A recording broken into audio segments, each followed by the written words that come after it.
Welcome to Tyla Walker Romance.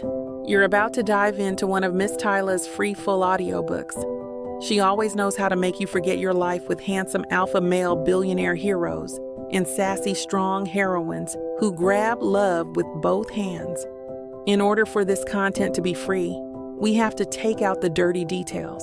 Otherwise, we risk disrupting this platform's rules and guidelines. Buy the unabridged version of any Tyla Walker audiobook from TylaWalker.com, and with code SAVE40, you can get 40% off any digital product at checkout. Take this moment to subscribe to the channel, and remember that liking and commenting is what makes these free full audiobooks possible. Thank you for choosing to treat yourself with Miss Tyla.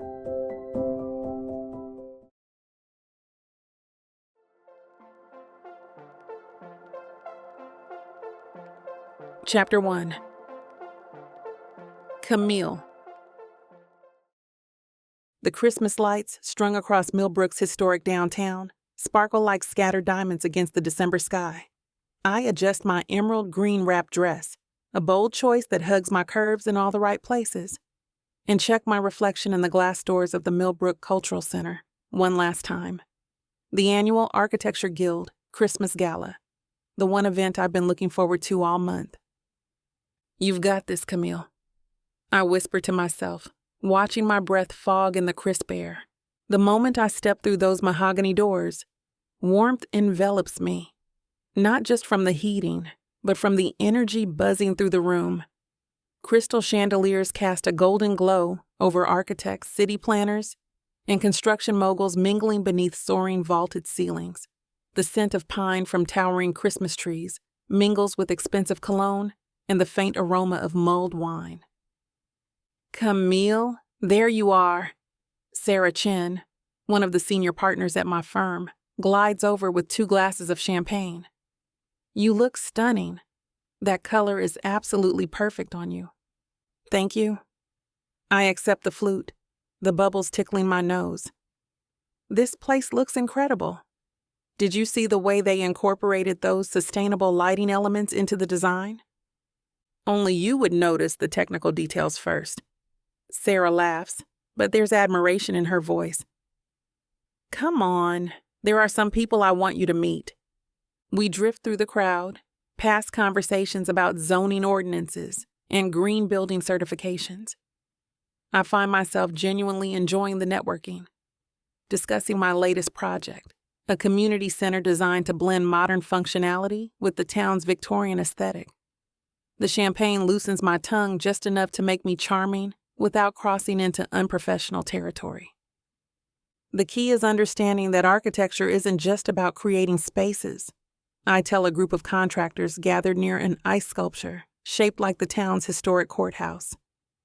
It's about creating experiences. Buildings should tell stories. Beautifully said. An older woman with silver hair nods approvingly. You remind me of myself at your age. That passion is going to take you far. The conversation flows easily until I spot him across the room. Marcus. My ex-boyfriend stands near the bar, looking infuriatingly handsome in his charcoal suit, the same suit he wore to last year's gala. When we were together, when I thought we had a future. My champagne glass suddenly feels too heavy, the room too warm, too small. Excuse me, I mumble to no one in particular, weaving through the crowd toward the nearest exit. The terrace doors are barely visible through the sea of black tuxedos and cocktail dresses, but I push forward with single-minded determination.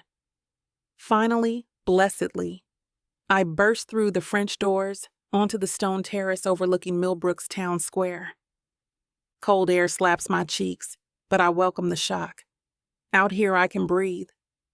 Out here, I don't have to pretend seeing Marcus doesn't affect me, even though it's been 8 months since we broke up. Even though I'm the one who ended it, when I realized he'd never see me as anything more than arm candy at events exactly like this one. I lean against the stone balustrade, watching couples stroll hand in hand, past the old-fashioned street lamps below.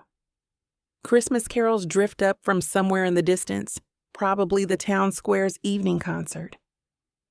Running away from someone or towards something. The voice is deep, amused, and unfamiliar. I turn to find a man approaching from the shadows near the terrace's far corner. He's tall, easily 6'2", with broad shoulders that fill out his black tuxedo perfectly. Salt and pepper hair catches the light from the party, spilling through the windows behind us. And when he steps closer, I can see his eyes are the kind of blue that reminds me of deep water. Away from, I answer honestly. Definitely away from. He chuckles, the sound warm and rich. In that case, mind if I join your escape? I was getting tired of discussing building codes and foundation permits. You're an architect? Guilty as charged. He extends a hand. Jack Baldwin. My eyes widen slightly. Everyone in Millbrook's architecture community knows that name. Jack Baldwin designed half the commercial buildings downtown, including the award-winning library renovation that became a model for sustainable historic preservation. Camille Morton. I shake his hand, surprised by the calluses I feel despite his obvious success. I know your work. The Riverside Commons project was brilliant. You know, most people just compliment the pretty facades. You actually looked at the technical innovation. His smile transforms his entire face. I'm impressed. Don't be too impressed yet. I might start geeking out about your use of reclaimed materials and energy-efficient systems. Please do. It's rare to meet someone who appreciates the unsexy parts of architecture. We stand in comfortable silence for a moment, both looking out over the square. A light snow has started falling, dusting the Victorian lampposts with white. So what are you running from in there? He asks, nodding toward the party behind us. Ex-boyfriend. You? Boring conversation with a city councilman about his nephew, who wants to be an architect. Jack leans against the balustrade beside me. Though I have to say, your reason sounds more dramatic than mine. Trust me, it's not. Just your standard, ran into someone I'd rather not see situation. I take a sip of champagne, realizing I'd been clutching the glass this entire time. What about you? Don't you enjoy schmoozing with the local political elite? About as much as I enjoy root canals. His laugh lines deepen. I'm better with buildings than people most of the time. I find that hard to believe. You seem pretty good with people to me. Present company is making it easier than usual? The compliment sends an unexpected flutter through my chest. There's something about the way he looks at me. Direct, interested, but not predatory like so many men at these events. He's treating me like an equal, not like someone he's trying to impress or seduce. How long have you been practicing in Millbrook? I ask. About 15 years now. Moved here from Boston after. He pauses, something flickering across his face. After my divorce. Wanted a fresh start somewhere I could actually make a difference instead of just building monuments to corporate ego. And have you? Made a difference, I mean. I'd like to think so, though some days I feel like I'm fighting a losing battle against strip malls and parking lots. He turns slightly to face me better. What about you? Millbrook native? Born and raised? Went away for college and grad school. But I always knew I'd come back. This place gets in your blood, you know? All that Victorian charm mixed with small-town stubbornness. It does have a certain character. Takes a special kind of architect to work within these historical constraints while still pushing innovation. You've obviously figured it out. Your buildings manage to honor the past while looking toward the future. That's very kind of you to say. There's genuine appreciation in his voice. Though I have to admit, I've been stuck on my current project. A mixed-use development that needs to blend with the historic district while meeting modern energy efficiency standards. It's proving challenging. What's the site? The old Henderson textile factory on Mill Street. I nearly choke on my champagne. Seriously? I've been sketching ideas for that building since I was in high school. It's been sitting empty for what, 10 years now? 12, actually. The city finally decided to do something about it. His eyebrows raised with interest. You've been thinking about it that long? It's such a perfect example of adaptive reuse potential. All those beautiful brick facades, the natural light from those huge windows.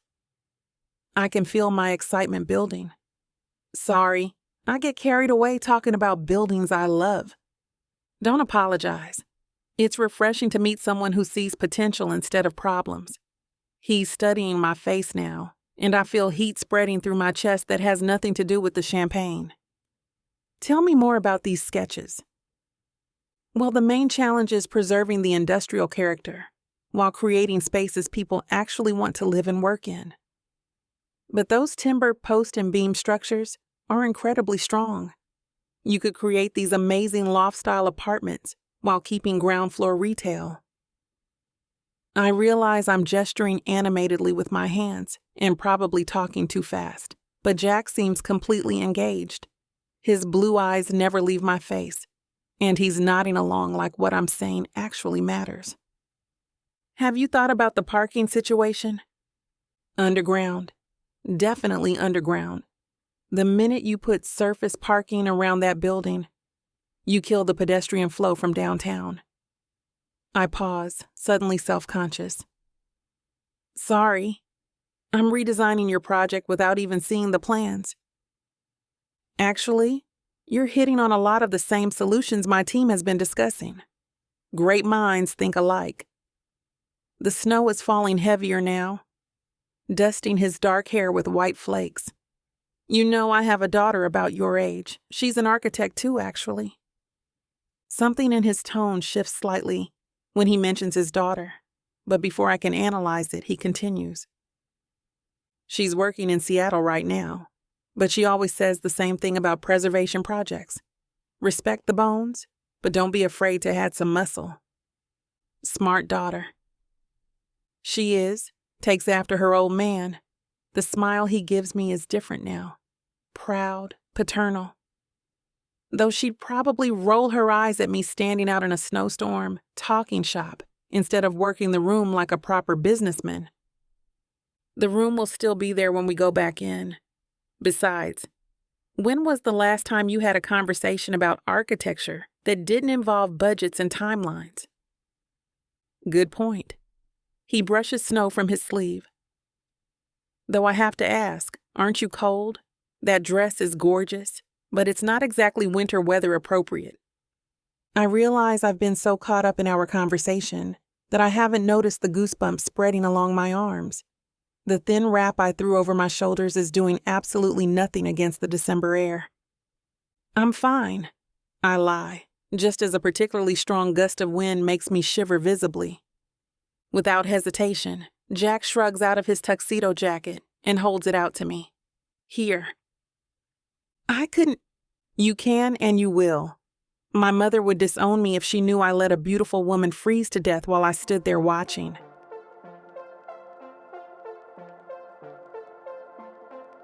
Chapter 2. Jack. The way she accepts my jacket with that grateful smile does something to my chest. She slips her arms through the sleeves and the fabric swallows her petite frame. Somehow, seeing her wearing something of mine feels more intimate than it should. Better? I ask. Much. Thank you. She pulls the jacket tighter around herself. Your mother raised a gentleman. She tried her best anyway. The scent of her perfume, something floral with notes of vanilla, drifts up as she adjusts the collar. Christ, when was the last time I noticed a woman's perfume?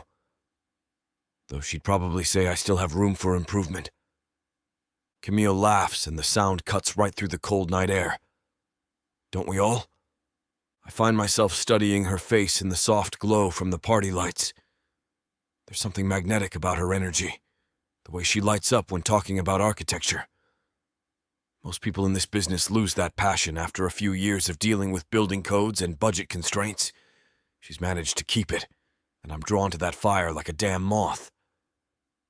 You know, I have to be honest about something, I say, leaning against the stone railing beside her. I've been in this business for 25 years, and I can count on one hand the number of people who've talked about the Henderson factory the way you just did. What do you mean? Like it matters. Like it's not just another development project, but something worth saving.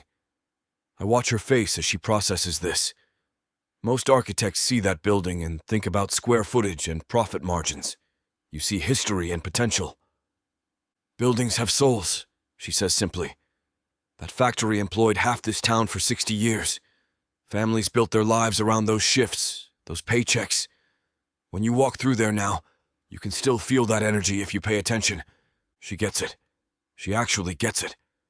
That's exactly why this project has been eating at me for months. I run a hand through my hair, feeling snowflakes melt against my palm. The developers want maximum units, minimum cost. The Historical Society wants everything preserved exactly as it was.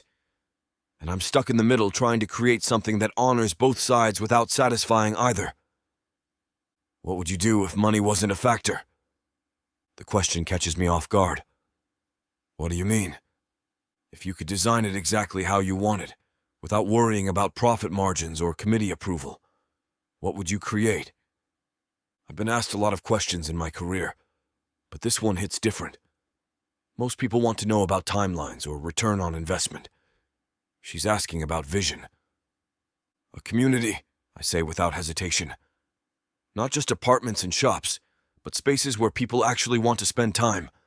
Maybe a makerspace where local artists could work with reclaimed materials from the original factory. Community gardens on the roof. Reading nooks in the old foreman's office. I pause, realizing I'm getting carried away. But that's not realistic given the budget constraints. Says who? Her eyes are practically glowing with excitement. Some of the most innovative architecture in history came from working within impossible constraints. Look at what they did with the High Line in New York or the Tate Modern in London. Those had massive budgets and celebrity architects. They had vision first. The money followed. She turns to face me fully now, animated in a way that makes it impossible to look away. You clearly have the vision. The question is whether you're brave enough to fight for it. Brave enough. Christ. When was the last time someone challenged me like that? Most people in this town treat me like some kind of established authority figure. She's talking to me like I'm still that hungry young architect who moved here 15 years ago with something to prove. You know what you need? She continues, not waiting for my response. Fresh perspective. Someone who isn't tired of fighting the same battles you've been fighting for decades. Like who? Like me. The words tumble out before she seems to realize she said them. I mean, not that I'm suggesting. I just meant... No, you're right. I can feel something shifting in my chest, an excitement I haven't experienced in years. You are exactly what this project needs. Hell, what I need. She bites her lower lip, and I have to force myself not to stare. I'm still pretty junior level. I don't know if I'd be much help with something that complex. Are you kidding me? You've been thinking about that building for 15 years. You understand its history, its potential, its place in this community better than anyone. I find myself leaning closer, drawn in by her energy. I'd be lucky to have someone with your insight on the team. Really? The hope in her voice does something to me. When was the last time I felt this energized about a project? About anything, really? Really. Though there's one complication. I let out a long breath, watching it fog in the cold air. I've got an overseas project starting in January that's going to take me out of Millbrook for a while. London, a museum renovation that's been in planning for 3 years. Her face falls slightly, and I realize I don't like being the cause of that disappointment. How long is a while? She asks. Not sure. It's a big job. I pause, studying her reaction. But when I get back, if you're interested, I'd love to have you work with me on the Henderson project. Consider it an intensive apprenticeship with someone who's made every possible mistake in this business. An apprenticeship? Her smile returns, tentative but genuine. With Jack Baldwin? Are you serious? Dead serious. You've got raw talent, Camille. Real vision. With some guidance and experience, you could be extraordinary. I mean every word. In 25 years, I've worked with dozens of young architects. Most of them are competent. Some are good. But this woman has something different. That rare combination of technical skill and genuine passion that can't be taught. Wow. I don't know what to say. Say you'll think about it. I will. Definitely. She's clutching my jacket tighter around her shoulders. This has been unexpected. Good unexpected or bad unexpected? Very good unexpected. The music from inside changes to something slower, more romantic. Through the windows, I can see couples moving onto the dance floor for what's probably the last song of the evening. The spell of our conversation is still holding, but reality is starting to creep in around the edges. Sounds like the party's winding down, I observe. I should probably head home soon. Well, let me drive you home then, I offer. It's the least I can do after keeping you out in the snow for an hour. Oh, that's not necessary. I can call a cab or... Absolutely not. The words come out more forcefully than I intended. Sorry, I don't mean to be pushy, but you shouldn't have to worry about getting home safely after an event. That's just common sense. She hesitates. I can see her weighing the propriety of accepting a ride from someone she just met, even someone old enough to be her father. I promise I'm a perfect gentleman, I add. Ask anyone in there. Jack Baldwin. Boring as hell, but completely harmless. I don't think boring is the word I'd use, she says with a smile that makes my chest tight. But okay, if you're sure it's not too much trouble. No trouble at all. Chapter 3. Camille. The drive to my apartment passes in comfortable conversation about Millbrook's architectural gems and hidden disasters.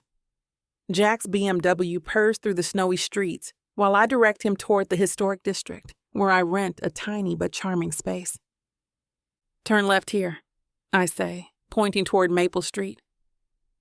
It's the brick building with the green shutters. The old Whitman place? Jack slows the car, peering through the windshield at my building. I've always admired this one. Queen Anne Victorian, right? Late 1800s? 1887, according to my landlord. I gather my purse and his jacket, which I've been reluctant to take off during the drive. It smells like him. Clean cologne mixed with something indefinably masculine. It was converted to apartments in the 60s, but they kept most of the original details. Crown molding, hardwood floors, even the original pocket doors. He parks at the curb and cuts the engine. Mind if I walk you up? These old buildings can be tricky in winter. Ice on the steps and all that. The gentlemanly offer makes my stomach flutter. That's very thoughtful. Though I should warn you, it's not exactly architectural showcase material. I'm sure it's perfect. We climb out into the falling snow, fat flakes catching in the streetlight's glow. The silence feels different now, charged with something I'm not quite ready to name. Jack falls into step beside me as we navigate the narrow walkway to the front porch. Watch that third step, I warn, fishing my keys from my purse. The brick's loose. Good catch. His hand briefly touches my elbow to steady me, and even through my coat sleeve, I feel the warmth of his fingers. These old buildings require constant maintenance. Character comes at a price. Worth every penny, though. I unlock the front door and step into the small foyer. I'm on the second floor, apartment 2B. The stairs creak pleasantly under our feet as we climb. I'm hyper-aware of Jack behind me, the way his presence fills the narrow stairwell. By the time we reach my door, my heart is beating faster than the climb warrants. Well, this is me. I turn to face him, and suddenly the hallway feels impossibly small. He's standing close enough that I can see snowflakes melting in his salt and pepper hair. Thank you for tonight, he says. his voice softer than it was in the car. I haven't had a conversation like that in, well, longer than I care to admit. Neither have I. The admission slips out before I can stop it. It's still pretty cold out there and the snow's getting heavier. Would you like to come in for some hot cocoa? To warm up before you drive home? The offer hangs between us for a moment. I watch something shift in his expression, a flicker of surprise followed by what might be desire. Or maybe I'm projecting my own feelings onto him. I'd like that very much.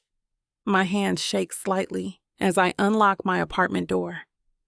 The familiar space looks different through his eyes. Smaller, more intimate. The living room is barely large enough for my secondhand sofa and coffee table, but the original Victorian details make it feel special. Tall windows with original wavy glass, intricate plaster work around the ceiling medallion, a brick fireplace that actually works. This is beautiful, Camille. Jack sheds his overcoat and looks around with genuine appreciation. You've done amazing things with the space. Thank you. It's not much, but it's mine. I hang his coat next to mine in the small closet, then immediately miss the weight of his jacket on my shoulders. Make yourself comfortable. I'll get that cocoa started. The kitchen is tiny but functional, separated from the living room by a breakfast bar topped with salvaged marble. I busy myself with milk and cocoa powder, trying not to think about how domestic this feels, how right it feels to have him in my space. You've got quite the collection, Jack observes from the living room. Mind if I take a closer look? Go ahead. I know he's discovered my architecture books, which fill every available surface in several makeshift shelves. Most of them are from school, but I keep adding to the collection. Christopher Alexander, Frank Lloyd Wright, Zaha Hadid. I hear him moving around, probably examining my treasures. And you've got the entire architectural review collection from the last 5 years. Impressive. Occupational hazard. I pour milk into a saucepan and set it to heat. I'm a bit obsessed. Obsession's not a bad thing in this business. Some of the best architects I know are completely consumed by it. The milk begins to steam, and I whisk in cocoa powder and a touch of vanilla.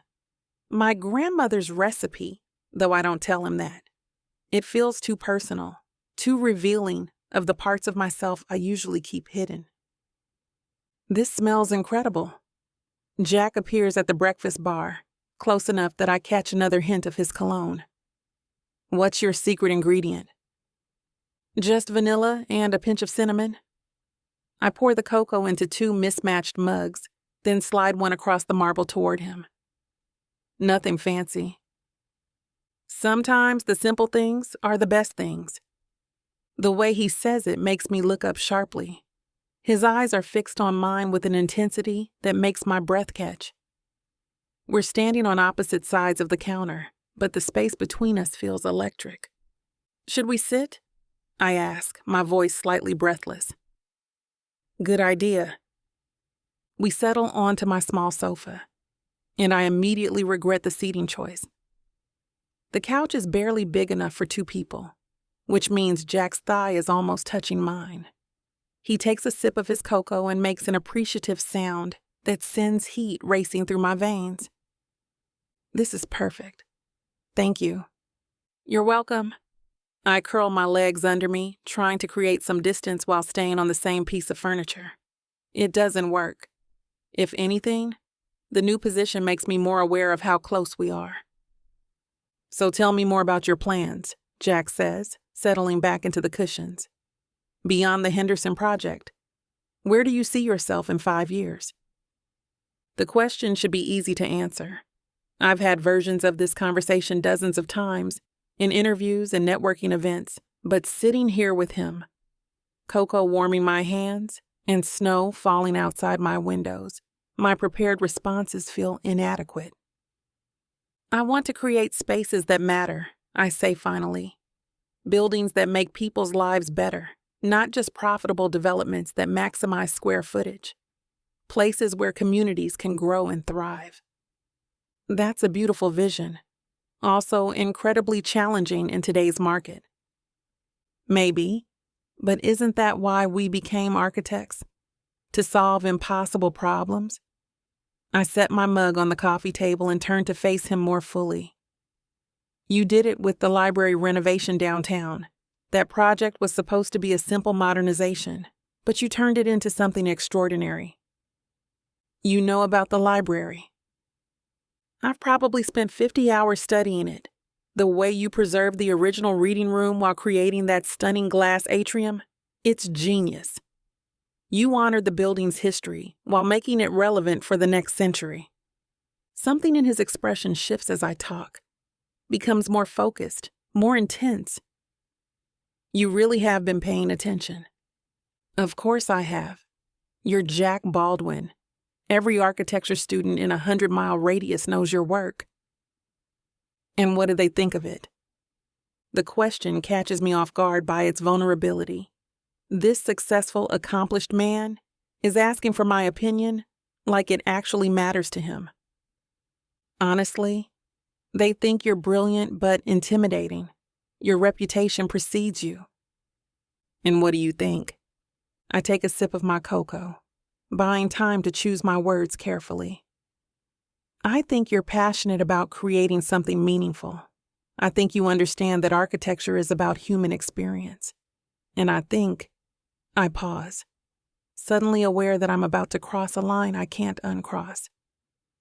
I think you're not nearly as intimidating as everyone says. No? No, you're thoughtful and generous with your knowledge. And you actually listen when people talk, which is rarer than it should be. Jack sets his mug down and shifts closer on the couch. You're not what I expected either. What did you expect? Someone less? He seems to be searching for the right word. Less everything, less passionate, less insightful, less what? Less beautiful. The words hang between us like a confession. My heart starts beating so fast, I'm certain he can hear it in the quiet room. The snow continues falling outside, creating a cocoon of intimacy that makes everything feel possible. Jack. I know this is complicated. I'm 20 years older than you. I'm leaving town in a few weeks, and we just met. His voice is rough with something that might be desire or regret. But Christ, Camille, I can't stop thinking about the way you light up when you talk about architecture, about buildings having souls, about creating spaces that matter. I can't stop thinking about you either, I admit in a whisper. The confession seems to break something loose between us.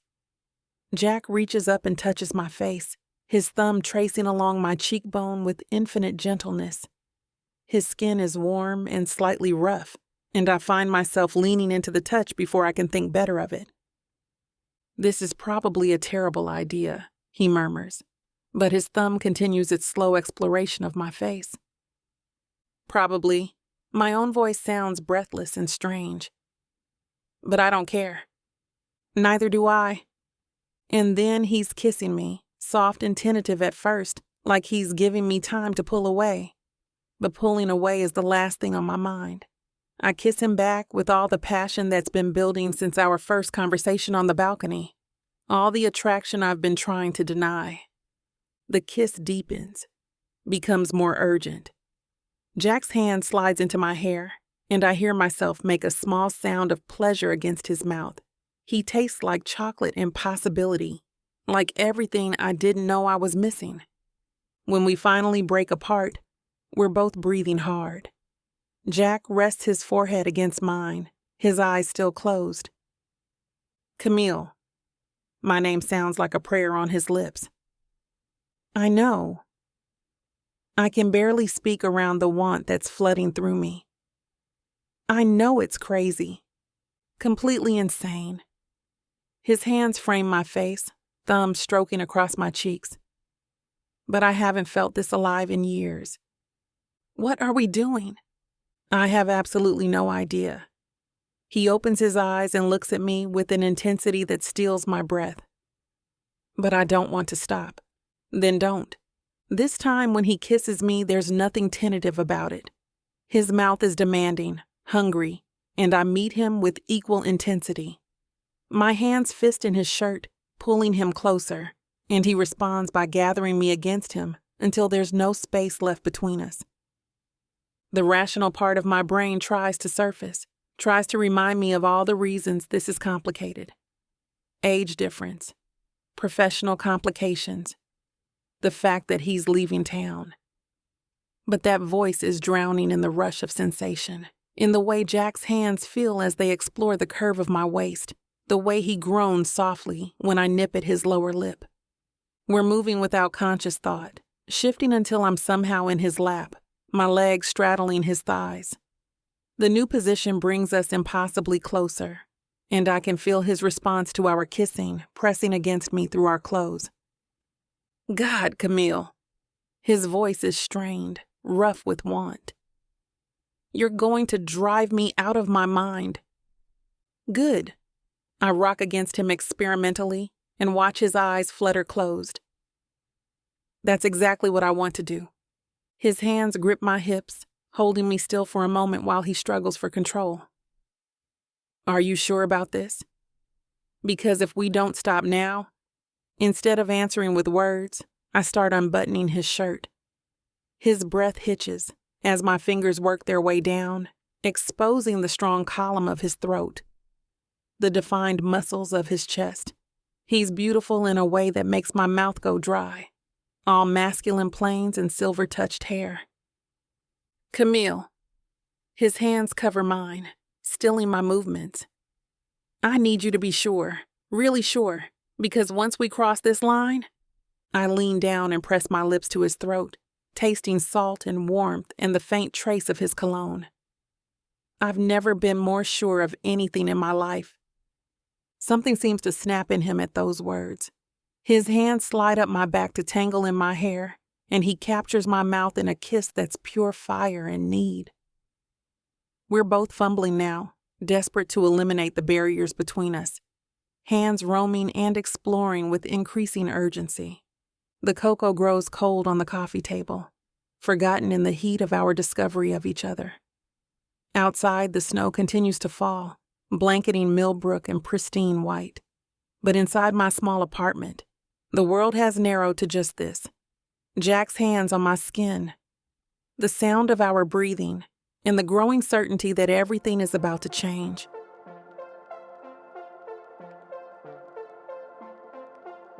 Chapter 4.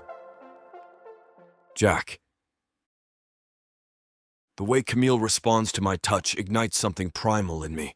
Her small hands working at my shirt buttons, the soft sounds she makes against my mouth. It's been years since I felt this kind of raw want coursing through my veins. Not here, I murmur against her lips, my hands sliding down to cup her perfect buttocks. You deserve better than your couch. She pulls back to look at me, her eyes dark with desire. Bedroom's through there. I stand, lifting her with me, and she wraps her legs around my waist with a breathless laugh. Christ, she's responsive. Every nerve in my body is on fire as I carry her toward the small hallway, her mouth working against my neck in ways that make my vision blur.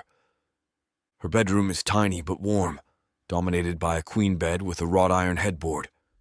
Moonlight streams through sheer curtains, casting everything in silver shadows. I set her down gently beside the bed, my hands immediately going to her face. You're incredible, I tell her, meaning every word. Absolutely incredible. She reaches for my shirt again, but I catch her hands. Let me. There's something about the way her breath catches that makes me want to savor this, to worship her the way she deserves.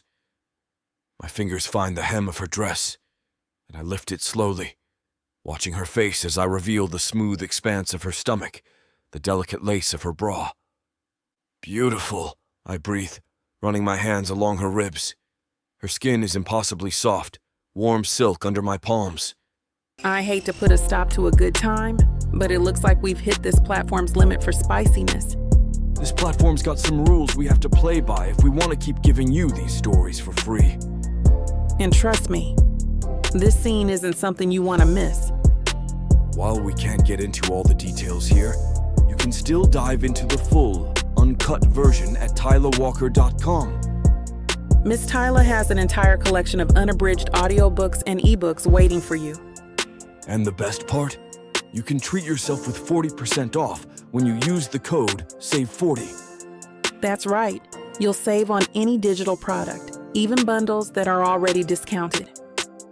Miss Tyla would never let anyone feel the kind of disappointment you must be feeling right now. So why wait? Treat yourself with Miss Tyla. That was... She starts, then trails off with a breathless laugh that makes my chest tight with something I'm not ready to name. Incredible, I finish for her, tightening my arms around her smaller frame. Absolutely incredible. Chapter 5. Camille. The first thing I notice when consciousness creeps back is the absence of warmth beside me. My hand reaches across the tangled sheets, searching for Jack's solid presence, but finds only cool cotton and the lingering scent of his cologne mixed with our lovemaking. I sit up slowly, my body deliciously sore, in places that remind me exactly how thorough he was last night. The morning light filtering through my sheer curtains reveals what my searching fingers already discovered. I'm alone. A piece of stationery sits folded on the pillow where his head should be. My stomach does a little flip as I reach for it, hoping for something more substantial than a polite thank you note. Camille, last night was incredible. You're incredible. Had to catch up on some business, but I couldn't leave without telling you how amazing you are. Jack. I read it twice. Then a third time, waiting for my phone number request, or some indication of when he'll be back. Nothing. Just his bold handwriting declaring the night incredible, before vanishing into thin air like some sort of architectural fairy godfather. The paper crumples slightly in my grip before I smooth it out and set it carefully on my nightstand. He probably just forgot. Men forget things when they're rushing. It doesn't mean anything beyond poor time management. The hot shower I take does nothing to wash away the phantom sensation of his hands on my skin, or the way he whispered my name like a prayer. I catch myself tracing the places his mouth had been, remembering how he had looked at me like I was something precious and rare. Get it together, Morton, I muttered to my reflection as I towel off. One night of mind-blowing sex doesn't equal a relationship. But damn, what a night. I dress for the office in my favorite emerald-wrapped dress and black boots, the ones that make me feel like I can conquer the world. If I'm going to spend the day thinking about Jack Baldwin, I might as well look like the successful architect I am while doing it. The coffee shop on the corner is packed with the usual Monday morning crowd, but I managed to snag my regular order without much fuss. The barista Miguel grins at me as he hands over my large cappuccino. Someone looks like they had a good weekend, he observes with a knowing smirk. It was fine, I reply, hoping my expression doesn't give away exactly how good it was. Uh-huh. That's what they all say when it was way better than fine. I escape with my dignity mostly intact and my caffeine fix secured. The walk to my office building gives me time to formulate a plan for the day that doesn't involve staring at my phone, hoping for a text that probably won't come. My firm, Morrison and Associates, occupies the top 3 floors of a converted warehouse downtown. It's not the fanciest address in the city, but the industrial bones of the building speak to something authentic that our clients appreciate. Plus, the rent is reasonable enough that we can focus on design rather than overhead. Morning, superstar, calls Monica, our office manager, as I pass her desk.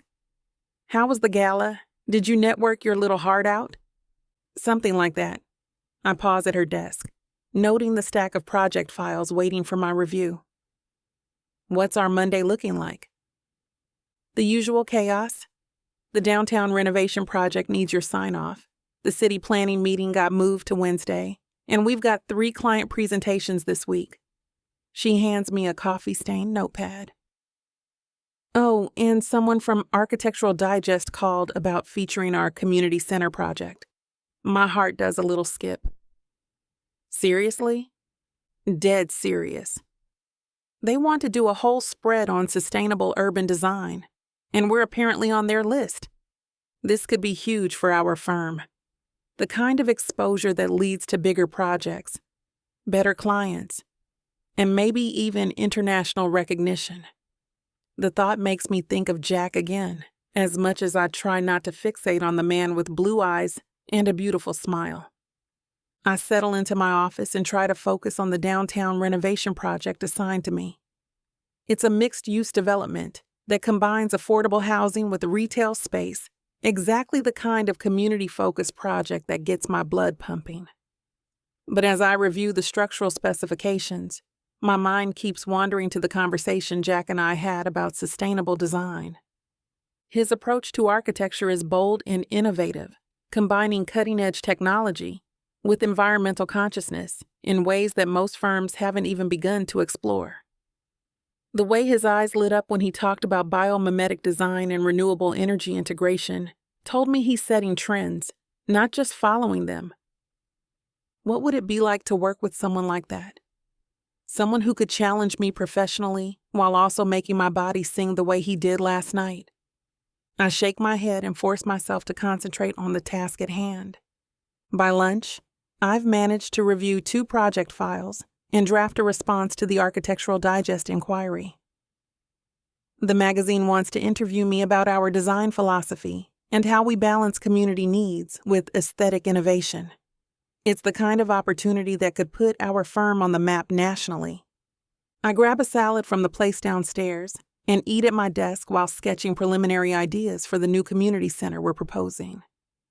The design needs to serve multiple functions: daycare, senior programs, job training, while staying within a tight budget. It's the kind of puzzle I love solving, finding creative ways to maximize space and functionality. The afternoon passes in a blur of client calls and design revisions. When Monica pokes her head into my office at 5:30, I realize I've been so absorbed in work that I haven't checked my phone in hours. Earth to Camille. You planning to sleep here tonight? Just finishing up. I glance at my phone, noting the distinct absence of any messages from a certain silver-haired architect, not that I was expecting any. You sure you're okay? You seem kind of distracted today. I could tell her about Jack, about the way he made me feel like the most desirable woman in the world before disappearing without a trace.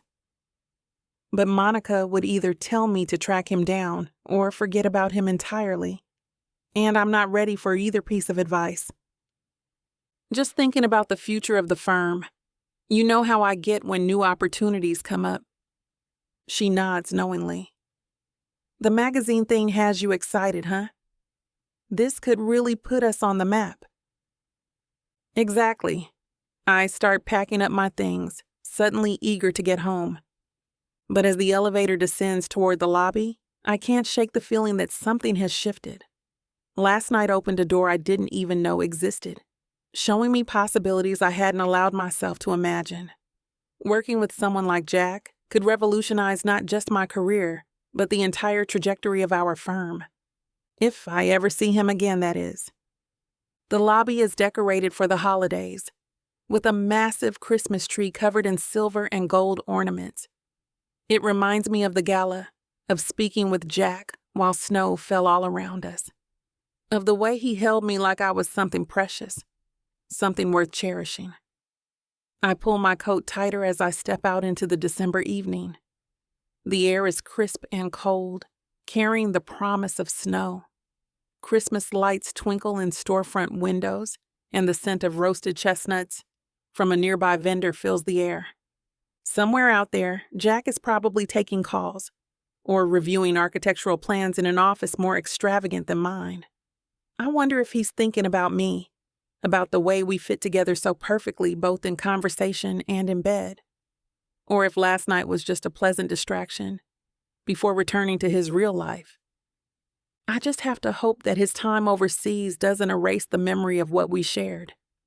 That when he returns, and he will return eventually, he'll remember the woman who made him laugh and moan and forget about everything except the heat between us. Until then, I have work to focus on and a firm to build into something extraordinary. Whether Jack Baldwin is part of that future or just a beautiful memory remains to be seen. But I'm going to be ready either way.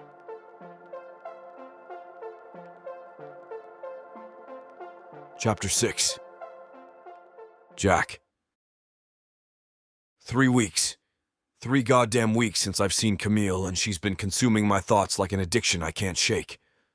Every morning I wake up expecting to find her dark curls spread across the pillow next to me, only to remember that I left her apartment like some kind of coward who couldn't handle what we'd shared. I lean back in my office chair, staring at the architectural plans spread across my desk without really seeing them. The museum project in London demands my attention. Meetings with contractors, site visits, design revisions that need my immediate approval. But all I can think about is the way Camille felt beneath my hands, the sound of her laughter when I made some ridiculous comment about sustainable building materials. Christ, what the hell is wrong with me? I'm 45 years old, not some lovesick teenager who can't function after a night with a beautiful woman. But there's something about her that's gotten under my skin in ways I didn't expect. The intelligence in her eyes when she challenged my design philosophy. The confidence in her voice when she talked about her firm's community projects. The way she responded to my touch, like she'd been waiting her entire life for someone to worship her properly. My phone buzzes with another message from the London team, asking about material specifications for the museum's facade. I should be reviewing these details instead of replaying every moment of that night like some kind of mental film reel. The way she moved against me. The soft sounds she made when I found that spot behind her ear that made her arch into me. How she looked at me afterward like I was something worth keeping. But I messed it up. Left like a goddamn ghost without getting her number or giving her mine. What kind of man does that to a woman like Camille? The kind who spent so many years focused on his career that he's forgotten how to navigate anything resembling a real connection. I should have stayed. Should have made her breakfast and asked for her number and planned our second date before leaving her bed. Instead, I wrote a note like some Victorian gentleman and disappeared into the morning like our night together meant nothing more than a pleasant distraction. The irony isn't lost on me. I've built my career on creating structures that last, on designing buildings that will stand for generations. But when it comes to building something meaningful with an incredible woman, I run like a coward. My assistant, Rebecca, appears in my doorway with another stack of documents requiring my signature. She's been with the firm for 8 years, long enough to recognize when I'm distracted. The London team needs these approvals by end of business today, she says, setting the papers on my desk. And your flight leaves Thursday morning. Are you planning to review the contractor proposals before you go? Yeah, I'll get to them. I pick up my pen, trying to focus on the task at hand instead of wondering what Camille is doing right now. You seem off lately. Everything okay? Rebecca has this way of cutting through nonsense that makes her invaluable as an assistant and occasionally annoying as a human being. She's also married to a woman who challenges her intellectually and emotionally, something she never fails to remind me I'm missing in my own life. Just focused on the project. This museum is going to put us on the international map. Uh-huh. She doesn't buy it for a second. When's the last time you took a real break? Did something for yourself instead of the firm? 3 weeks ago, when I spent the night with a woman who made me forget about everything except the way she felt in my arms. When I allowed myself to imagine what it might be like to have someone who understood my passion for design while bringing her own brilliance to the table. I'll rest when the project's finished. I signed the first document without reading it properly. Right, because that's worked out so well for you over the past decade. She has a point. I've built an empire, earned international recognition, and created buildings that will outlast me by centuries. But I've also spent most nights alone in my penthouse, eating takeout and reviewing plans instead of sharing meals with someone who challenges me to be better than I am. After Rebecca leaves, I try to concentrate on the London project specs. The museum is ambitious, a blend of contemporary design with historical preservation that will showcase both ancient artifacts and cutting-edge interactive displays. It's the kind of project that defines careers, the sort of commission that establishes an architect's legacy.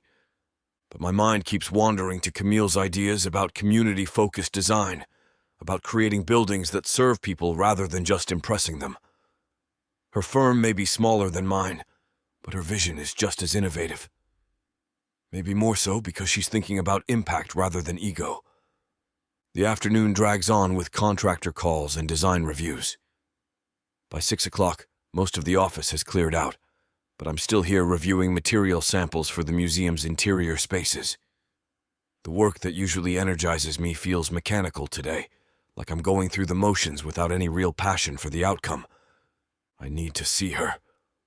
The realization hits me like a physical force, making me push back from my desk and stand up abruptly.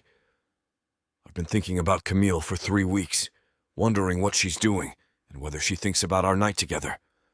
I could keep torturing myself with speculation, or I could actually do something about it. Her address is still programmed into my car's navigation system from that night. I remember the building, the kind of place a young architect with vision might choose, somewhere with good bones and reasonable rent. The drive across town gives me time to think about what I'll say when I see her. I should probably apologize for disappearing without explanation. Maybe explain about the London project and how it's been consuming all my time. Ask if she'd like to have dinner sometime before I leave for overseas. Christ, I sound like a nervous teenager planning to ask a girl to prom. But there's something about Camille that makes me feel younger than I have in years, like possibilities exist that I'd forgotten to consider. Her building comes into view just as the sun is setting, casting long shadows across the street. I park the car and check my appearance in the rearview mirror. My hair is slightly disheveled from running my hands through it during the afternoon stress. But that's nothing new. The 5 o'clock shadow makes me look older than I'd like, but there's no helping that now. As I'm debating whether to just show up at her door or invent an elaborate excuse as to why I'm here, I see her. Camille emerges from the building's entrance, and the sight of her stops me cold. She's wearing an emerald green coat that brings out the richness of her dark skin, her natural curls catching the evening light. Even from across the street, I can see that radiant smile that drew me to her at the gala. But she's not alone. A man walks beside her, younger than me by at least 15 years, with the kind of lean build that suggests regular gym time and careful attention to his appearance. He's tall, well-dressed in a way that suggests success, and when he says something that makes Camille laugh, the sound carries across the street and hits me like a punch to the gut. They look comfortable together, familiar. The way he touches her elbow as they walk, the way she leans slightly toward him when he speaks. These are the gestures of intimacy, of a relationship that's moved beyond the awkward early stages. Of course she has a boyfriend. A woman like Camille doesn't stay single for long, especially not when she's brilliant and beautiful and has that laugh that could light up an entire city block. What did I expect? That she'd been waiting around for 3 weeks hoping I'd eventually pull my head out of my butt and contact her? I watched them walk down the street together, noting how he shortens his stride to match hers, how she gestures animatedly while telling some story that has his complete attention. They disappear around the corner, probably heading to dinner at some restaurant where he'll order wine and ask about her day like a decent man should. The steering wheel creaks under my grip as I sit there, watching the empty sidewalk where they'd been walking moments before.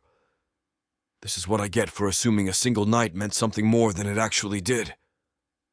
Camille is 25 years old, at the beginning of her career, with her whole life ahead of her. Why would she waste time on a man old enough to be her father when she could have someone her own age who doesn't disappear for weeks at a time? I should have contacted her sooner. Should have been brave enough to risk rejection instead of hiding behind work and assuming she'd still be available whenever I decided to show up. But seeing her with someone else makes the reality clear. Whatever we shared that night is over. My phone rings, jarring me out of my thoughts. Rebecca's name appears on the screen. "The London team wants to schedule a video call for tomorrow morning," she says without preamble. and the contractor in charge of the facade installation needs to speak with you before you arrive. Fine. Schedule it for 8. Everything okay? You sound strange. I start the engine, pulling away from the curb without looking back at Camille's building. Just tired. It's been a long day. Maybe you should get some rest before your flight. This project is too important for you to be anything less than completely focused. She's right, of course. The London Museum will establish my firm's international reputation and open doors to projects I've only dreamed about. I can't afford to be distracted by a woman who's clearly moved on with her life. But as I drive back to my empty penthouse, I can't shake the image of Camille laughing with another man, looking happy and radiant and completely unaffected by my absence from her life. Maybe it's better this way.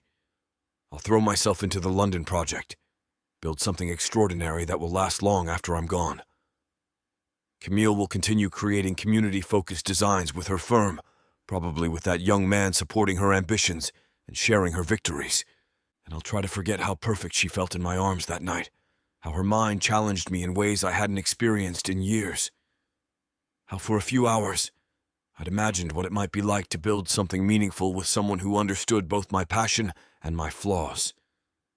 The London project awaits. That's what I should be focusing on, not on a woman who's already found someone better suited to her life than a 45-year-old workaholic who doesn't know how to prioritize anything except his career.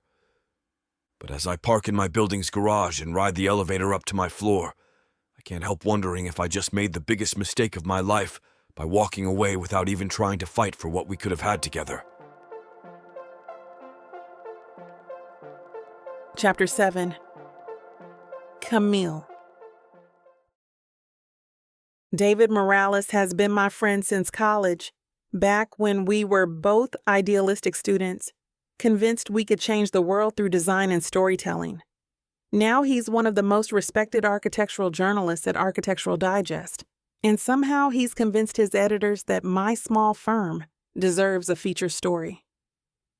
I still can't believe you pulled this off, I tell him as we settle into a corner booth at Meridian, a contemporary bistro downtown that's become popular with the design crowd.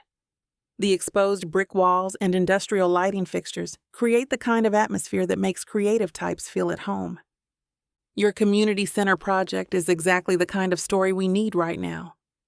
David opens his notepad, that familiar intensity settling over his features that I remember from our university days when he grilled professors about urban planning theory. Architecture that actually serves people instead of just impressing critics. Revolutionary concept. The waiter brings our wine, a bottle of Pinot Noir that David insisted on ordering to celebrate. I take a sip, letting the warmth settle in my chest as I watch my oldest friend prepare to conduct what might be the most important interview of my career. So let's start with the community center. Walk me through your design philosophy and how it influenced your approach to the project. For the next hour, David peppers me with questions about sustainable materials, community input processes, and the challenges of creating functional spaces on a limited budget. His questions are sharp, informed, and exactly what I'd expect from someone who spent the last 5 years interviewing the biggest names in architecture. The key was listening to what the community actually needed instead of imposing our vision on them, I explain, gesturing with my fork as I talk. Too many architects design for awards instead of people.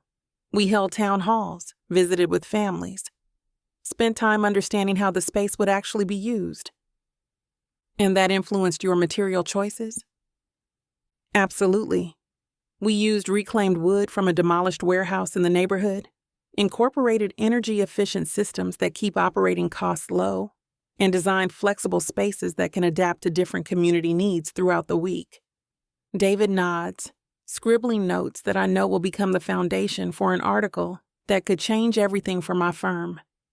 Architectural Digest features don't happen to small practices like mine very often, and this could open doors I've only dreamed about. What about your background? How did growing up here influence your approach to architecture? I tell him about my childhood in the city, about watching neighborhoods change, and communities struggle to maintain their identity in the face of rapid development. About my mother's work with local nonprofits and how that shaped my understanding of what buildings could mean to people's daily lives. Architecture is so much more than just creating beautiful objects, I say, warming to a topic I'm passionate about. It's about creating spaces that support human dignity, that bring communities together instead of dividing them. David's pen moves rapidly across the page, capturing quotes that I hope will convey the heart of what my firm is trying to accomplish. As our main courses arrive, David closes his notepad and leans back in his chair. Okay, that's everything I need for the article. Now tell me what's really going on with you. You look different tonight. Happier. The question catches me off guard, even though I should have expected it. David has always been able to read my moods with uncomfortable accuracy, a skill that probably makes him an excellent journalist and occasionally annoying friend. Different how? You're glowing, and not in that exhausted but satisfied way you usually get after finishing a big project. This is something else. I take another sip of wine, buying time while I decide how much to share. David is one of my closest friends, but talking about Jack feels premature somehow. 3 weeks of wondering and hoping don't exactly constitute a relationship worth discussing. But the wine has loosened my tongue, and the success of tonight's interview has left me feeling optimistic about everything in my life, including possibilities that might be more wishful thinking than reality. I met someone, I admit, setting down my glass and meeting his expectant gaze. At the Christmas gala 3 weeks ago. The Architectural Society gala? David's eyebrows rise with interest. Anyone I know? Jack Baldwin. The effect is immediate.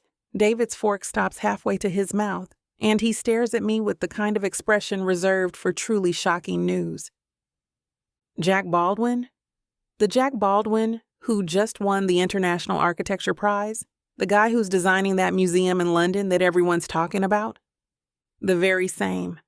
I can't help smiling at his reaction, even though it reminds me of the gap between Jack's established success and my own emerging career. Damn, Camille. How did you even meet him? He's like architectural royalty. I tell David about the gala, about how Jack approached me on the balcony after I saw Marcus, and how we spent the evening talking about everything from sustainable design to the politics of urban development. I don't mention going back to my apartment or waking up alone the next morning.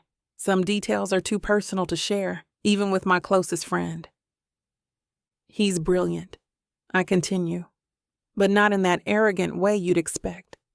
He actually listened to my ideas about community-focused design, asked thoughtful questions, made me feel like my work mattered. And you've been seeing him since then? The question hangs in the air between us, and I feel my enthusiasm deflate slightly. Not exactly. We spent the night together, and then he had to leave early the next morning for work. He left a note saying he'd had an incredible time, but he hasn't contacted you since. Right. I push a piece of roasted chicken around my plate, trying to keep the disappointment out of my voice. I know he's busy with the London project, so I haven't taken it too hard. David frowns. 3 weeks is a long time, even for someone with his schedule. Did you give him your number? We were both pretty caught up in the moment. I don't think either of us was thinking practically about logistics. The admission sounds pathetic even to my own ears, but it's the truth. So you have no way to contact him? None. I looked up his firm's main number, but what am I supposed to say? Hi, I'm the woman your boss spent one night with 3 weeks ago, and I'd like to speak with him about our potential future together. That's not exactly professional. David laughs, but not unkindly. You could start with something simpler, like asking if he'd like to have coffee sometime. He's Jack Baldwin. He probably has women throwing themselves at him constantly. Why would he be interested in pursuing something with me when he could have anyone? Because you're incredible. That's why. David's voice carries the fierce loyalty that's been constant throughout our friendship. You're brilliant, passionate about your work, and you challenge people to think differently about what architecture can accomplish. Any man would be lucky to have you in his life. His confidence in me is touching, but it doesn't change the reality of my situation. Jack is established, internationally recognized, probably fielding offers for projects around the world. I'm just starting to build my reputation, working on community centers and small residential projects that barely register in the architectural press. Even if that's true, he's leaving for London soon, and I have no way to reach him before he goes. How soon is soon? I shrug, twirling pasta around my fork without much appetite. Could be this week, could be next week. The project is in active construction, so they need him there to oversee the critical phases. David is quiet for a moment, and I can see him processing this information with the same analytical approach he brings to his journalism. You know, I might be able to help with that. What do you mean? I have contacts at all the major firms in the city. Someone who knows someone who could get you his direct number or email. It's not that complicated. The possibility sends a flutter of excitement through my chest, followed immediately by a wave of anxiety. I don't know. What if he doesn't want to hear from me? What if that night meant less to him than it did to me? What if it meant exactly as much to him as it did to you, and he's been thinking about you for the past 3 weeks, wondering why you haven't contacted him? I hadn't considered that possibility. In my mind, Jack had been the one with all the power in our situation, the established architect who could have anyone, while I was just grateful for his attention. But maybe he'd been just as uncertain about how to proceed, just as worried about making the wrong move. You really think he might be interested in seeing me again?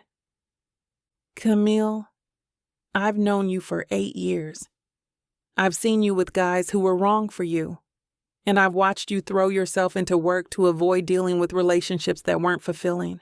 This is the first time I've ever seen you light up when talking about a man. The observation catches me off guard because it's absolutely true. Even my longest relationships had never made me feel the way I'd felt during those few hours with Jack, intellectually stimulated, emotionally connected, and physically alive in ways I'd forgotten were possible. What if I reach out and he's not interested? What if I'm reading more into that night than actually existed? Then you'll know for sure, instead of spending the rest of your life wondering what might have happened if you'd been brave enough to try. David signals the waiter for another bottle of wine, clearly settling in for a longer conversation than either of us had anticipated. Look, I'm not saying you should throw yourself at the guy or declare your undying love after one night together, but you could reach out, see if he'd like to have dinner before he leaves for London. The suggestion is reasonable, logical, and terrifying. My professional life is built on taking calculated risks, on believing in my vision, even when others doubt it. But when it comes to personal relationships, I've always been more cautious, more willing to wait for the other person to make the first move. I just don't want to seem desperate or presumptuous. You're not desperate. You're a successful architect who met an interesting man and would like to explore the connection further. That's called being an adult. The wine arrives, and David pours generous glasses for both of us. Tell me what you're really afraid of. The question hits deeper than I expected, forcing me to examine fears I've been trying to ignore for the past 3 weeks. I'm afraid that night was just a fantasy, that the connection I felt was one-sided, or that he was just being polite because the sex was good. And I'm afraid that if I reach out and he rejects me, I'll have to face the reality that I'm not as ready for a serious relationship as I thought I was. That I'm still just playing at being a grown-up who has her life together. David nods slowly, understanding crossing his features. You know what I think? I think you're projecting your own insecurities about your career onto this situation with Jack. You've worked so hard to establish yourself professionally that you can't imagine someone like him taking you seriously. The observation stings because it's probably accurate. Despite tonight's interview and the recognition my work is starting to receive, part of me still feels like I'm pretending to be more accomplished than I actually am. Maybe, but that doesn't change the fact that he's leaving for London and I have no way to contact him. Yet, David grins, pulling out his phone. Give me until tomorrow afternoon. I'll find someone who can get you his contact information. David, I don't want you calling in favors just because I'm not. This is what friends do for each other. Besides, if this works out, I'll have the inside story on one of the most interesting couples in architecture. The comment makes me laugh despite my anxiety. We're not a couple. We spent one night together. Yet, he repeats, raising his glass in a toast, to taking chances and seeing what happens. I clink my glass against his, feeling a mixture of excitement and terror about the possibility of contacting Jack. But David is right. I can't spend the rest of my life wondering what might have happened if I'd been brave enough to reach out. Okay, I say, surprising myself with the decision. Find me his number, but I'm not promising I'll actually use it. Fair enough, but I think you will. You think you can catch me? You think you can tame me? Oh, I know I can. And you know it too, baby. I gotta tell you, you're not the first to try. But don't worry, baby. I'll be the last. With sass like that, maybe I'll be the one that needs to tame you. Let's cut to the chase, big boy. What you selling me? Your appetite is big AF. I have just the thing that'll satisfy you. Oh, really? And what's that? Over 120 hours of romance audiobooks. Brought to you by Tyla Walker Romances in the Big AF Audio Bundle. 120 hours? That sounds amazing. Your knees won't work afterwards if I do my job right. Don't make promises you can't keep. Well, I can keep this promise. Because these audiobooks are unabridged with all the spicy scenes that will make you put your earbuds on. You know, Tyla can get freaky because she marked the bundle down by 69% for a limited time. I can't wait to take this bundle for a ride. Visit TylaWalker.com and get this audio bundle. Just don't start listening if you're going to be cooking dinner. Because you might just forget to feed your family. TylaWalker.com. Escape your life with Tyla.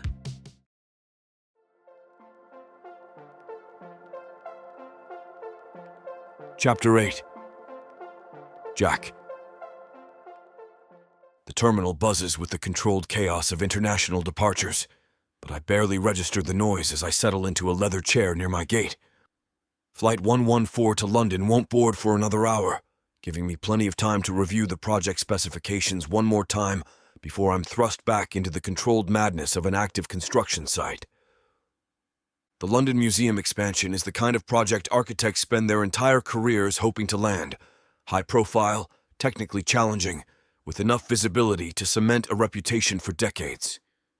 The museum board specifically requested my firm after seeing our work on the Chicago Contemporary Arts Center, and the fee alone will keep my practice running comfortably for the next 3 years. I should be excited. Hell, I should be euphoric. This morning's final design review went flawlessly. The structural engineers signed off on my modifications to the cantilever system, and I'll be on site tomorrow morning to oversee the installation of the main support beams. Instead, I find myself staring at my phone, scrolling through contacts I haven't called, wondering if I should have handled things differently 3 weeks ago. Camille Morton. Her name surfaces in my thoughts with the persistence of an architectural problem I can't quite solve. The way she challenged my assumptions about community-focused design, the intelligence that sparked in her dark eyes when she talked about her community center project, the soft sound she made when I kissed her neck in the early hours of that morning. 3 weeks, and I still can't get her out of my head. I flip through the project folder, forcing myself to focus on beam specifications and load calculations, but my concentration keeps fracturing. Every time I close my eyes, I see her standing on that balcony at the gala, talking about architecture like it's a tool for social justice instead of just aesthetic expression.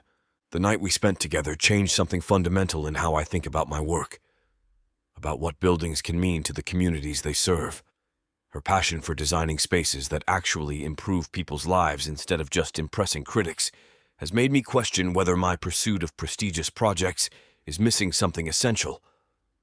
A couple walks past my gate, the woman laughing at something her partner said, and the sound triggers another wave of memories.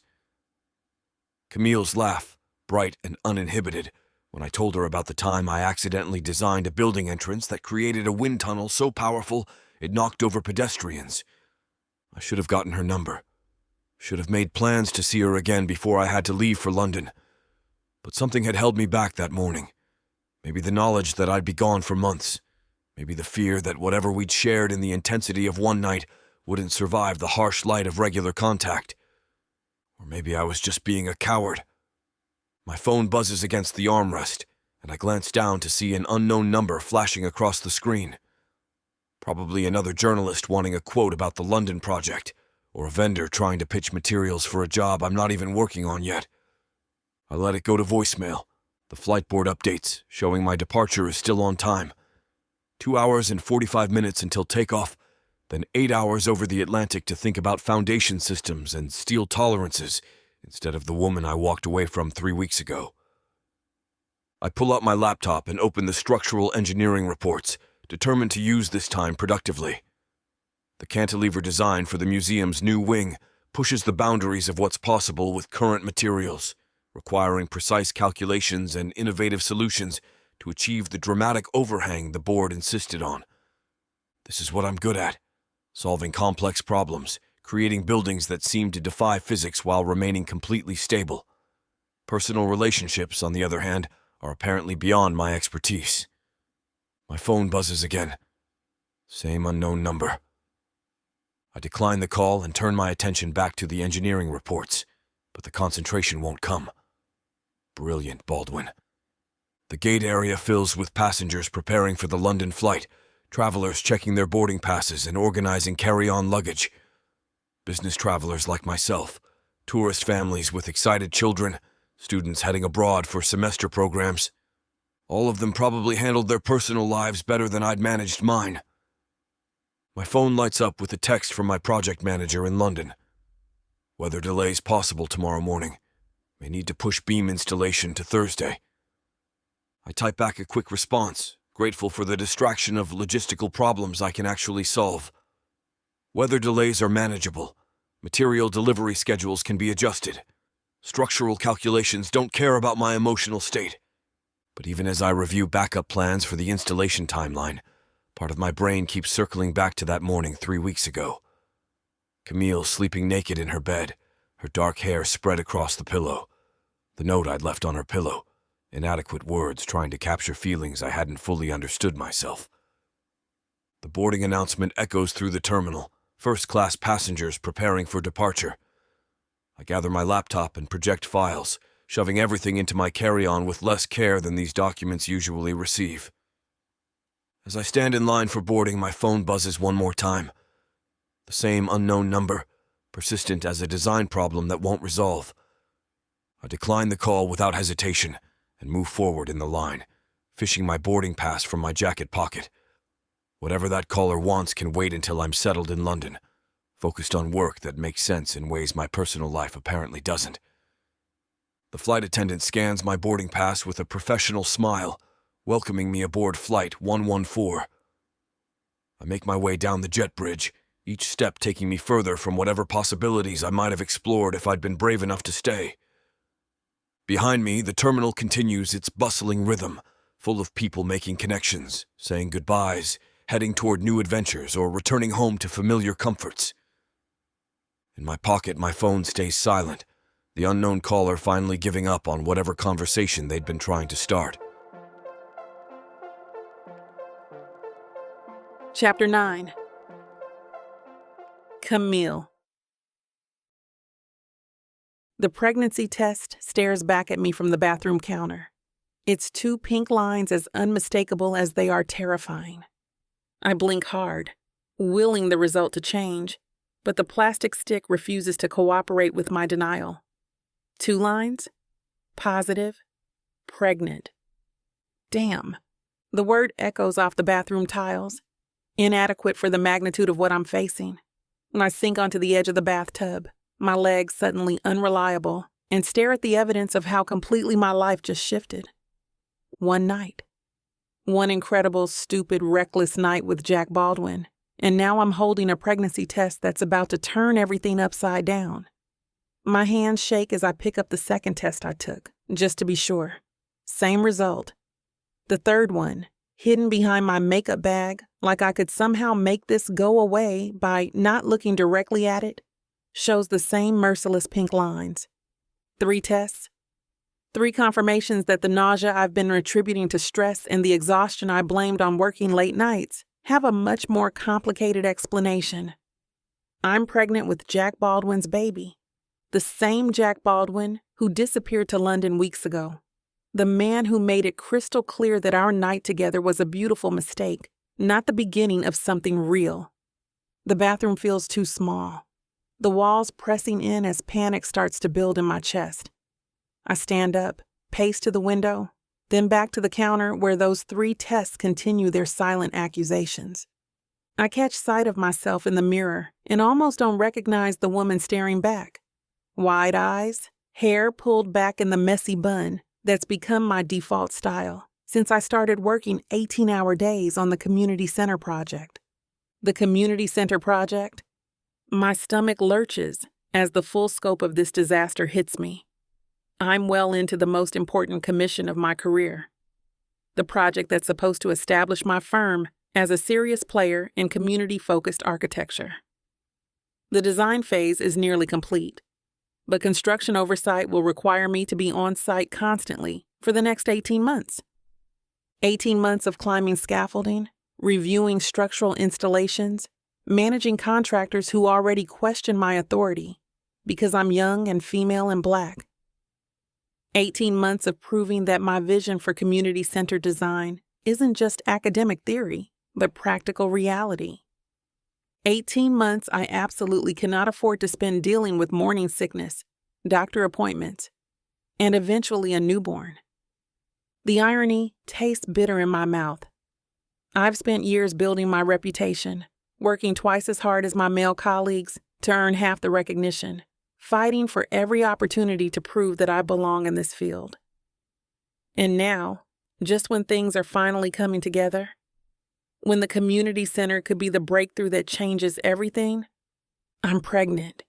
My phone buzzes on the counter, and for one wild moment, I think it might be Jack. Like he somehow sensed across an ocean that we need to have a conversation. But the screen shows Monica's name, probably calling about the contractor meeting scheduled for this afternoon. I let it go to voicemail.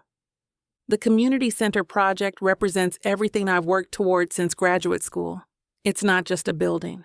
It's a statement about what architecture can accomplish when it's designed with the actual needs of a community in mind. Affordable housing units on the upper floors, childcare and after-school programs on the ground level, flexible community spaces that can host everything from job training workshops to neighborhood meetings. It's the kind of project that could define my entire career.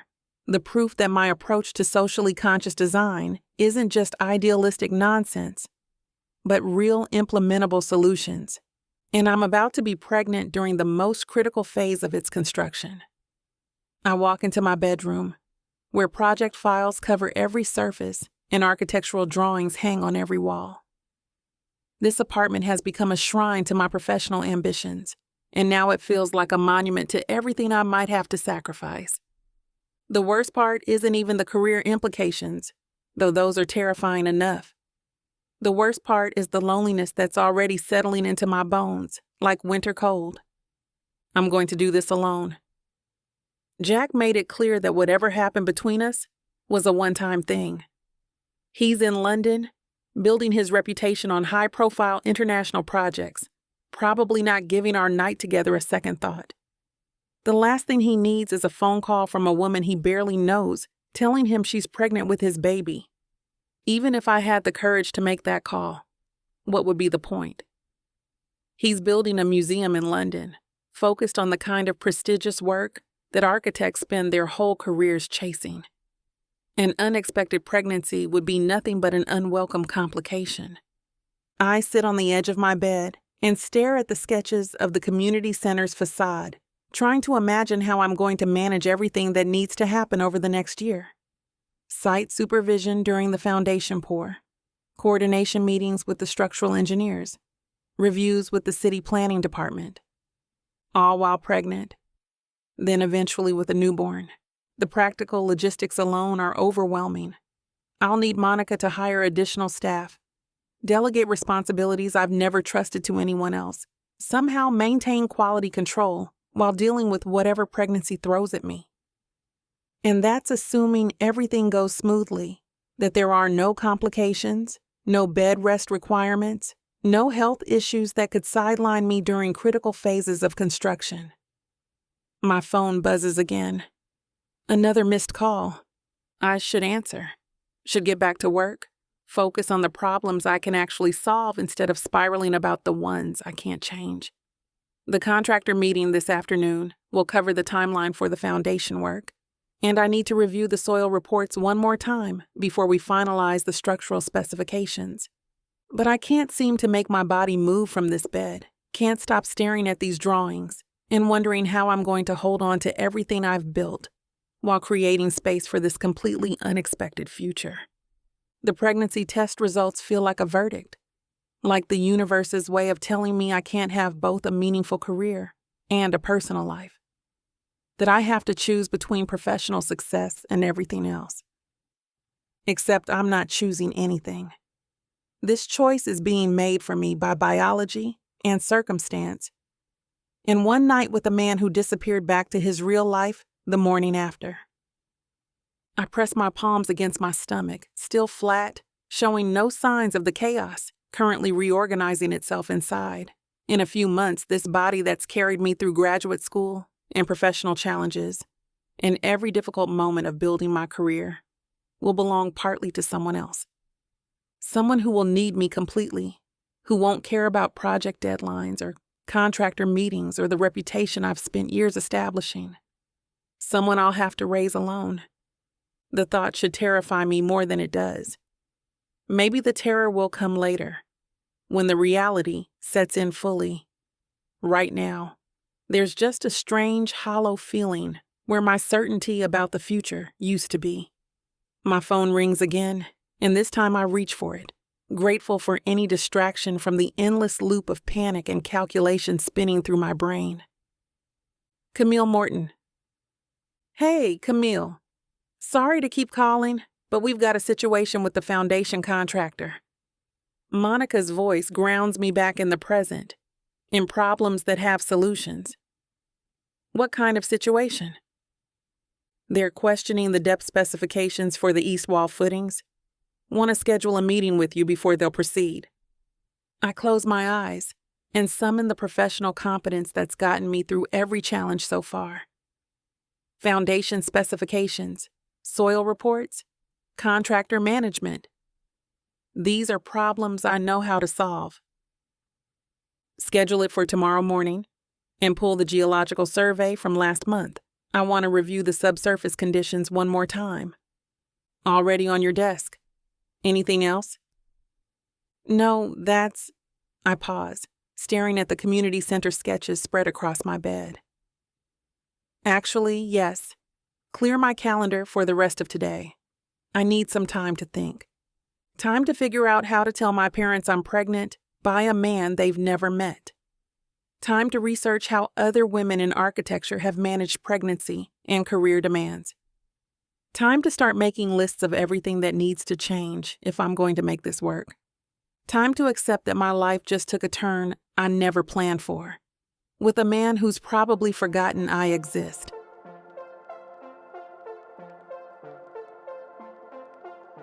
Chapter 10. Jack. The London rain hammers against my office windows like it's personally offended by my presence here. Almost 12 months in this city, and I still can't get used to the relentless gray that seems to seep into everything, including my mood. I push back from my desk, where blueprints for the expansion sprawl across every available surface. The project that was supposed to take 6 months has stretched into a full year, with at least another 12 months ahead of us. Delays with the planning committee, complications with the foundation work near the Thames, endless revisions to accommodate historical preservation requirements. It's prestigious as hell, the kind of work I've spent my entire career building toward. So why does it feel like I'm serving a prison sentence? I know the answer, even though I've been trying to ignore it for the past year.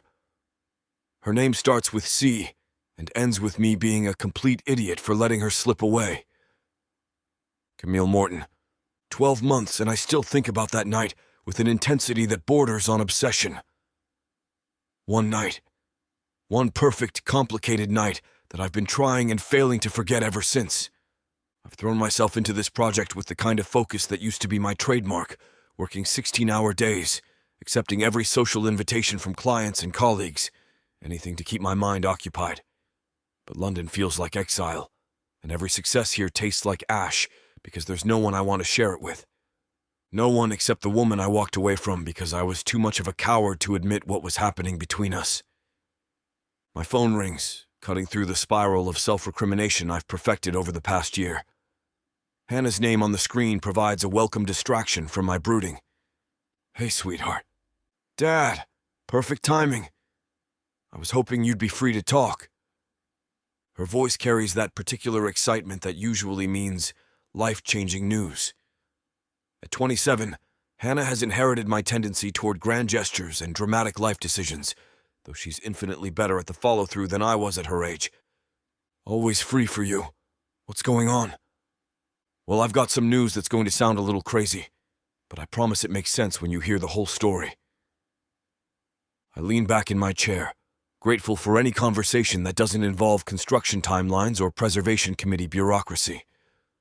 I'm listening. I'm moving to Millbrook. The words hit me like a physical blow. Millbrook. The town I've been trying not to think about for the past 12 months.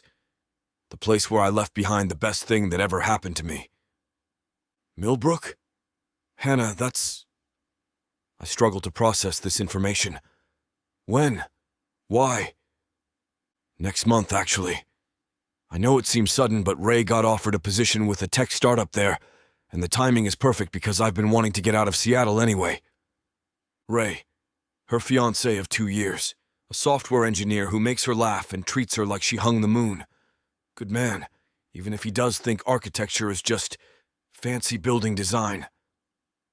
That's a big move, especially with... I pause. How's little Lorelei handling the transition? She's amazing, Dad. I swear this kid adapts to everything better than I do. She's walking now, getting into absolutely everything, and she has this laugh that just... Hannah's voice softens with a particular tenderness reserved for new mothers. You're going to lose your mind when you meet her. The guilt hits immediately, sharp and familiar. My granddaughter is 10 months old, and I've only seen her through video calls. Another relationship sacrificed to career ambitions. Another person I care about relegated to the periphery of my life because I couldn't figure out how to balance professional success with personal connection. I can't wait to meet her properly. And Millbrook... I try to keep my voice neutral, professional. That's a big change from Seattle. What made you choose there specifically? Ray's startup is focusing on sustainable technology integration in small communities. Millbrook is going to be one of their pilot programs. Plus, the cost of living is so much better than Seattle, and the schools are supposed to be excellent. She pauses, and I can hear that particular note in her voice that means she's building up to something important. Actually, there's another reason I'm excited about the move. I've been researching the architectural scene there, and there's some really interesting work happening, especially around community-focused design and sustainable development. My chest tightens. Community-focused design. In Millbrook, where a certain brilliant architect was working on exactly that kind of project the last time I saw her. There's this architect there who's doing incredible work with mixed-use community centers. I've been following her projects for months, and I'm hoping to connect with her once I'm settled. Her name is Camille, and her approach to integrating affordable housing with community services is exactly the kind of work I want to be doing. The world tilts sideways. Hannah is moving to Millbrook. Hannah wants to work with Camille. Hannah, who inherited my passion for architecture and my tendency toward ambitious projects, is about to enter the orbit of the woman I haven't been able to stop thinking about for a year. Dad, you still there? I clear my throat, trying to find my voice through the chaos of emotions currently rearranging my internal landscape. Yeah, I'm here. That sounds like an amazing opportunity. I know you're probably worried about me making another big career change so soon after Lorelei was born, but this feels right. Ray's job will provide stability, and I'll have the flexibility to choose projects that actually matter instead of just paying the bills. I'm not worried about your career decisions, sweetheart. You're brilliant, and you always land on your feet. I pause, wondering how much I should reveal about my connection to Millbrook. I'm just surprised by the location choice. It's funny, actually. I've been drawn to smaller communities lately. There's something about the scale that appeals to me. Big cities feel overwhelming now that I have Lorelei to think about. The irony is almost painful. My daughter is moving to the town I left behind, pursuing the kind of work I walked away from, probably going to build the exact type of career I convinced myself I was too ambitious for. When do you think you'll be able to visit? I know this London project is huge, but I'd love for Lorelei to meet her grandfather properly. The question I've been dreading. How do I explain that this project, prestigious as it is, has become both my refuge and my prison? That returning to Millbrook means facing everything I left unfinished there? The timeline here is complicated. We're looking at least another year, maybe 18 months before the project wraps up. Another year? Her disappointment is palpable. Dad, that's such a long time. Lorelei will be walking and talking by then. I know, and I hate it. But this project is... I search for words that don't reveal how trapped I feel. It's the kind of opportunity that doesn't come around twice. The museum expansion will establish our firm internationally. I understand. I really do. I just miss you, and I want Lorelei to know her grandfather. The guilt settles deeper into my chest. Another relationship sacrificed to professional ambitions.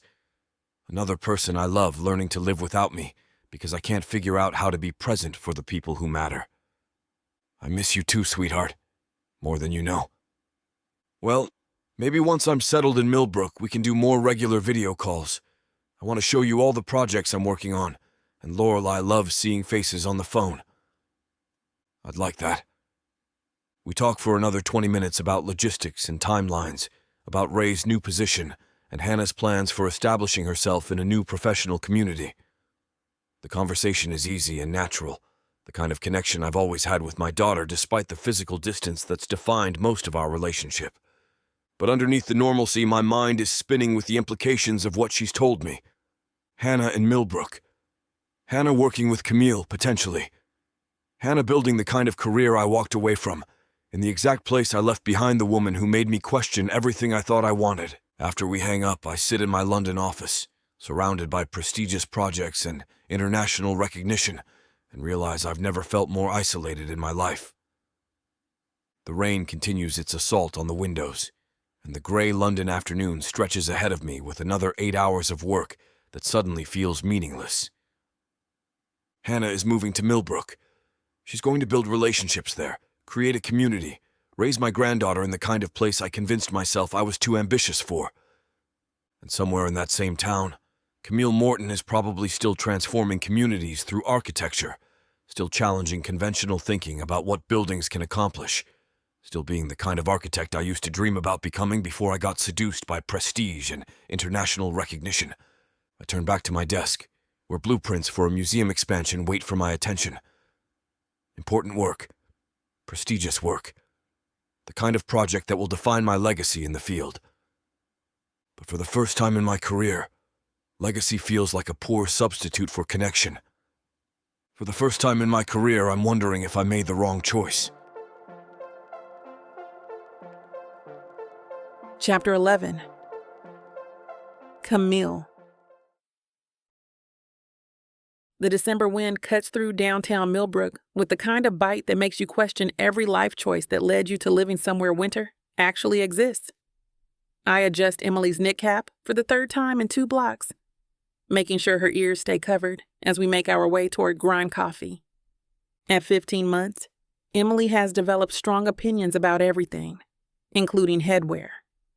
She immediately pulls the hat askew again, those brilliant blue eyes sparkling with mischief, as she babbles something that sounds suspiciously like no hat, but could just as easily be banana or fire truck. Her vocabulary is expanding daily, though her pronunciation leaves room for interpretation. You're going to freeze those little ears off, sweet girl. I readjust the hat again, knowing it's futile. Emily inherited Jack's stubborn streak, along with his eyes, and once she's decided she doesn't want something, negotiation becomes an exercise in creative parenting. The community center project officially wraps next week, 12 months after we broke ground. 12 months of coordinating contractors, managing budgets, navigating city council meetings, and somehow maintaining my sanity while juggling single motherhood. The relief I feel at reaching the finish line is almost overwhelming. Not that anyone knows about the single motherhood part beyond the bare facts. As far as Millbrook is concerned, Emily's father is not in the picture, which is technically true and saves me from explaining why I haven't heard from Jack Baldwin since that night 24 months ago. The night that gave me the most perfect daughter in existence and left me with more questions than answers about what I actually want from life. Grind coffee buzzes with the pre-Christmas energy that transforms Millbrook every December. Garland drapes the windows. Twinkling lights cast everything in a warm glow, and the scent of cinnamon and coffee creates an atmosphere that makes even the most hardened cynic believe in holiday magic. Emily claps her hands at the lights, her entire face lighting up with wonder. Everything is still new to her, still magical. Christmas lights, snow falling past windows, the sound of coffee machines hissing steam. It all deserves celebration in her world. Lights, lights. One of her clearest words, and she uses it liberally to describe anything that catches her attention. Traffic signals, store signs, my laptop screen, the refrigerator light, all worthy of excited announcement. I order my usual vanilla latte and find a table near the window where Emily can watch the world go by. She's fascinated by movement, by people bundling past on the sidewalk, by cars navigating the snow-dusted streets. The community center project consumed my life for over a year. But sitting here with Emily, watching her discover the world with unfiltered enthusiasm, I realize how much I've grown during these months. Not just as an architect, but as a person, as a mother. Single motherhood wasn't part of my 5-year plan, but Emily transformed everything I thought I knew about myself. The fierce protectiveness, the way love can expand to fill spaces you didn't know existed, the discovery that I'm stronger and more resourceful than I ever imagined. Excuse me, is this seat taken? I look up to find a woman about my age holding a coffee cup and gesturing to the chair across from me. She has the shoulder-length brown hair and kind eyes, dressed in the casual but put-together style of someone who's figured out how to look professional while chasing after small children. Please, sit. She settles across from me with the grateful sigh of someone who's been on her feet all morning. Thank you, I'm Hannah. And I have to say, your daughter is absolutely adorable. Camille. And thank you. This is Emily. Emily, never one to ignore positive attention, grins at Hannah and waves enthusiastically. Hi. Hi there, sweetie. Hannah's face softens with the particular expression reserved for babies and small children. She's beautiful. How old is she? 15 months. Old enough to have opinions about everything. Young enough to think those opinions should override physics. Hannah laughs, and I can tell immediately that she's someone who understands the daily negotiations that define life with a toddler. I completely understand. My daughter Lorelai is 22 months old, and she's already convinced that gravity is optional and baby gates are merely suggestions. Where's Lorelai today? Napping, thankfully. My fiancé, Ray, is working from home, so I snuck out for coffee and actual adult conversation. She takes a sip of her drink. We moved here a few months ago, and I'm still getting used to the pace. Millbrook is so different from Seattle. You're from Seattle? That's a big change. Huge change, but good change, I think. Ray got offered a position with a tech startup here, and the timing was perfect. I was ready for something different after Lorelai was born. Emily starts fussing in her high chair, reaching for my coffee cup with the determination of someone who's convinced caffeine is the solution to all problems. I redirect her attention to the sippy cup of milk I brought, earning a look of profound betrayal. No coffee for you, sweet girl. You're energetic enough without caffeine. My attention turns to Hannah. So what do you do? Are you also in tech? Hannah's eyes light up with interest. I'm actually an architect. I've been researching the local scene since we moved here, trying to figure out where I might fit in professionally. The coincidence surprises me. Another architect, recently relocated with a young daughter. In a town the size of Millbrook, the professional community is small enough that we'll inevitably cross paths regularly. What kind of work were you doing in Seattle? Mixed use residential mostly, some commercial renovation. But I've been really interested in community-focused design lately. Sustainable development, affordable housing integration, that kind of thing. My coffee suddenly tastes more interesting. Community-focused design isn't exactly a saturated field, especially in smaller markets like Millbrook. That's exactly the kind of work I've been doing here. The Community Center project is all about integrating services, affordable childcare, job training, health services, community meeting spaces, making sure architecture serves people instead of just looking impressive. Hannah leans forward, her entire demeanor shifting to professional interest. That sounds amazing. I'd love to hear more about it. I've been looking for projects that actually matter, you know? Work that makes a difference instead of just paying the bills. Emily chooses this moment to demonstrate her newest skill, which involves throwing her sippy cup as far as her little arms can manage while announcing "uh-oh" with theatrical innocence.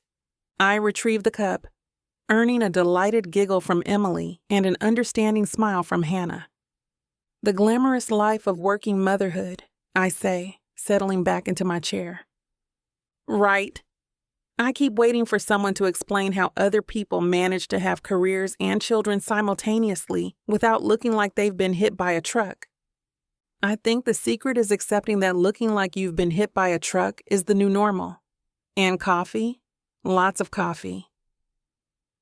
Hannah raises her cup in a mock toast to coffee and the illusion of having it all together.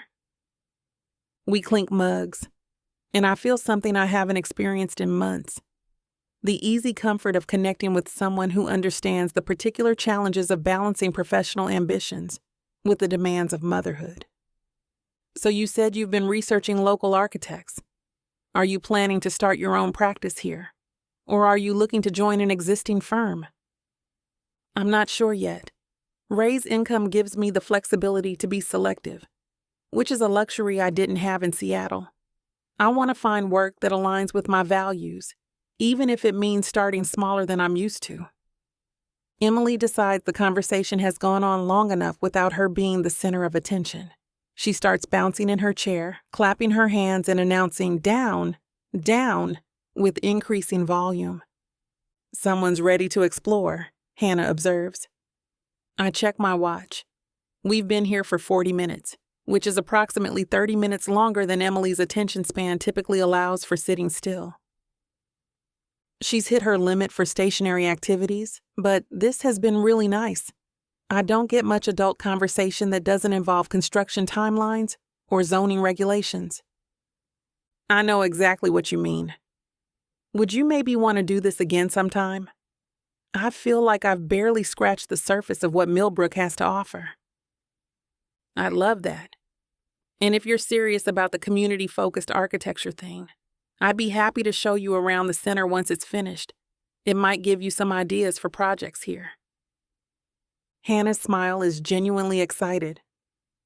That would be incredible. Thank you. We exchange contact information while Emily continues her campaign for freedom, her protests becoming more creative by the minute. I should probably get her home before she stages a full revolt, I say, gathering our things. Of course. And Camille, it was really great meeting you. I have a good feeling about Millbrook. As I bundle Emily back into her winter gear, a process that involves negotiations, distractions, and minor wrestling, I find myself thinking about how nice it was to talk with someone who shares both my professional interests and the daily realities of motherhood. Hannah seems genuine, grounded, the kind of person who might become a real friend given time. In a town like Millbrook, those connections matter. Emily waves enthusiastically at Hannah as we prepare to leave, her earlier protests forgotten in the excitement of saying goodbye to a new person. Bye-bye, bye-bye.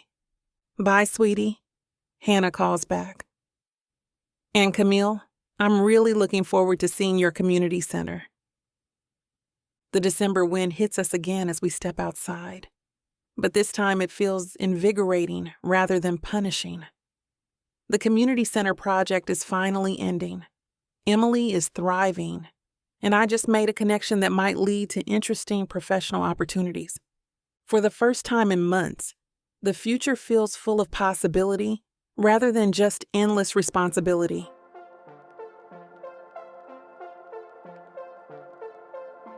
Chapter 12. Jack. The car's GPS announces my arrival in Millbrook with the same mechanical indifference it's maintained for the past 3 hours of driving from JFK. 2 years in London, and I'm back where everything started. Where everything fell apart, if I'm being honest. Millbrook looks exactly the same and completely different simultaneously. The downtown still clusters around Main Street like it has for the past century. But there are new shops, fresh paint on the Victorian houses, and a general sense of renewal that wasn't here when I left. Progress without losing character. Exactly what small New England towns dream of achieving. I pull into Hannah's driveway, noting the Christmas lights Ray has strung along the roofline with the precision of an engineer. My daughter inherited my eye for design, but Ray has a methodical approach to execution, which probably explains why their house looks like it belongs in a holiday magazine. 2 years. 2 years since I've seen my daughter in person, though video calls and constant texting have kept us connected across the Atlantic. 2 years since I ran from everything that mattered, because I couldn't figure out how to be the father she deserved. The front door opens before I can even cut the engine, and Hannah emerges wrapped in a thick cardigan, her face bright with excitement. 27 years old, brilliant, successful, and still willing to welcome back the father who disappeared to London when life got complicated. Dad! She's off the porch and hugging me before I can fully exit the car, and for a moment I'm reminded of the little girl who used to wait by the window for me to come home from work. Some things don't change, even when everything else does. Jesus, Hannah, you look incredible. Motherhood suits you. Language, old man. Little ears are everywhere now. She's grinning as she says it, but I catch the gentle correction. Another adjustment to make. My vocabulary needs to account for a toddler in the house. Ray appears in the doorway, holding what I assume is my granddaughter. 22 months old, Hannah told me, walking and talking and absolutely ruling the household with the iron fist only toddlers can wield. Jack, welcome back. Ray's greeting is warm but reserved, the way it's always been. He's good for Hannah, grounding her when her ambitions threaten to overwhelm everything else, supporting her dreams without trying to control them. Everything I never figured out how to do. Ray, good to see you. But my attention is entirely focused on the little girl in his arms. Lorelei has Hannah's eyes and nose, but there's something familiar in the set of her jaw, the way she tilts her head while studying this stranger who's invaded her domain.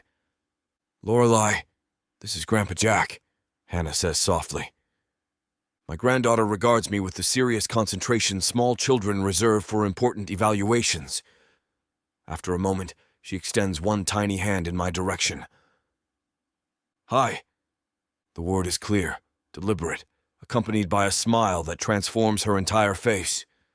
I'm completely undone. "Hi there, sweetheart." She allows me to take her small hand, her grip surprisingly firm for someone who's barely 2 feet tall.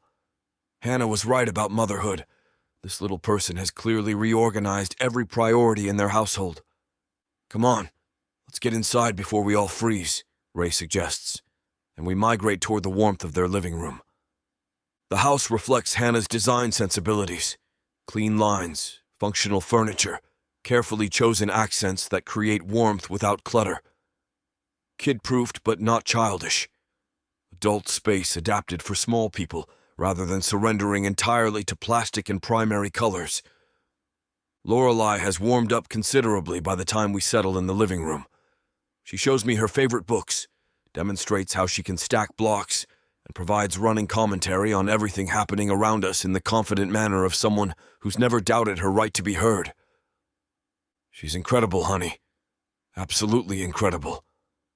She's got opinions about everything and the vocabulary to express most of them. Ray swears she's going to be an architect like us, but I think she might be destined for law school. Why not both? I watch Lorelei carefully arrange her blocks according to some internal logic that makes perfect sense to her. She's got the Baldwin stubborn streak, that's obvious. Among other traits. Hannah's tone is dry but affectionate. Speaking of architecture, I've been networking since we moved here, trying to figure out where I fit in the local scene. Any interesting prospects? Actually, yes. I met another architect last week, Camille Morton.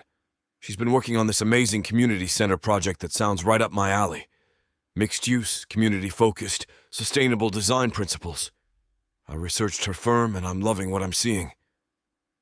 The name hits me like cold water. Camille Morton. 2 years, and I'd almost convinced myself that night was just a beautiful mistake, something that belonged to the past rather than haunting the present. Camille Morton? I keep my voice carefully neutral. You know her? We've met. Understatement of the century, but Hannah doesn't need the details of my personal disasters. She's talented. That's what I gathered. And she seems really nice. Down to earth, you know.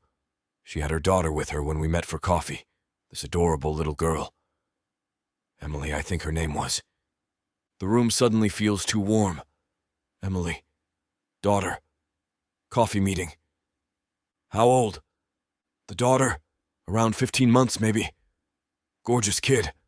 Those bright blue eyes that just sparkle. Camille's doing the single mom thing, which can't be easy with a demanding career. 15 months.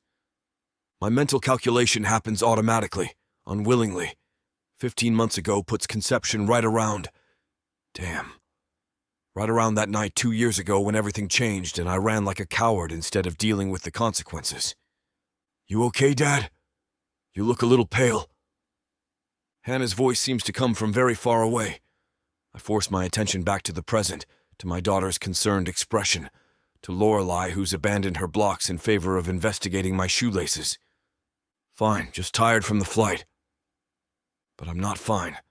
I'm calculating dates and imagining little blue eyes and wondering how the hell I could have been in London for 2 years while there might be... The single mom thing is tough, I manage. Did she mention the father at all? Just that he's not in the picture. Which could mean anything these days. Divorce, never married, complete deadbeat. I didn't pry. Not in the picture. That's one way to describe a man who disappeared to another continent rather than face the possibility of responsibility.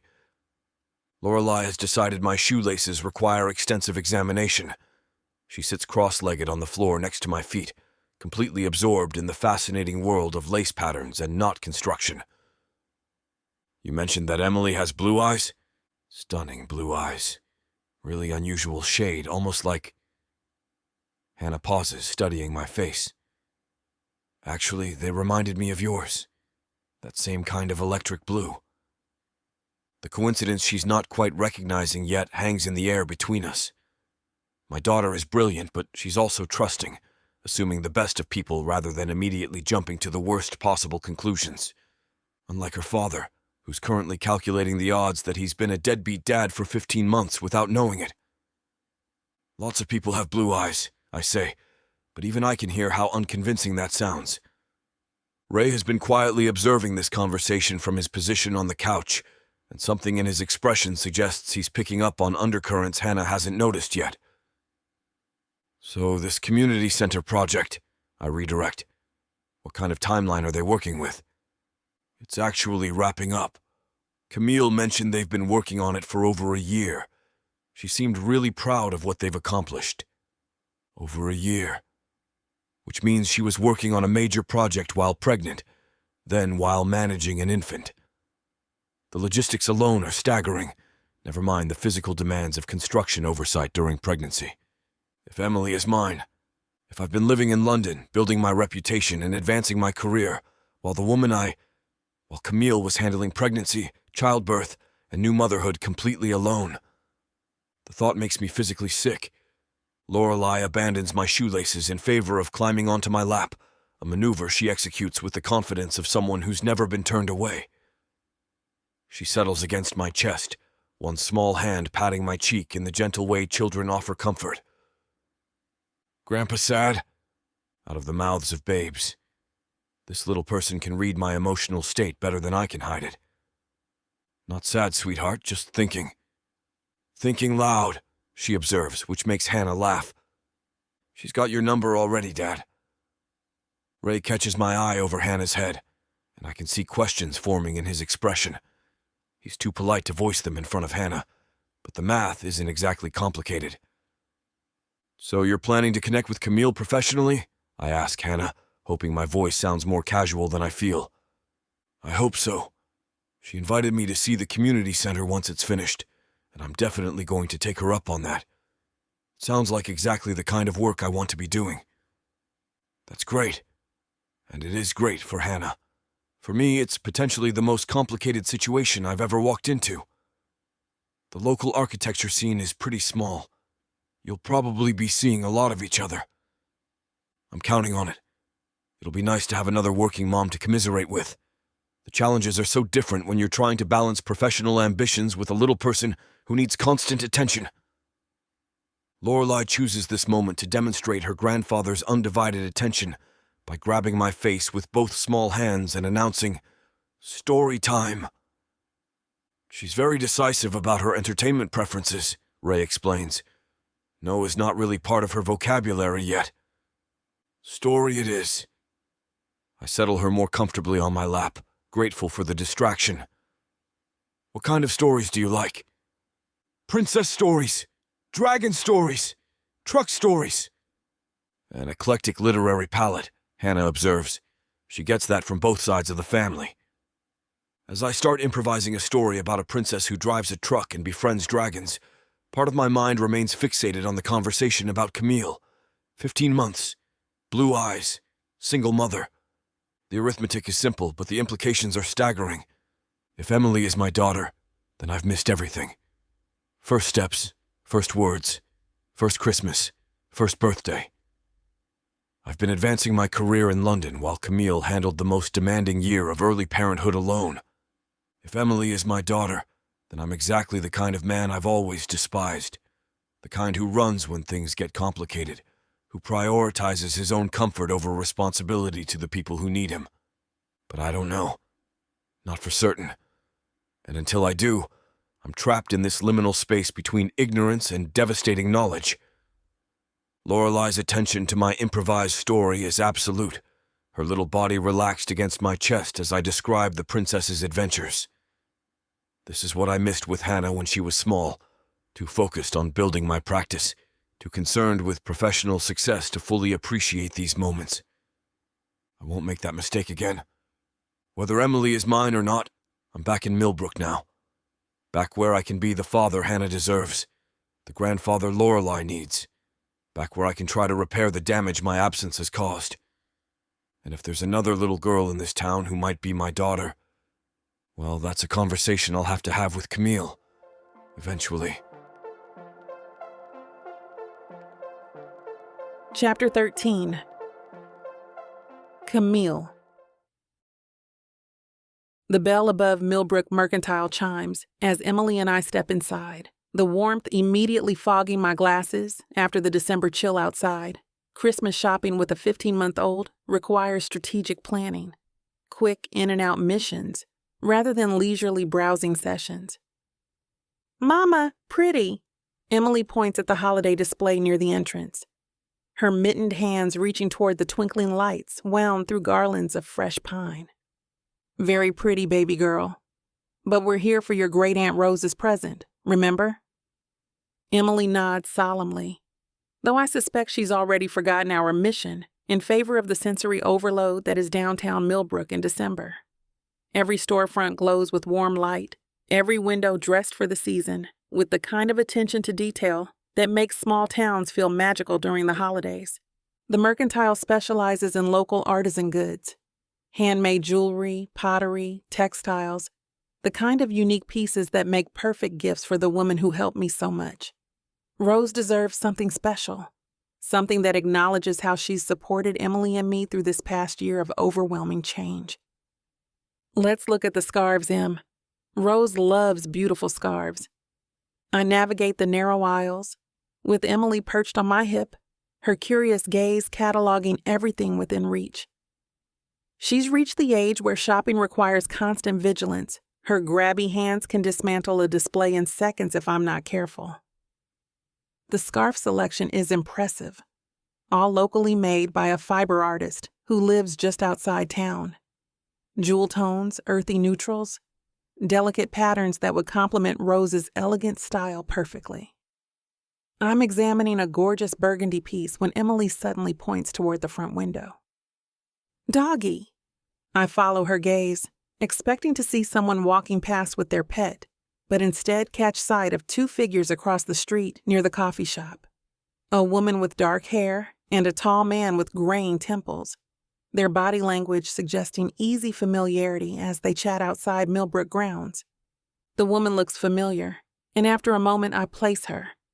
Hannah, the architect I met last week. She's animated, gesturing as she speaks, clearly excited about whatever they're discussing. But it's the man beside her that makes my stomach drop straight to the floor. Even from this distance, even after 2 years, I'd recognize that profile anywhere. The strong jawline, the way he carries himself with absolute confidence, the particular shade of salt and pepper hair that catches the afternoon light. Jack Baldwin.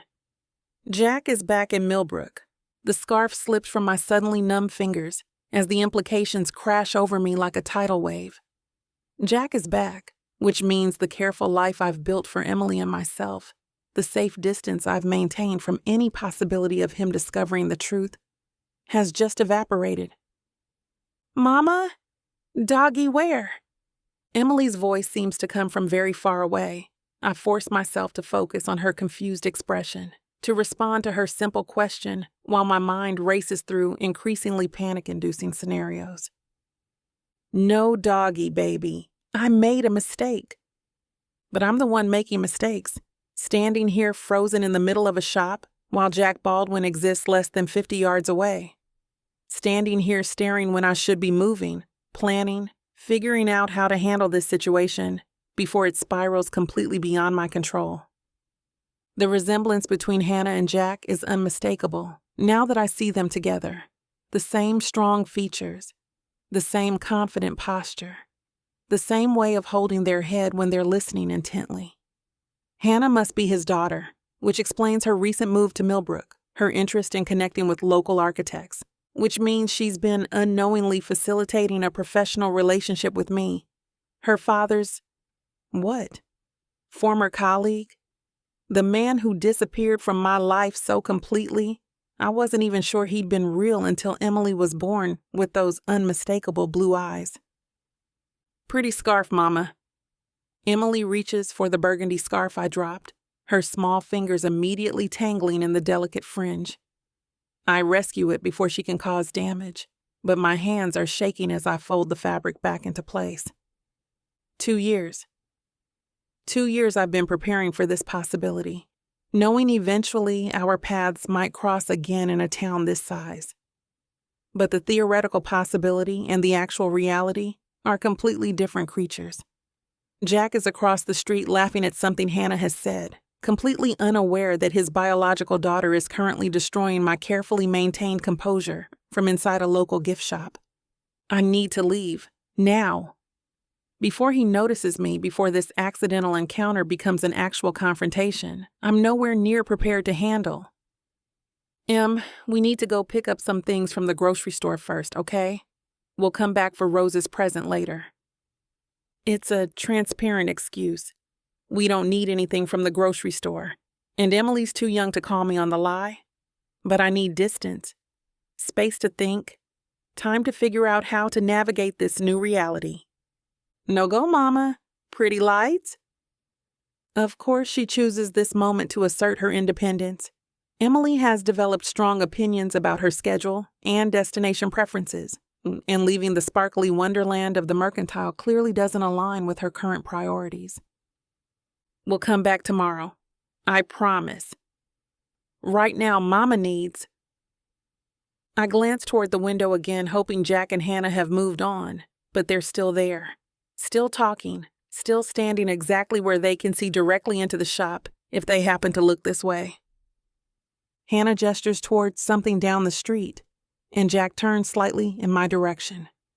Even though the window glass and the distance between us, even though logically there's no way he can see me clearly, my heart rate spikes like I'm being hunted. Because in a way, I am. Not by Jack specifically. He doesn't even know Emily exists. But by the inevitable collision of the life I've built and the truth I've been protecting. By the end of the careful isolation that's allowed me to be Emily's only parent, her only priority, her entire world. Mama sad? Emily's small hand pats my cheek, her touch gentle and concerned. She's inherited my emotional sensitivity along with Jack's eyes, reading my distress even when I'm trying to hide it. Mama's fine, sweet girl. Just thinking about Christmas presents and how much we have to do.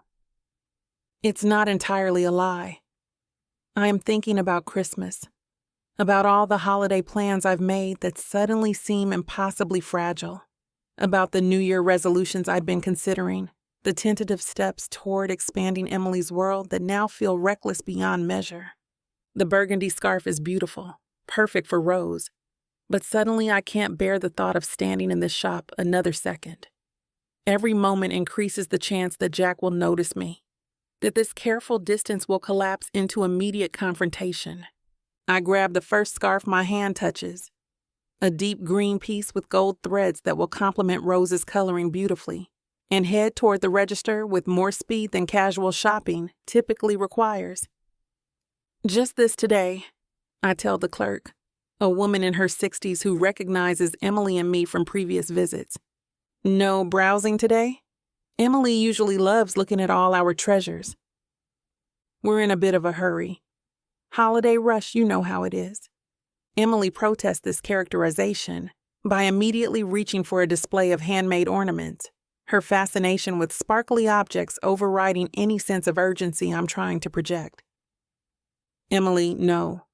We'll look at the pretty ornaments next time. The clerk wraps the scarf in tissue paper with the deliberate care of someone who takes pride in presentation, while I mentally calculate the time this is taking and the probability that Jack will still be across the street when we emerge. She's gotten so big since the last time you were in, the clerk observes, smiling at Emily, who's now examining her own reflection in a decorative mirror. Look at those gorgeous blue eyes. Just stunning. She's going to be a heartbreaker when she grows up. Thank you. The words come out strained, tighter than I intended. Every comment about Emily's eyes feels loaded now. Every casual observation about her appearance suddenly fraught with potential revelation.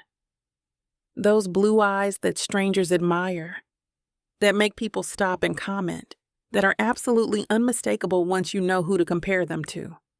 The clerk finishes the wrapping, and hands me the package with a smile.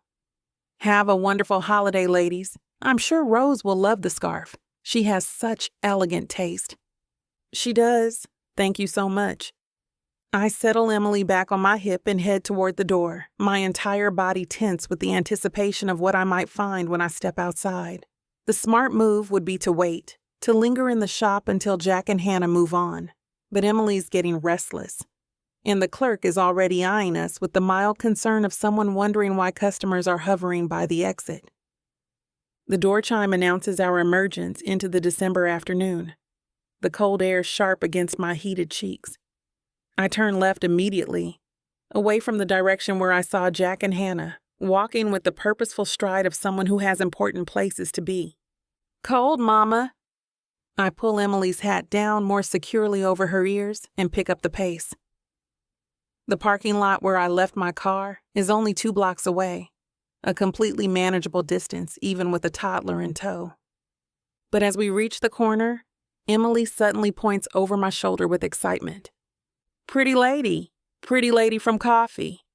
My blood turns to ice.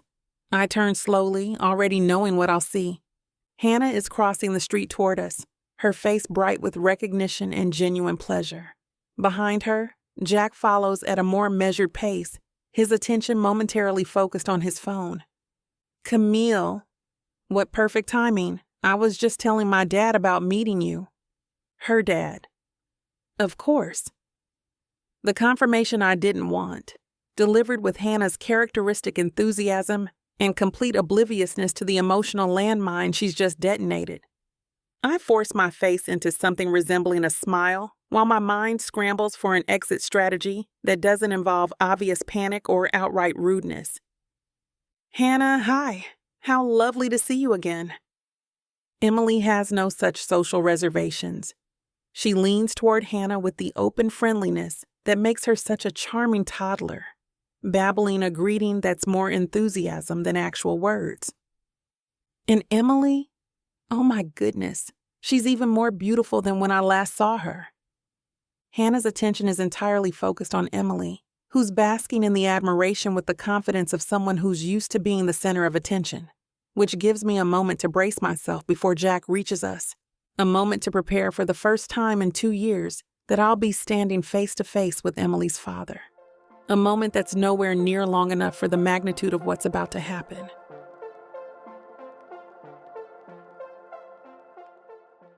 I thought I was getting a fake marriage, but I didn't know my story was being told by Miss Tyla.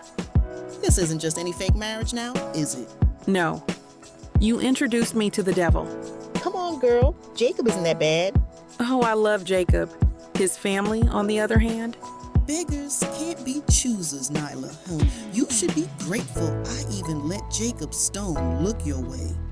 I just wanted to save my granddaddy. Is that so bad?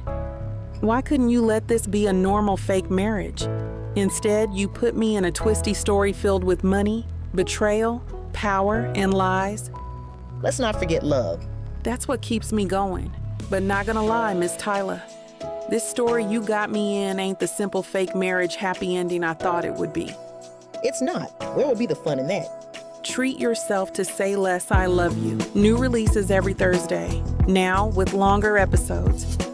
Or skip the wait and grab the full series bundle from TylaWalker.com for up to 85% off. Treat yourself with Miss Tyla.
Chapter 14.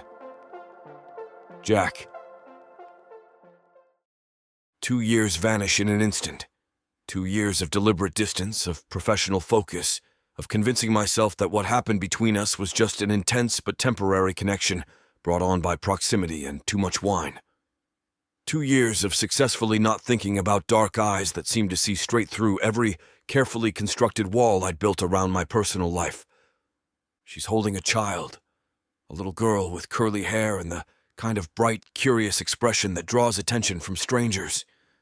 The kid's bundled in a pink winter coat, mittened hands reaching toward Hannah with the fearless friendliness that only toddlers possess.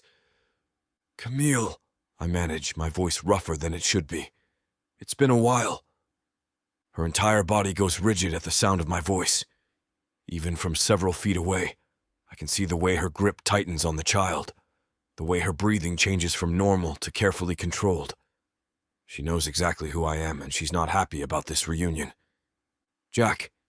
She nods once, a gesture so minimal it barely qualifies as acknowledgement. "Yes, it has." Hannah's looking between us with growing curiosity, clearly sensing undercurrents she can't identify. "You two know each other?" "We met briefly," Camille says before I can respond. "At a gala a few years ago." "Small world," Hannah says, though she's still watching our exchange with the analytical eye of someone who builds structures for a living. Details matter in our profession, and the details of this conversation aren't quite adding up to casual professional acquaintances.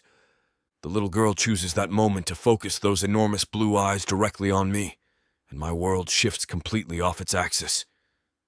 Jesus Christ, those aren't just blue eyes. They're my blue eyes. The exact shade, the exact shape, the same intense directness that used to make people uncomfortable when I was a kid. Emily studies me with the kind of unblinking attention that suggests she's cataloging everything she sees, filing it away in whatever mysterious process governs toddler memory.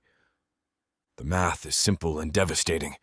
I force myself to keep breathing, to maintain some semblance of normal conversation while every assumption I've held about my life rearranges itself around this new reality.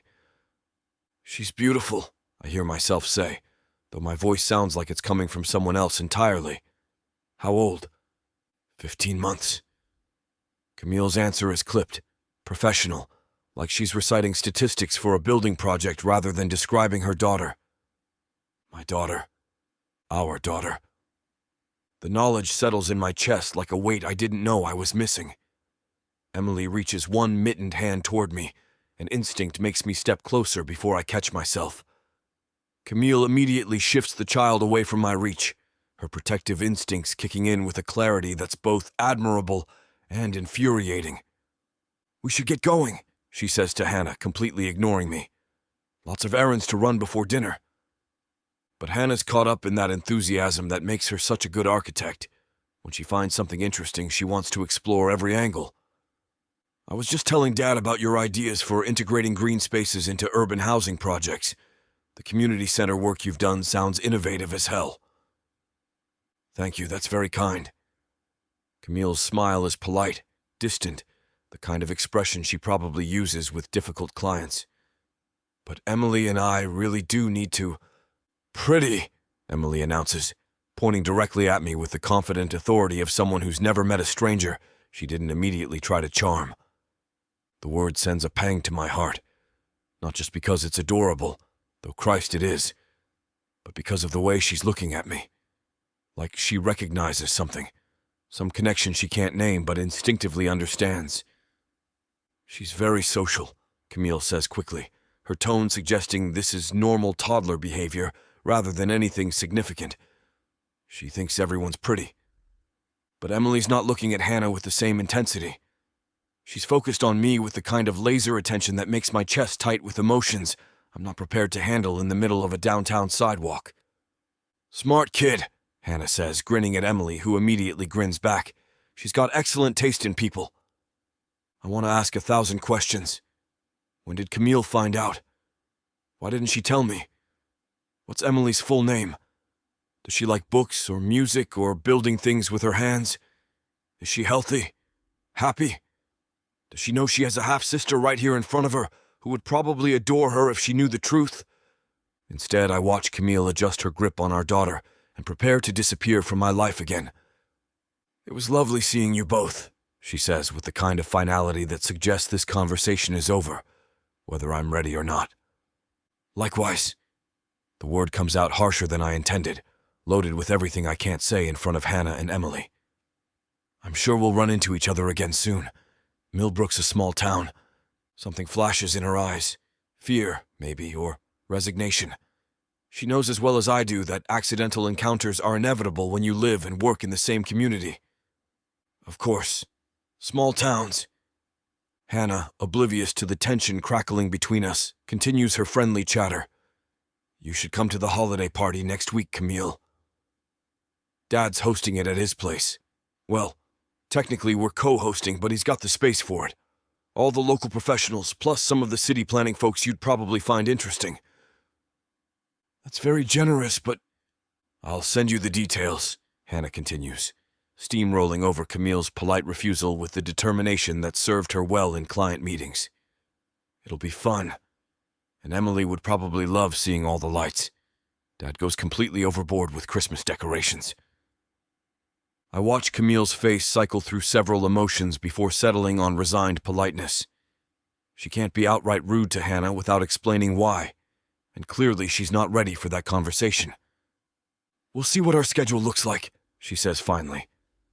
Emily, apparently bored with the adult conversation, has discovered the buttons on my coat and is reaching toward them with the focused determination of someone who's just found a fascinating new toy. "No, baby," Camille says, stepping back again. "Don't grab at people." But Emily's not deterred. She stretches toward me with both arms, making the universal toddler gesture for "pick me up," while babbling something that might be an attempt at saying my name. She's friendly, I manage, though what I want to do is take her from Camille's arms and see if she feels as right against my chest as I suspect she will. Too friendly sometimes. Camille's voice is tight with stress she's trying to hide. "We really do need to go. The grocery store closes early today and we still need—" Emily interrupts with a loud, clear "Dada" that stops all conversation dead. The word hangs in the December air like a challenge. Hannah's eyebrows shoot up in confusion, clearly wondering why a toddler is calling her father Dada. Camille goes rigid, her professional composure finally cracking under the weight of this moment. And Emily, completely unaware of the bomb she's just detonated, grins at me with the kind of pure joy that makes everything else seem irrelevant. "She says that to lots of people," Camille says quickly, her voice pitched higher than normal. "Men with gray hair especially. She sees them and thinks... Anyway, we really need to go." It's a reasonable explanation. Believable, even. Except for the way Camille can't quite meet my eyes when she says it, and the way Emily's still reaching for me with single-minded determination. "Dada," she repeats, more insistently this time. "Emily, no." Camille's voice has an edge now, the kind of parental authority that usually stops toddler behavior in its tracks. "We don't grab at people, remember?" But Emily's not grabbing at a random person. She's reaching for me with the confidence of someone who recognizes something important, even if she can't articulate what that something is. The resemblance is unmistakable once you know to look for it. Not just the eyes, though, those are devastating in their familiarity. The shape of her face, the way she holds her head when she's concentrating, the stubborn set of her jaw when she's determined to get what she wants. She looks like Hannah did at that age. She looks like me. "I should let you get to those errands," I say finally, though every instinct I possess is screaming at me to prevent Camille from leaving. To demand answers, to insist on a private conversation, to somehow bridge the 2-year gap that's kept me from knowing my own child. But not here. Not in front of Hannah, not with Emily as an audience. This conversation needs to happen on neutral ground, somewhere Camille can't simply walk away when things get uncomfortable. "Yes," she says, relief evident in her voice. "It was good seeing you both." She turns to go, but Emily has other plans. The little girl twists in her arms, craning her neck to keep me in sight as Camille tries to walk away. "Bye-bye," Emily calls, waving one mittened hand with the kind of enthusiastic farewell that suggests she expects to see me again soon. And she will. Because now that I know she exists, now that I've seen her face and heard her voice and watched her try to reach for me with complete trust, there's no force on earth that's going to keep me away from my daughter. Chapter 15. Camille. 5 days. 5 days of pretending that encounter downtown never happened. That Emily's enthusiastic dada was just toddler babble. That the look of recognition in Jack's eyes was my imagination working overtime. 5 days of jumping every time my phone rings, checking over my shoulder when we're out, and lying awake at night wondering when he'll show up, demanding answers I'm not ready to give. Today, apparently. The knock on my apartment door comes at exactly the wrong moment. Emily's finally settled into her high chair with animal crackers. I've got her art supplies packed for the Christmas session at Millbrook Park, and my coffee's still hot enough to be drinkable. One perfect moment of domestic tranquility before our day begins. "Mama door," Emily announces, pointing toward the sound with the authority of someone who takes her security duties very seriously. I know it's him before I even look through the peephole. Something about the rhythm of the knock, confident but not aggressive, patient but insistent. The knock of someone who knows exactly what they want and isn't going away until they get it. Jack stands in my hallway, looking like he hasn't slept much either. His usually perfect hair is disheveled. His expensive coat wrinkled like he's been wearing it for days. But those blue eyes, Emily's eyes, are laser focused on my door with an intensity that makes my stomach clench. "Camille." His voice is rougher than it was downtown, less controlled. "We need to talk." This isn't a good time.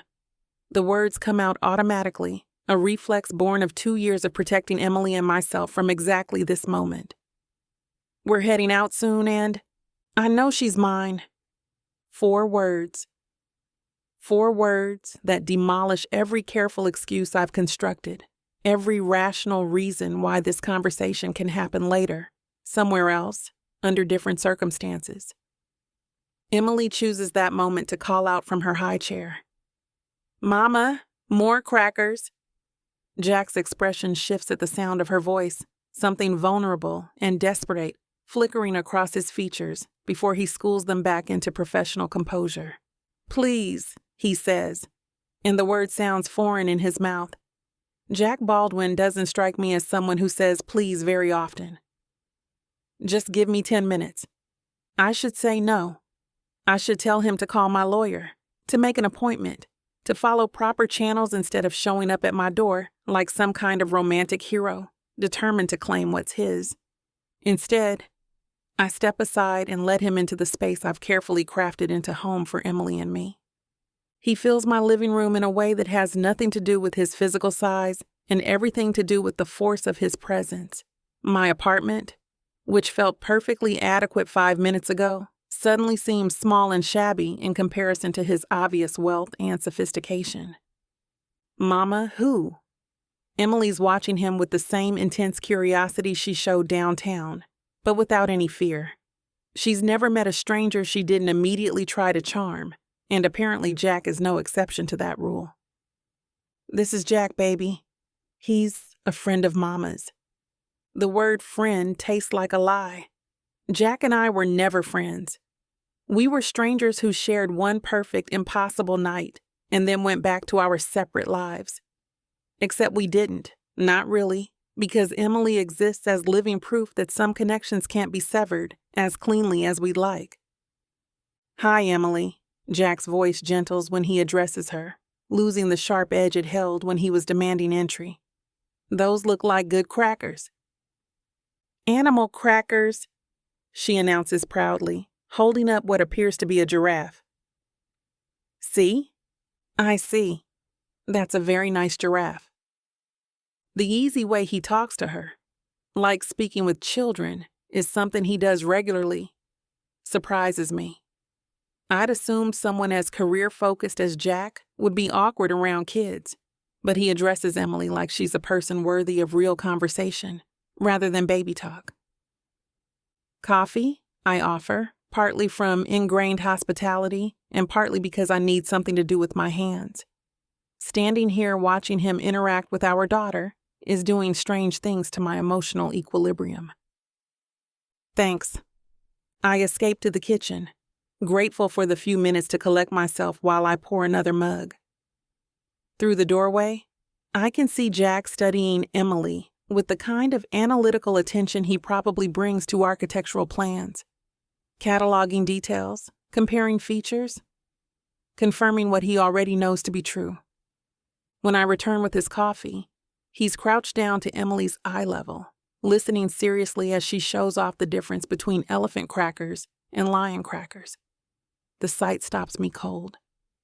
This is what I imagined during those early months when pregnancy hormones made me weepy and sentimental. Not the specific details, but the feeling. A father who looked at Emily like she was the most fascinating person in the room, who took her seriously even when she was being completely ridiculous. Thank you. He takes the mug without breaking eye contact. She looks like you. She has your eyes. The admission slips out before I can stop it, and Jack's expression shifts into something I can't quite read. Hannah noticed. That's why I knew for sure. Hannah's your daughter? From my first marriage. She's 27. She's also an architect. He takes a sip of coffee, never looking away from Emily. She has the same eyes, same stubborn expression when she's concentrating on something. Emily, as if summoned by our conversation, looks up from her crackers and grins at Jack with the kind of radiant joy that could power the entire apartment building. Dada, she says again, reaching toward him with both hands. This time, Jack doesn't hesitate. He sets his coffee down and scoops her up from the high chair, settling her against his hip like it's the most natural thing in the world. Emily immediately starts exploring his face with those sticky little fingers, babbling at him in the mix of real words and toddler language that passes for conversation in her world. Watching them together does something painful to my chest. Emily fits against him perfectly, like missing puzzle pieces finally sliding into place. She's completely comfortable in his arms, showing no trace of the stranger anxiety that usually makes her clingy when she meets new people. She knows, Jack says quietly, his voice rough with something that might be wonder. Somehow, she knows. Kids are intuitive about family connections. The explanation sounds weak even to me, but I need some way to rationalize the instant bond between them that doesn't involve admitting how much Emily's resembled him from the moment she was born. Why didn't you tell me? The question I've been dreading for 5 days, delivered with surprising gentleness instead of the anger I expected. I tried. The words come out sharper than I intended, defensive in a way that probably makes me sound guilty. I called you, multiple times. His expression shifts, confusion replacing the careful control he's been maintaining. When? After I found out I was pregnant. After the first ultrasound. After she was born. Each memory stings like a reopened wound, those desperate days when I thought maybe, possibly, he might want to be part of this. You never answered. I left voicemails. Several of them. My assistant handles most of my calls when I'm traveling. She probably thought they were sales calls or... He runs his free hand through his hair, Emily still perfectly content in his other arm. Christ, what did you think when I didn't call back? The question opens up 2 years of carefully suppressed hurt and anger. All those nights when Emily would cry, and I'd wonder if having a partner to share the load would make everything easier. All the moments when she did something adorable, and I wanted to share it with someone who would understand why it mattered. All the times I looked at her face and saw his features staring back at me. I thought you knew exactly who was calling, and chose not to respond. My voice is steadier than I feel, professional in the way I've learned to be when emotions threaten to overwhelm me. I thought you'd made your position on unexpected complications very clear. Complications. He repeats the word like it tastes bitter. Is that what you think Emily is? No, the denial comes fierce and immediate. Emily is the best thing that's ever happened to me. But I thought that's how you'd see her. An inconvenience, a mistake. Emily chooses that moment to grab Jack's nose, giggling with delight when he pretends she's honking a horn. The sound is pure joy, innocent and perfect, and it cuts through the tension in the room like sunlight through storm clouds. She's not a mistake, Jack says quietly, his attention split between Emily's explorations and my face. She's incredible. You've done an amazing job with her. The compliment shouldn't matter as much as it does. I've been raising Emily on my own for 15 months, making decisions and handling crises, and celebrating milestones without input from anyone else. I know I'm a good mother. I don't need Jack Baldwin's validation. Except apparently I do, because hearing him acknowledge how well I've cared for our daughter eases some knot of tension I didn't realize I was carrying. She's easy to love, I say, which is both completely true and utterly inadequate for describing the fierce, protective, overwhelming adoration I feel for my daughter. Emily, apparently bored with Jack's nose, has discovered his expensive watch and is trying to figure out how to remove it from his wrist. No, baby, I say automatically. Don't grab at people's things. But Jack just unclasps the watch and hands it to her, seemingly unconcerned about letting a toddler play with what's probably a several $1,000 timepiece. It's fine. She's curious. That's an expensive watch. It's replaceable. His tone suggests the watch's monetary value is irrelevant compared to Emily's happiness. She's not.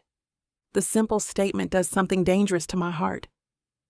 Not the flutter of physical attraction I felt 2 years ago, though that's still there, humming under the surface despite my best efforts to ignore it. This is deeper, more treacherous. The recognition that maybe, possibly Jack Baldwin might actually want to be a father to Emily, which terrifies me more than his potential rejection ever did.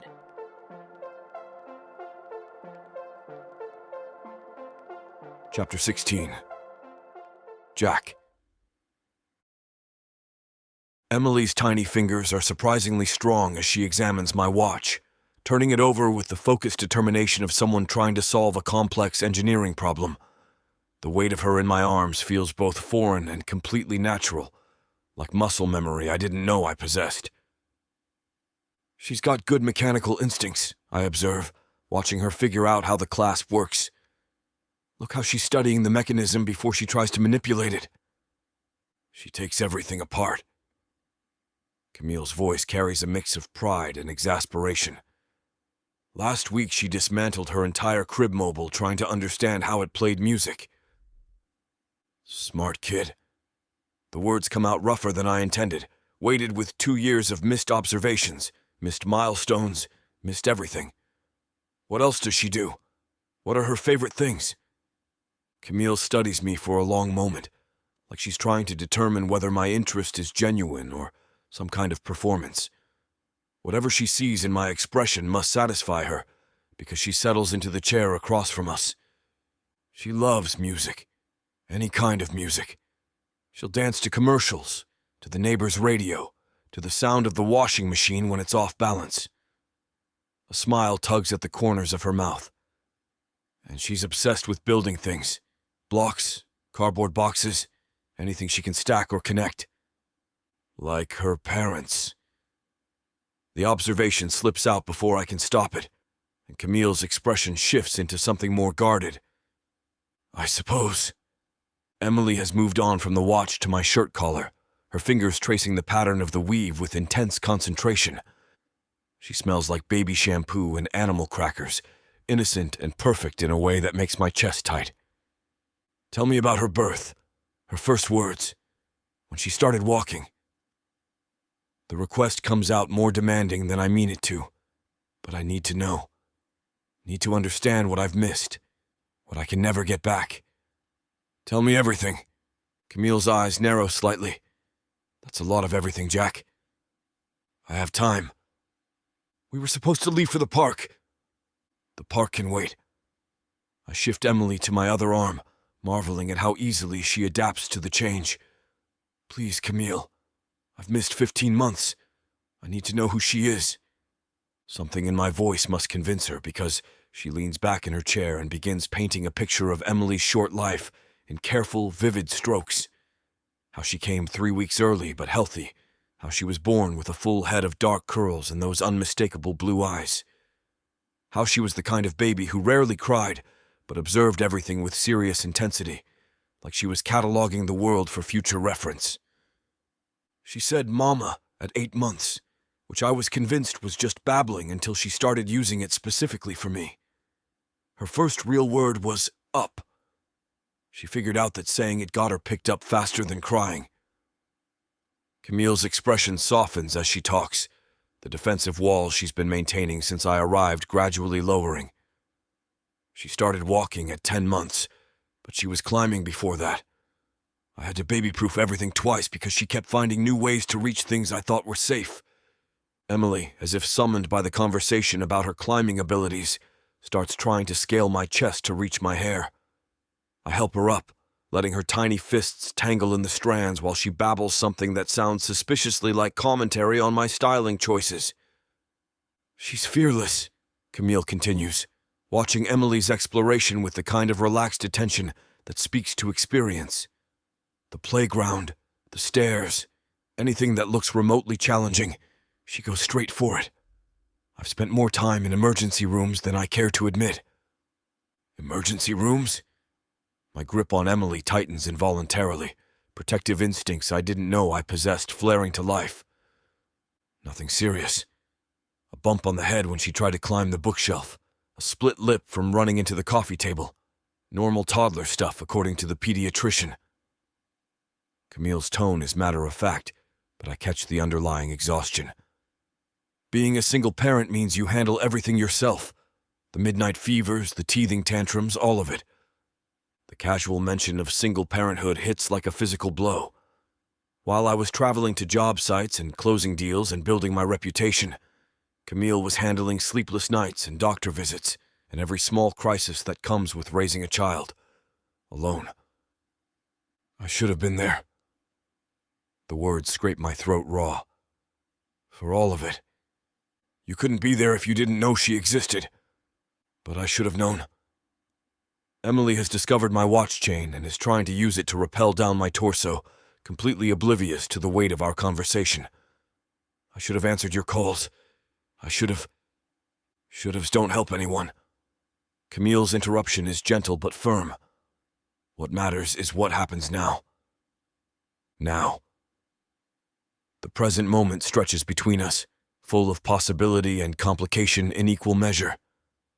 Emily continues her exploration of my anatomy while I try to process the magnitude of what I'm being offered. A chance to be the father I never knew I wanted to be, to this incredible little person who shares my eyes and apparently my determination to figure out how everything works. I want to be part of her life. The declaration comes out stronger than I feel, but I need Camille to understand that this isn't casual interest or guilt-driven obligation. I want to know her. I want her to know me. I want to be her father, not just the guy who contributed DNA. Camille is quiet for a long moment, her attention focused on Emily's attempts to dismantle my shirt buttons. When she finally speaks, her voice carries a careful neutrality that suggests she's choosing her words with lawyer-like precision. What does that look like to you? Being her father? The question forces me to confront the practical realities of what I'm asking for. I've never been responsible for a child's daily care, never had to consider anyone else's needs when making decisions about my time or my priorities. This would be different.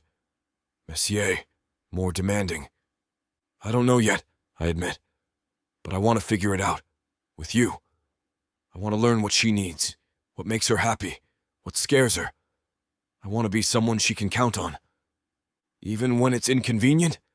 When she's sick and cranky and nothing you do makes her feel better? When you have important meetings but she needs you to read the same story 17 times in a row? The challenge in her voice tells me this isn't theoretical. She's describing her reality, the endless small sacrifices that parenthood demands. Yes. I don't hesitate. Even then. Especially then. Emily chooses that moment to pat my cheek with sticky fingers, grinning at me like I've just passed some kind of test. The gesture is simple, innocent, but it feels like a benediction. There's something else you need to consider. Camille's tone shifts, becoming more businesslike. Hannah, how is she going to react to learning she has a sister?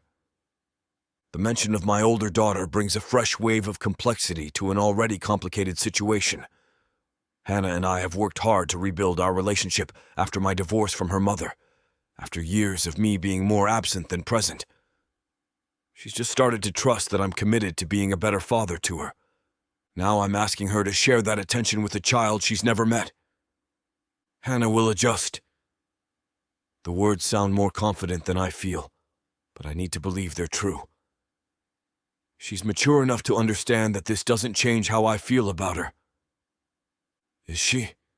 Camille's skepticism is evident, because from where I'm sitting, this changes everything. Your time, your priorities, your financial responsibilities. You're asking a 27-year-old woman to accept that her father has been hiding a child for nearly 2 years. I wasn't hiding anything. I didn't know. But she doesn't know that. Camille's interruption is sharp. All Hannah knows is that you have another daughter you've never mentioned. How do you think that's going to land? The question forces me to imagine the conversation I'll need to have with Hannah, and my stomach clenches. She's been burned by my absences before, disappointed by promises I didn't keep when work took priority over family. Learning about Emily won't just be a surprise, it'll be a betrayal, unless I handle it right. I'll tell her the truth, that I made mistakes, that I should have been more accessible, that I'm trying to fix things now. Emily has given up on my buttons and is now fascinated by my earlobe, her tiny fingers surprisingly gentle as she examines it. Hannah understands second chances.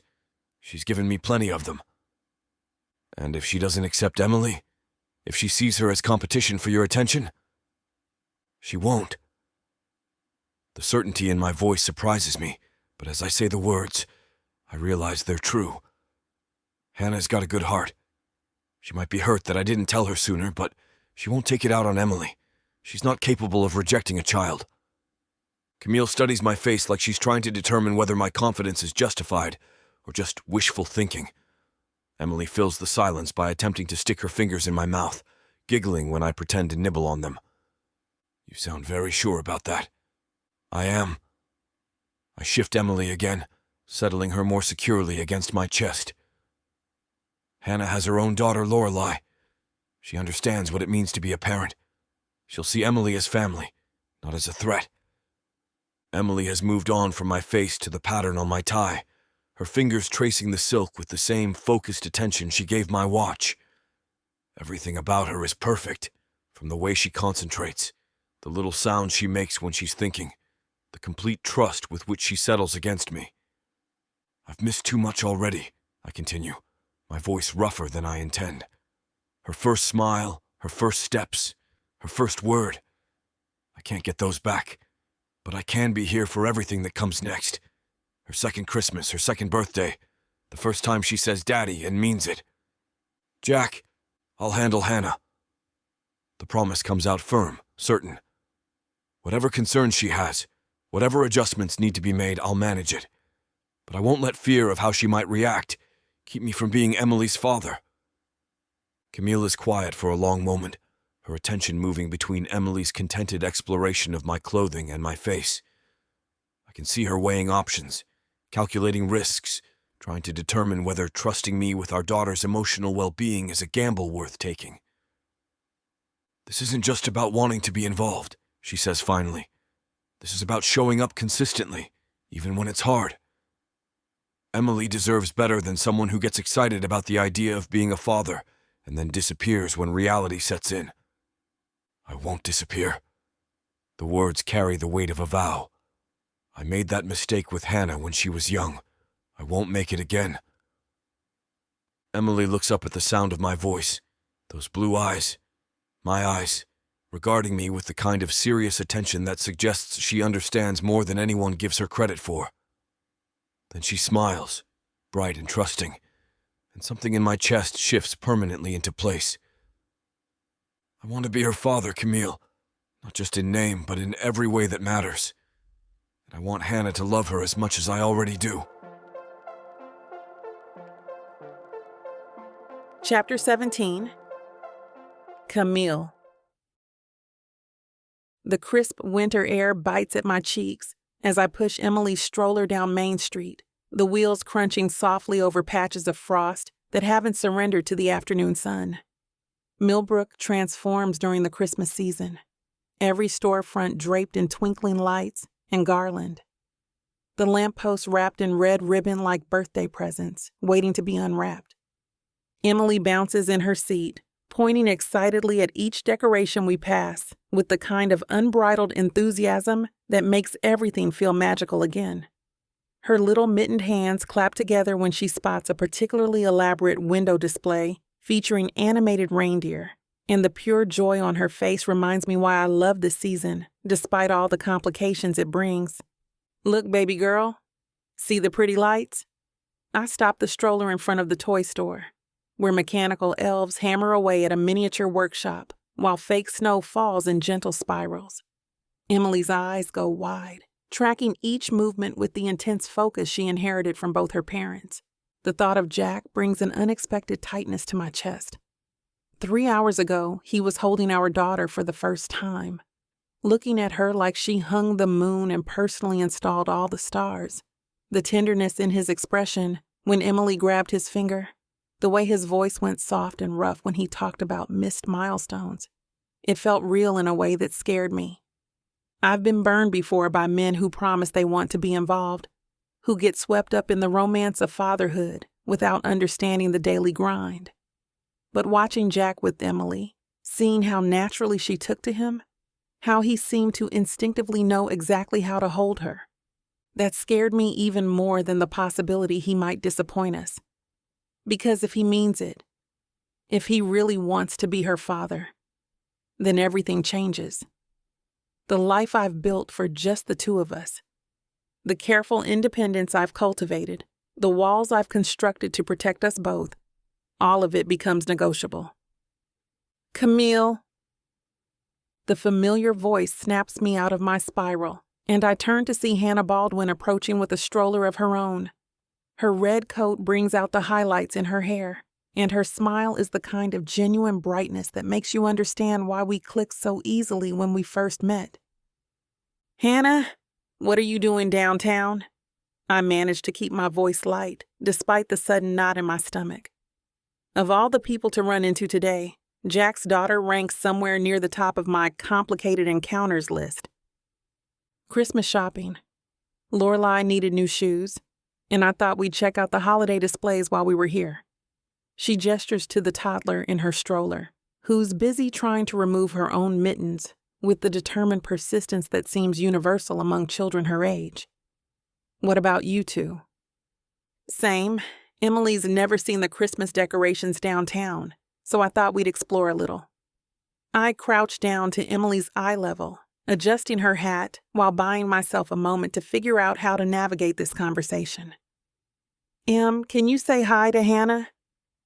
Emily regards Hannah with the careful assessment she reserves for new people, then breaks into one of her signature grins and waves enthusiastically. The gesture melts Hannah's expression into something soft and delighted. How's Lorelai doing? She looks like she's gotten bigger too. She's in a phase where she wants to do everything herself. Yesterday, she insisted on making her own breakfast, which resulted in Cheerios scattered across half the kitchen and orange juice in places I didn't know orange juice could reach. Hannah's laugh is warm and exasperated in the way that only comes from experience. But she was so proud of herself. I didn't have the heart to be upset about the mess. Lorelai chooses that moment to successfully remove one mitten, holding it up triumphantly while babbling something that sounds distinctly celebratory. Emily giggles in response, clapping her hands like she's applauding the achievement. They're cute together. Maybe we should set up a playdate sometime, The suggestion slips out before I can stop it, and I immediately regret the implications. Playdates mean more interaction with Hannah, more opportunities for awkward questions, more chances for Emily's resemblance to Jack to become impossible to ignore. But Hannah lights up at the idea. I'd love that. Lorelai doesn't get to play with other kids her age very often. Most of my friends back in Seattle had older children, and I haven't made many mom friends here yet. The enthusiasm in her voice makes backing out impossible without seeming rude. Great. Maybe after the holidays, when things settle down. Actually, what are you doing for Christmas? Do you have family coming to town? The innocent question strikes at my heart. Christmas. The holiday I've been trying not to think about too hard. The first one since learning Jack is back in Millbrook. The first one where Emily might potentially meet her father's side of the family. It's just us this year. My great aunt is staying home this year. My parents are traveling, and my sister's spending the holidays with her in-laws. The explanation is true, but incomplete. I don't mention that I turned down multiple invitations because the thought of explaining Emily's parentage to extended family felt overwhelming. I don't mention that I've been dreading the loneliness of Christmas morning with just the two of us, or that I've already bought enough presents to compensate for the lack of grandparents and aunts and uncles surrounding our tree. That's terrible. You can't spend Christmas alone with a baby. Hannah's immediate outrage is both touching and terrifying. You should come to our house. Ray always does this huge Christmas brunch thing, and there's always way too much food. He'd love to have you join us. The invitation hits me like a freight train. Christmas brunch at Hannah's house, with Emily, and maybe Jack. With Hannah watching Emily interact with her father, potentially witnessing the moment our carefully constructed secret explodes into the open. That's so sweet of you to offer, but I couldn't impose. You're not imposing. I'm inviting. Ray loves having a full house during the holidays, and Lorelai would be thrilled to have someone to play with. Hannah's smile is warm and genuine, completely oblivious to the chaos her invitation could unleash. Besides, Emily should have other people around on Christmas. Kids that age don't understand the holiday yet, but they pick up on the energy. It should feel special. Emily chooses that moment to reach toward Lorelai, making the grabby hands that mean she wants to interact. Lorelai responds by offering her freed mitten, and Emily accepts it like she's receiving a precious gift. See? They're already friends. Hannah's voice carries the kind of satisfaction that comes from a plan falling perfectly into place. So it's settled. Christmas brunch at Ray's. I'll text you the details. My mouth opens to protest, to make excuses, to find any way out of this disaster in waiting, but Hannah's expression is so hopeful and excited that the words stick in my throat. She's been nothing but kind to me. Refusing her invitation without a compelling reason would damage a friendship I've come to value. But accepting means walking into exactly the situation I've been trying to avoid. Emily seeing Jack in a family setting. Hannah fully recognizing the resemblance between Emily and her father. Christmas morning turning into the day our secret gets exposed in the messiest possible way. Hannah, that's really generous, but no buts. I insist. Hannah's tone brooks no argument, and there's something in her expression that reminds me sharply of Jack. The same determined set to her jaw, the same way of making decisions and expecting the world to fall in line. Emily drops Lorelai's mitten and immediately starts fussing, her universal signal that she's getting tired and ready for a nap. I use her distraction as an excuse to avoid Hannah's expectant gaze, while I fish a pacifier out of the diaper bag. I should probably get her home. Nap time is sacred at this age. It's a weak deflection, but Hannah nods, understanding. Of course. But think about Christmas, okay? It would really mean a lot to me to have you there. And to Dad, too, I'm sure. He's been kind of lonely since he moved back to Millbrook. The casual mention of Jack's loneliness adds another layer of guilt to my already complicated feelings. I know I need to tell Hannah about Emily's parentage, about my history with her father, about the fact that Christmas brunch would actually be a reunion. But standing here on Main Street with both our daughters watching, it feels impossible to find the right words. I'll think about it, I promise, which is both true and completely inadequate. I'll be thinking about nothing else. Great. And hey, are you doing anything Thursday night? There's a cookie decorating thing at the community center. Very kid-friendly, lots of sugar and chaos. Lorelai would love having Emily there to create havoc with. Another invitation. Another opportunity for our daughters to bond, and for Hannah to potentially notice things I'm not ready to explain. But her enthusiasm is infectious, and Emily's tired fussing is making it hard to think clearly. Thursday might work. Let me check my schedule and get back to you. Perfect. I'll send you the details. Hannah glances at her watch and makes a face. I should probably get this one home too. Lorelai gets cranky when she misses her afternoon snack. As if summoned by the mention of food, Lorelai starts making demanding noises while pointing toward the bakery across the street. Hannah laughs and starts maneuvering her stroller toward the crosswalk. See you later, Camille. And think about Christmas, okay? It would make the holiday so much more special. I wave goodbye, watching as Hannah navigates the intersection with the practiced ease of an experienced mother. Emily has settled with her pacifier, her eyes already growing heavy with approaching sleep, but I can't shake the feeling that I've just made everything infinitely more complicated.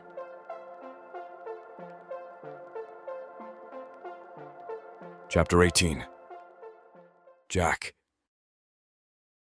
The scent of Hannah's homemade lasagna fills her cozy living room as I help Lorelai stack blocks into an increasingly precarious tower. The kid's got determination, I'll give her that.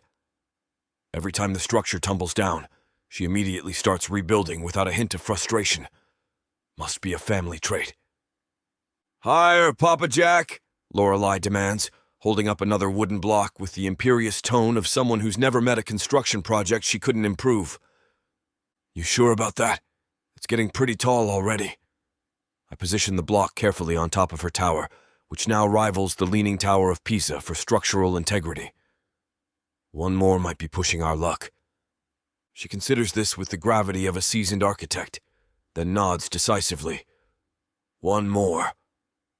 The tower crashes down 30 seconds later, sending blocks scattering across the hardwood floor. Lorelai dissolves into delighted giggles, clapping her hands like she just witnessed the world's greatest magic trick. "Again! Again!" Hannah emerges from the kitchen with 2 glasses of wine, stepping carefully around the block debris. She's got you wrapped around her little finger already. What can I say? I'm a sucker for demanding clients. I accept the wine gratefully, settling back against the couch as Lorelai begins her reconstruction project. Besides, she reminds me of someone I know who used to boss me around when she was that age. I never bossed you around. Hannah curls up in the opposite corner of the couch, tucking her feet underneath her. I made helpful suggestions. Is that what we're calling it? Because I distinctly remember a certain 5-year-old who insisted on redesigning my office building models because the windows weren't pretty enough. They weren't. All those boring rectangles. Buildings should have character. The familiar banter feels good, settling something restless in my chest that's been there since yesterday. Since holding Emily for the first time and feeling that instant, overwhelming connection. Since realizing I've missed nearly 2 years of my daughter's life without even knowing she existed. Hannah studies me over her wine glass, her expression shifting from playful to concerned. You've been quiet tonight. More than usual, I mean. Everything okay? I watch Lorelai carefully balance another block, buying myself time to figure out how to navigate this conversation. Hannah's always been perceptive, even as a child. The kind of kid who noticed when adults were upset and asked direct questions that cut straight to the heart of things. Just thinking about work stuff. It's a weak deflection, and we both know it. Nonsense. Hannah's tone is matter-of-fact, without heat. You've got that look you used to get when Mom would ask about parent-teacher conferences, and you were trying to figure out how to explain that I'd helped another kid with their science project. You rebuilt Tommy Martinez's volcano from scratch. That wasn't helping, that was doing. His design was structurally unsound. It would never have generated proper eruption pressure. Hannah waves her hand dismissively. Don't try to distract me. What's really going on? Lorelei abandons her blocks in favor of climbing onto my lap, her small hands patting my cheeks with the kind of focused attention that suggests she's checking to make sure all my parts are still properly attached. I settle her more securely, grateful for the momentary reprieve. Papa Jack sad? Lorelei's voice carries the concerned tone she uses when something's not quite right in her world. Not sad, sweetheart. Just thinking. I press a kiss to the top of her head, breathing in that unique little kid scent of apple shampoo and the faint sweetness that seems to cling to children. Hannah's expression softens as she watches us, but I can see the question still swirling behind her eyes. She's not going to let this go, and honestly, maybe it's time I stopped trying to make her. I ran into Camille and Emily yesterday. The words come out more abruptly than I intended, and Hannah's eyebrows shoot up in surprise. Oh, how did that go? Emily's adorable, by the way. I saw them downtown earlier. We're thinking about setting up a playdate for the girls. My stomach drops. A playdate? Yeah, why? Is that weird? Camille seems really nice, and the kids are close in age. I thought it would be good for Lorelei to have a friend. Hannah tilts her head, studying my expression. Unless there's some reason you don't want them around each other. The loaded question hangs in the air between us. Lorelei has moved on to exploring the contents of my shirt pocket, completely oblivious to the tension radiating from both adults in the room. It's not that simple. I take a long pull of wine, hoping the alcohol will either give me courage or dull the sharp edge of panic that's been building all day. Hannah, there's something I need to tell you about Camille, about Emily. Hannah sets down her wine glass with the deliberate care of someone preparing for bad news. Okay, I'm listening. Lorelei chooses that moment to discover my watch, becoming instantly fascinated with the way the metal band catches the light. Her small fingers trace the links with the kind of intense focus that makes everything else in the world fade away. 2 years ago, during the Christmas gala here in Millbrook, you remember, the one where we were trying to drum up support for the park renovation project? Yeah. You complained on the phone for weeks about having to schmooze with the local bigwigs. Hannah's voice is cautious now, like she's sensing the gravity of whatever's coming. I met Camille that night. She was there with her firm, pitching ideas for the community center project she was working on. The memory surfaces with crystal clarity. Camille in that dress that made her skin glow, the way she challenged my designs without backing down, the spark of attraction that caught us both off guard. And we spent most of the evening talking. She was brilliant, Hannah. Sharp as hell and not afraid to call me out when my ideas were trash. I'd never met anyone who could keep up with me like that. Dad. Hannah's voice carries a warning note that I recognize from her teenage years. Please tell me you're not about to say what I think you're about to say. We ended up back at her apartment that night. It was supposed to be just one night. We both knew I was leaving for London in a few weeks, and she had her own career to focus on. No strings, no complications.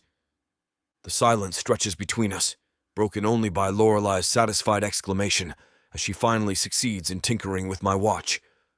She holds it up triumphantly before attempting to put it on her own finger. Emily, Hannah's voice is barely above a whisper, is mine. Yes. The words feel simultaneously like a relief and a confession. I had no idea, Hannah. When I left for London, we both thought it was just going to be a good memory. Camille never told me she was pregnant. Hannah stares at me for a long moment, her expression cycling through surprise, confusion, and something that might be hurt. When did you find out? Once I got back to Millbrook. I adjust Lorelei on my lap, grateful for her warm weight anchoring me to the present moment. I couldn't figure out why Emily looked so familiar, and then it hit me.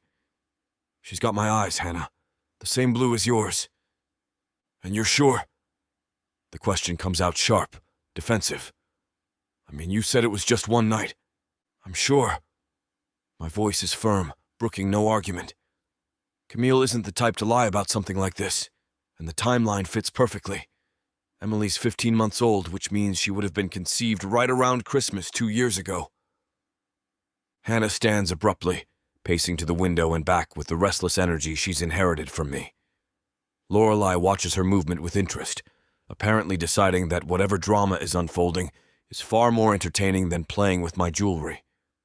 So you have another daughter, a daughter you've never met until recently. Hannah's voice is carefully controlled, but I can hear the undercurrents of emotion she's trying to suppress. And Camille has been raising her alone this entire time. Yes. While you were in London building your fancy museum and advancing your career. The accusation in her tone stings because it's not entirely unfair. Hannah, I didn't know. If I had known... What? You would have what, exactly? She spins to face me, and I can see the hurt she's been trying to hide. Stayed? Given up the biggest project of your career? Or would you have just sent child support checks and visited on holidays? The question hits harder than I expect because I don't have a good answer. 2 years ago, I'm not sure what I would have done. The London project represented everything I'd worked toward. International recognition, creative freedom, the chance to build something that would outlast me. Would I have been willing to sacrifice that for a baby with a woman I barely knew?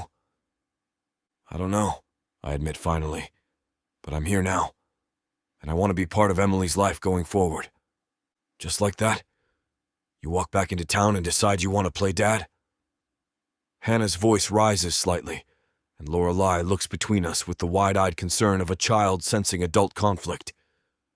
It's not that simple. No, it's not. Hannah sinks back onto the couch, running her hands through her hair. Jesus, Dad. I invited them for Christmas. Camille and Emily. I invited your secret daughter to Christmas dinner without knowing she was your secret daughter. The absurdity of the situation would be funny if it weren't so complicated. You invited them to Christmas? This afternoon, downtown. I felt bad that they were going to be alone for the holidays, so I invited them to Ray's Christmas brunch. Hannah looks at me with something approaching horror. Oh God, what if she says yes? What if they show up and everyone realizes Emily looks exactly like you? What if... Hey! I reach over and squeeze her hand. Lorelei still settled on my lap like a warm, stabilizing weight. We'll figure it out. Whatever happens, we'll deal with it. Will we? Hannah's laugh is sharp and slightly hysterical. Because this is insane, Dad. You realize how insane this is, right? I've been thinking about setting up playdates between my daughter and your daughter, and I didn't even know they were cousins. Or, my God, Emily is her aunt, technically. Lorelei has apparently decided that the adult conversation has gone on long enough without her input. She claps her hands together decisively and announces, "Snacks!" The demand breaks through the tension like a small, determined knife. Hannah and I look at each other and start laughing, the kind of slightly unhinged laughter that comes when you're processing too much information and your brain starts short-circuiting. Yeah, sweetheart, I think we could all use some snacks right about now. Hannah stands, her movement still slightly shaky. And maybe some stronger drinks. As she heads toward the kitchen, I call after her. Hannah, are you okay with this? With Emily being your half-sister? She pauses in the doorway, her back to me. I don't know yet. It's a lot to process. Her voice is quiet, thoughtful. But I'm glad you told me. And I'm glad Emily exists, even if the circumstances are complicated as hell. She's a good kid. You'd like her. I already do. I liked her before I knew she was family. Hannah turns back to face me, her expression serious. But Dad, you need to figure out what you want here. Not just with Emily, but with Camille. Because this isn't just about you anymore. There's a little girl involved who doesn't understand why her father wasn't around for the first year and a half of her life. The weight of her words settles in my chest like a stone. I know. Do you?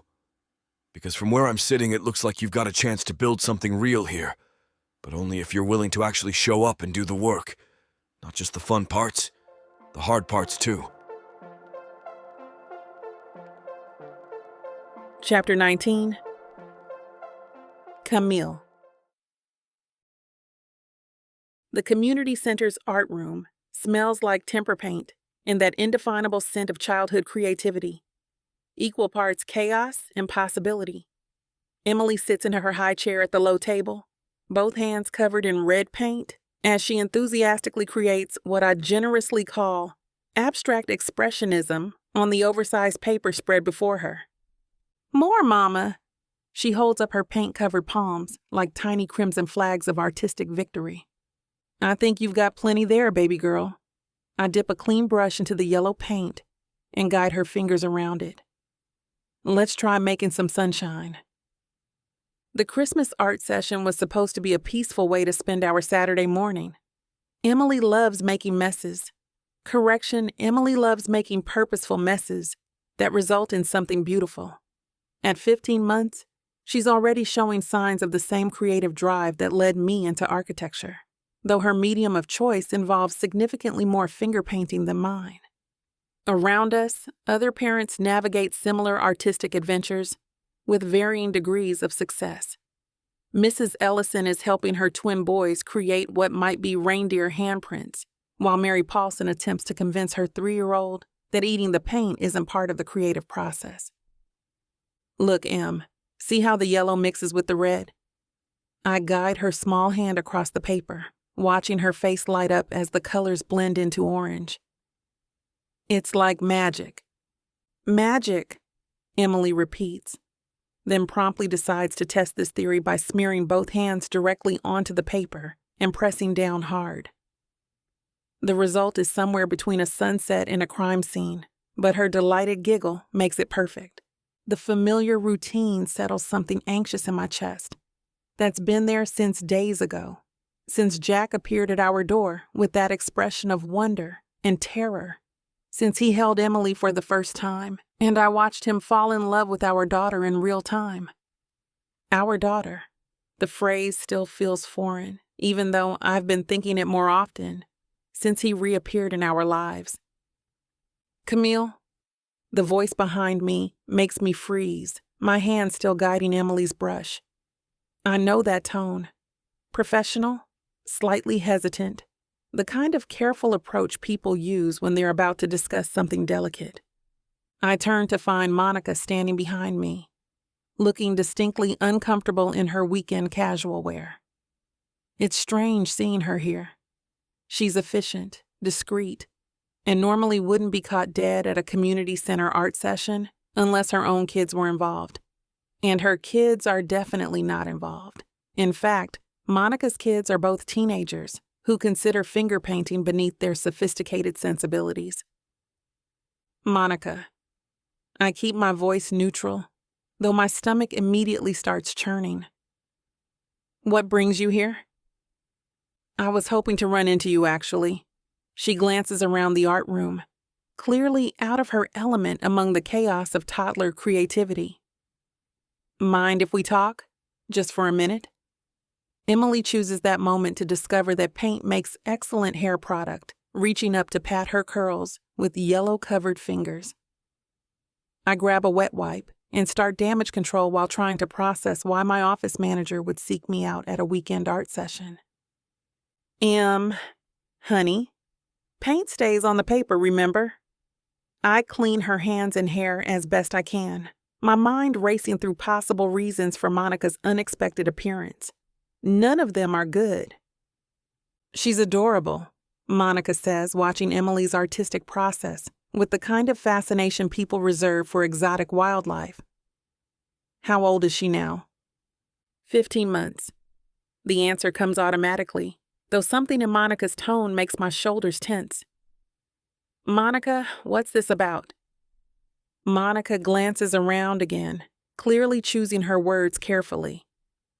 Look, I don't usually stick my nose into people's personal business. You know that. But there's been some talk around the office, and I thought you should know. The wet wipe in my hands stills. Talk?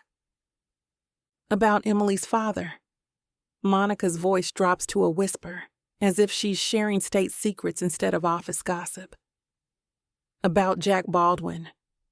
My blood turns to ice. Emily, oblivious to the adult drama unfolding around her, continues her artistic exploration by attempting to paint her own nose. I mechanically clean her face while my brain struggles to process what Monica just said. I don't know what you mean. Camille. Monica's voice is gentle but firm. I've worked at the firm for 8 years. I know when something's stirring in the rumor mill, and honey, this particular rumor has legs. The art room suddenly feels too small, too warm, too full of watchful eyes that might or might not be paying attention to our conversation. Emily babbles something that sounds like pretty colors, while I fight the urge to grab her and run. What exactly are people saying? My voice sounds remarkably steady, considering my entire world feels like it's tilting off its axis. Monica shifts uncomfortably, clearly regretting having started this conversation. That Jack Baldwin is back in town, that he's been seen around your home, that Emily has his eyes. She pauses, studying my face. That the timeline matches up before he left for London 2 years ago. A knot forms in my throat. I've been so careful, so private about Emily's paternity. I've deflected questions, changed subjects, built walls around our personal life because I didn't want this exact scenario to unfold. Monica, I need you to understand something. I keep my voice low, conscious of the other parents nearby. Emily's father is not a topic I discuss at work, ever. I know, and I respect that. I'm not asking you to confirm or deny anything. Monica's expression is sympathetic but determined. I'm telling you that the speculation is happening whether you participate or not, and some people are drawing their own conclusions. Emily drops her brush and claps her paint-covered hands together, creating a small splatter pattern on the table that she finds absolutely delightful. I hand her a clean brush while my mind races through the implications of what Monica's telling me. Who's talking?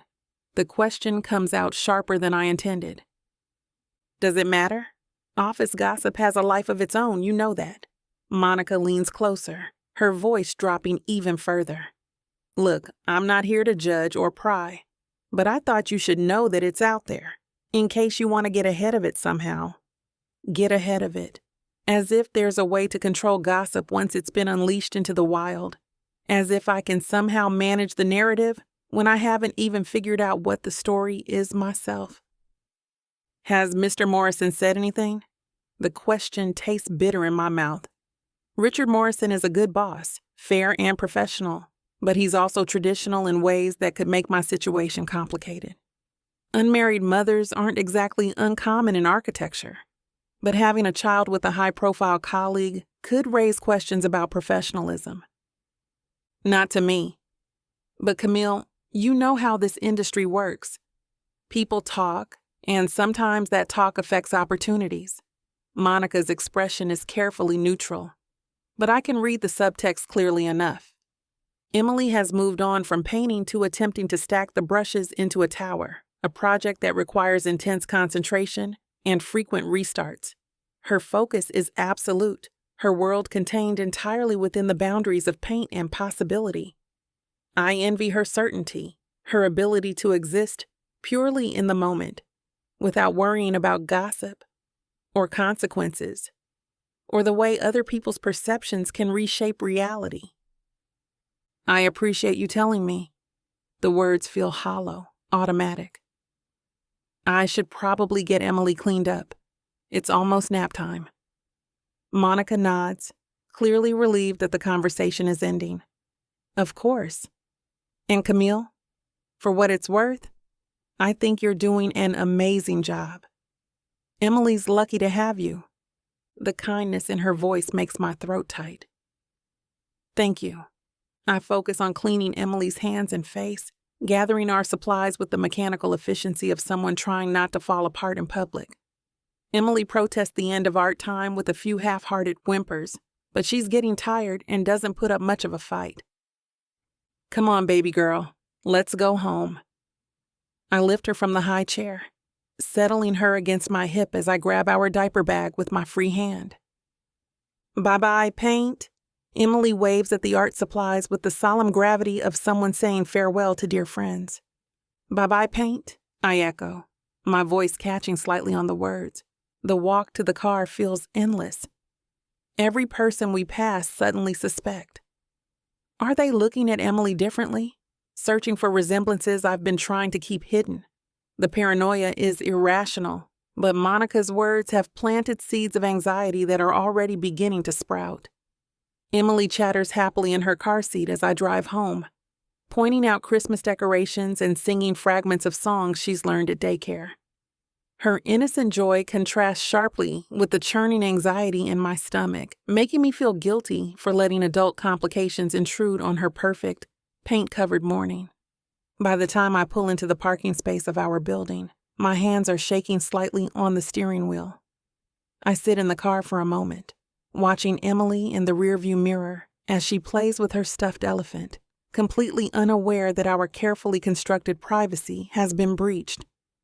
Mama, home, Emily announces. Yes, baby, we're home. But as I unbuckle her from her car seat and gather our things, home doesn't feel like the sanctuary it usually does.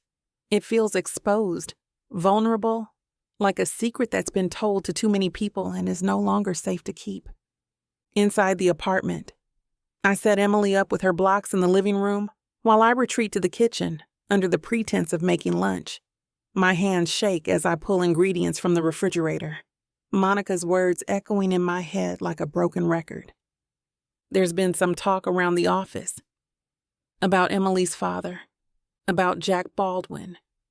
The tears come without warning, hot and sudden and completely overwhelming. I grip the edge of the kitchen counter, trying to breathe through the wave of shame and fear that crashes over me. This is exactly what I was afraid of when Jack walked back into our lives. This exposure, this loss of control over our story. Emily's babbling carries from the living room, punctuated by the soft sounds of blocks being stacked and knocked down. She's happy, safe, completely unaware that the adult world is already trying to define her in ways she's too young to understand or resist. I wipe my eyes with the back of my hand and take a shuddering breath. Whatever gossip is circulating at the office, whatever conclusions people are drawing, I need to protect Emily from the fallout. She didn't ask for any of this complexity, and she deserves better than being defined by other people's speculation about her origins. But as I start preparing her lunch, my hands still trembling slightly, I can't shake the feeling that Monica's warning was just the beginning. That the careful privacy I've built around our little family is about to crumble, and there's nothing I can do to stop it. He's the mysterious man I had a fling with last night, and it turns out he's my dad's new boss.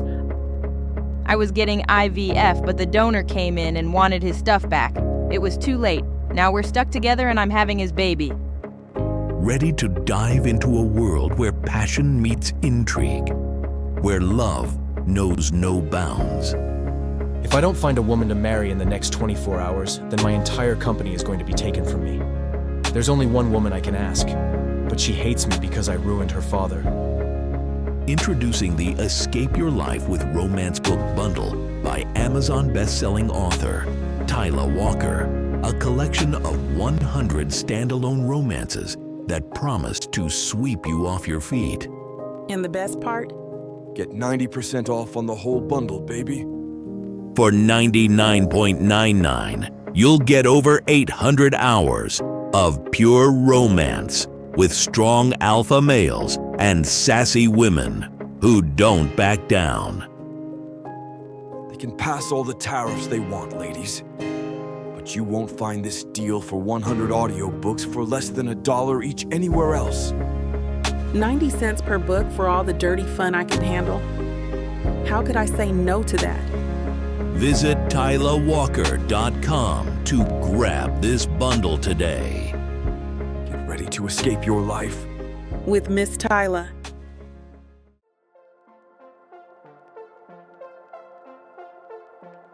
Chapter 20. Jack. The snow falls in thick, lazy flakes outside my office window, transforming downtown into something that belongs on a Christmas card. I've been staring at the architectural plans spread across my desk for the better part of an hour, but my mind keeps drifting to last weekend, to Emily's tiny hands wrapped around my finger, to the way Camille's face softened when she watched me hold our daughter for the first time. Our daughter. Christ, I'm still getting used to thinking those words. The newest apartment complex development project should have my full attention. Instead, I find myself sketching playgrounds in the margins of the blueprints, wondering what kind of spaces Emily will want to explore as she gets older. My pen hovers over the corner of the plan where I've absently drawn what looks like a swing set. 47 years old, and I'm doodling playground equipment like some lovesick teenager. The irony isn't lost on me that I spent 2 years in London designing cutting-edge commercial spaces, while my daughter was taking her first steps thousands of miles away. A sharp knock on my office door interrupts my brooding. Come in. Samuel Chaney pushes through the door with his characteristic lack of ceremony, carrying a steaming coffee mug and wearing the kind of grin that usually precedes office gossip. At 38, Sam's one of the few people around here who doesn't treat me like some untouchable legend of modern architecture. We've worked together on enough late-night projects to develop the sort of professional friendship that comes with mutual respect and the occasional beer after particularly brutal deadlines. Afternoon, Jack. Mind if I steal a few minutes? He settles into the chair across from my desk without waiting for an answer, which is typical Sam. The man has never met a boundary he couldn't cheerfully ignore. What's on your mind? I lean back in my chair, grateful for the distraction from my increasingly unproductive afternoon. Sam takes a long sip of his coffee, and something in his expression makes my shoulders tense. There's a quality to his usual easy demeanor that feels different today. More careful, like he's testing the water temperature before diving in. So, I was grabbing lunch with Morrison earlier. He pauses, studying my face. Interesting conversation. The mention of our colleague's name makes my gut clench, though I keep my expression neutral. Richard Morrison isn't the type for casual lunch gossip unless there's a specific purpose behind it. Morrison doesn't usually share his sandwich insights. Must have been quite the meal. Yeah, well, it wasn't really about the food. Sam shifts in his chair, suddenly looking less comfortable. He mentioned some rumors floating around the office at his firm, about you and Camille Morton. I feel my face go carefully blank, the way it does when I'm negotiating a difficult contract or dealing with hostile city planners. Every instinct I've developed over 2 decades in this business kicks in. Reveal nothing, control the narrative, protect what matters. Rumors about what exactly? Sam's eyebrows rise at my tone, which has gone from casually curious to professionally arctic in the span of 3 words. He sets his coffee mug down on my desk with deliberate care. Come on, Jack. You know how this place works. People talk, especially when one of the senior partners disappears to London for 2 years and comes back right around the time a promising young architect has a baby. He pauses, watching my reaction. A baby who, according to multiple sources, has your eyes. The blood roars in my ears. Multiple sources. Office gossip has apparently moved beyond speculation into detailed physical analysis of my daughter's features. The protective fury that rises in my chest is immediate and savage. That's quite a leap from office chit-chat to paternity assumptions. Is it, though? Sam leans forward, his voice dropping to a more confidential tone. Look, I'm not here to judge or pry, but the timeline's pretty obvious to anyone who cares to do the math. You left for London about 2 years ago. Camille has a 15-month-old daughter, and apparently the kid looks enough like you to get people talking. I force my hands to remain still on the desk surface, fighting the urge to clench them into fists. The casual way Sam discusses Emily's appearance makes me want to throw him through the floor-to-ceiling windows behind me. People see what they want to see. Doesn't make their assumptions accurate. Sam studies my face with the kind of attention he usually reserves for structural engineering problems. So, you're denying it? The question hangs in the air between us like a loaded weapon. Every instinct screams at me to protect Camille and Emily from this exposure, to maintain the privacy they've carefully constructed around their lives. But the flat denial feels like betraying them in a different way, as if I'm ashamed of the connection instead of protecting it. I'm saying that my personal life isn't office business. Never has been. Fair enough. Sam nods, though his expression suggests he's reading between the lines clearly enough. Though I have to say, if the rumors are true... He grins suddenly, the serious moment breaking. Damn, Jack. You really went for the younger architect angle, didn't you? I mean, she's brilliant, obviously. That community center design she led was inspired. But she's what, 27? 28? The casual admiration in his voice makes something territorial and possessive uncurl in my chest. Careful, Sam. Hey, no judgment here. Just saying, if you manage to catch the attention of someone like Camille Morton, more power to you. His grin widens. She's got that whole passionate about sustainable design thing going for her. Plus, she's gorgeous. And smart as hell. I can see the appeal. Are we done here? The words come out sharper than I intended, but Sam's casual assessment of Camille's attributes is making my jaw clench in ways that have nothing to do with protecting office privacy. Sam raises his hands in mock surrender, clearly recognizing that he's ventured into dangerous territory. Absolutely. Just thought you should know what people are saying, in case you want to address it somehow. He stands, collecting his coffee mug with movements that are just a little too quick. The easy camaraderie that usually defines our interactions has shifted into something more cautious, more formal. I've managed to confirm his suspicions while simultaneously making it clear that further discussion isn't welcome. Samuel. My voice stops him at the door. This conversation stays between us. Of course. He nods, but something in his expression suggests that ship has already sailed. See you around, Jack. The door closes behind him with a soft click, leaving me alone with the sound of my own heartbeat and the growing dread in my stomach. I stare at the architectural plans on my desk without seeing them, Sam's words echoing in my head like an alarm bell. Christ, I've been so focused on figuring out how to be a father, how to navigate this impossible situation with Camille, that I never stopped to consider the professional implications. The way office gossip can destroy reputations and derail careers, especially for someone in Camille's position. She's worked too hard, overcome too many obstacles to have her professional standing threatened by speculation about our personal relationship. The thought of her dealing with whispered conversations and knowing looks in conference rooms makes me want to tear something apart with my bare hands. My phone buzzes on the desk, a text message that I grab for automatically, hoping it might be from Camille.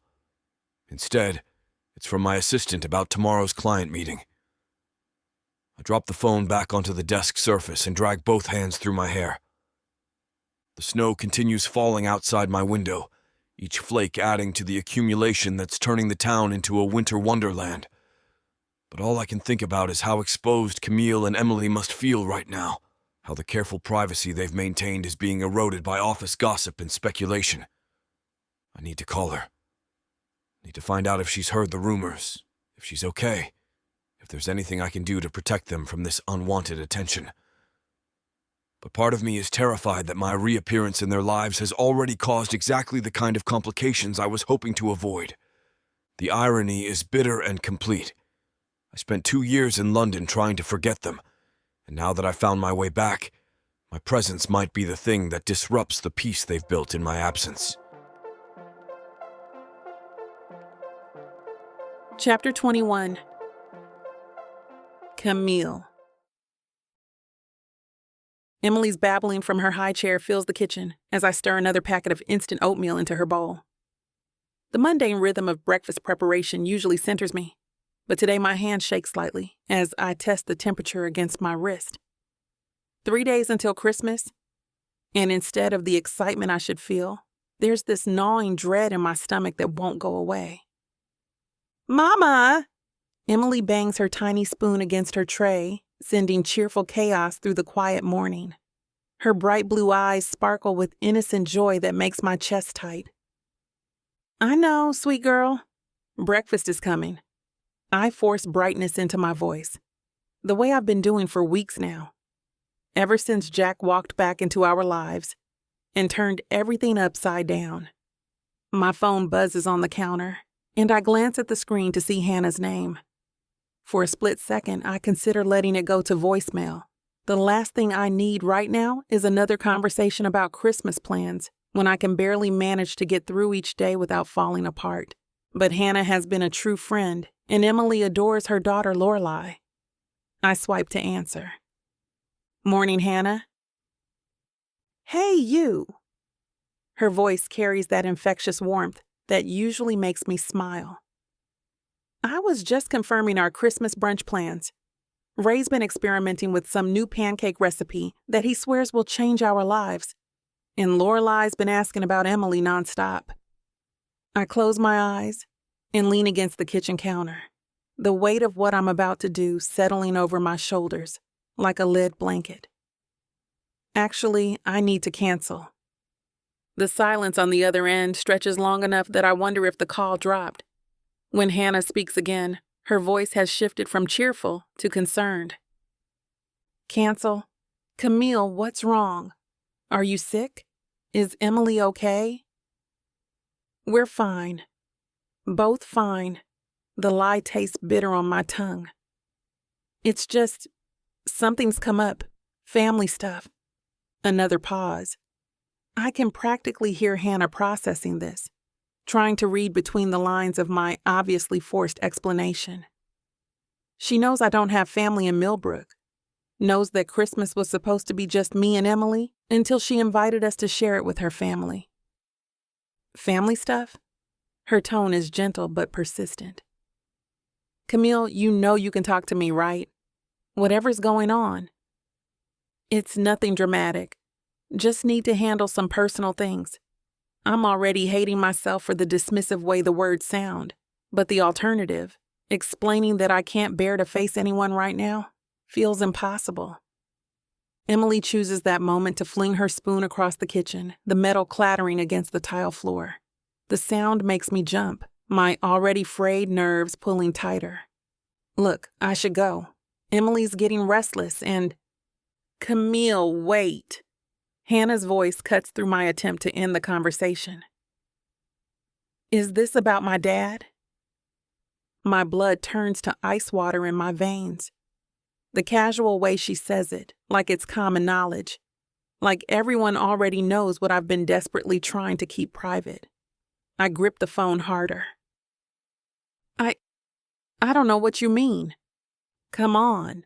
Hannah's voice is kind but firm. He confirmed it to me. Emily has his eyes, and the way he looks at her. Camille, it isn't exactly subtle. The floor feels like it's tilting beneath my feet. If Hannah knows, how many other people have connected the dots? How many conversations have I missed? How many knowing looks have been exchanged behind my back? I can't. My voice comes out strangled, barely above a whisper. I can't do this right now. Hey, breathe. It's okay. Hannah's tone immediately shifts to soothing, the way it probably does when Lorelai has a meltdown. I'm not judging you, not even a little bit. I think it's actually kind of wonderful that... Wonderful? The word explodes out of me, harsh and disbelieving. Hannah, there's nothing wonderful about any of this. Do you have any idea how this looks? What people are saying? Who cares what people are saying? I care. The admission rips out of my chest like a physical thing. I care because I've worked so hard to build a reputation in this field, And now everyone's going to think I slept my way into opportunities, or that I'm some kind of young architect who got knocked up by an older, more accomplished man and... Camille, stop! Hannah's voice is sharp now, cutting through my spiral. My dad isn't your boss. He's a partner at a completely different firm, and you've never worked directly with him on anything. Your reputation is based on your work, not on who you've slept with. But she doesn't understand. She can't understand what it's like to be a young Black woman in architecture, to constantly fight the assumption that you're only here because of affirmative action or because someone did you a favor, to have every achievement questioned, every opportunity scrutinized for ulterior motives. You don't get it. My voice sounds hollow even to my own ears. You don't know what it's like to have people assume you didn't earn what you have. And now what? You had a baby with someone you cared about? That's not a crime, Camille. That's life.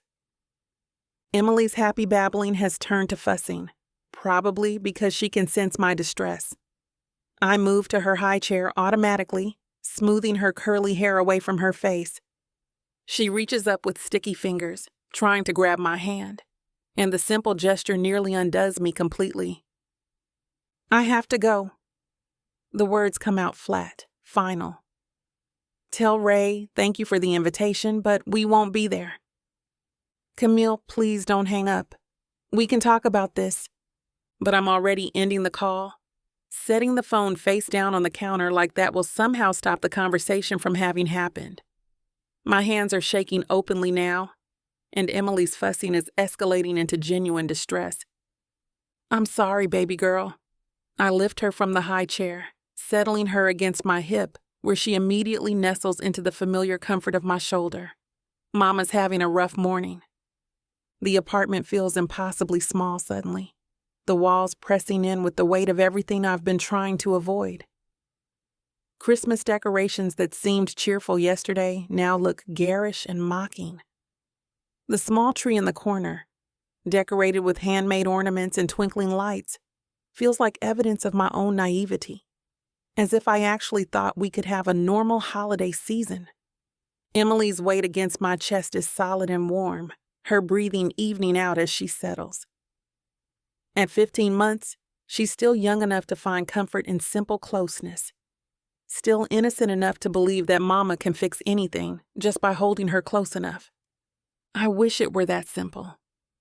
Moving to the living room window, I look out at the snow that's been falling steadily since dawn. The world outside looks clean and pristine, untouched by complicated histories and office gossip and reputations that hang by threads. Other families are probably preparing for Christmas morning, wrapping last-minute gifts and planning festive meals. And here I am, voluntarily isolating myself and my daughter because I can't handle the thought of facing people who know our business. Emily pulls back to look at me, her small hands patting my cheeks in the way she does when she wants my full attention. Those blue eyes study my face with the kind of intensity that seems impossible for someone so young. Mama sad? She's barely speaking in full sentences, but she's already picking up on my emotional state, already trying to take care of me in her own small way. The guilt that follows is swift and brutal. She shouldn't have to worry about Mama's feelings at 15 months old. Mama's okay, sweet girl, just tired. But I'm not okay, and tired doesn't begin to cover what I'm feeling. I'm terrified and ashamed and angry at myself for letting Jack back into our lives when I knew it would complicate everything. I'm furious that our private business is now the subject of office speculation. Most of all, I'm heartbroken that Emily's going to grow up with this hanging over her. The whispered conversations and knowing looks, the assumption that her existence is somehow scandalous instead of precious. The apartment stretches ahead of us, quiet except for the sound of snow against the windows and Emily's occasional babbling. 3 days until Christmas, and instead of the joy I'd hoped to feel watching my daughter's second Christmas, all I can think about is how we'll spend it. Just the two of us, hiding from a world that's decided our story is theirs to discuss, Emily squirms in my arms, wanting to be put down so she can explore. I set her on the carpet, where she immediately crawls toward her basket of toys, apparently unbothered by the emotional storm raging around her. Her resilience amazes me sometimes. The way she can find joy in simple things, the way she trusts that her world is safe and good, even when everything feels like it's falling apart. I sink onto the couch, watching her play and trying to figure out how we ended up here. 3 weeks ago, Jack was nothing but a complicated memory. Now he's a regular presence in our lives, and somehow that presence has become public knowledge that threatens everything I've worked to build. The smart thing would be to call him, to warn him that people are talking, to figure out how to manage the situation before it gets worse. But the thought of that conversation makes my stomach clench with fresh anxiety. What would I even say? That I'm ashamed of our connection? That I regret letting him back into Emily's life? Because I don't regret it. Not really. Seeing him with Emily, watching her light up when he walks into the room. It's everything I dreamed of during those long months when I was pregnant and alone. But wanting something and being able to handle the consequences of having it are apparently two very different things. My phone buzzes again, probably Hannah calling back. I ignore it, just like I'll probably ignore the next call and the one after that. Eventually, people will get the message that I don't want to talk about this.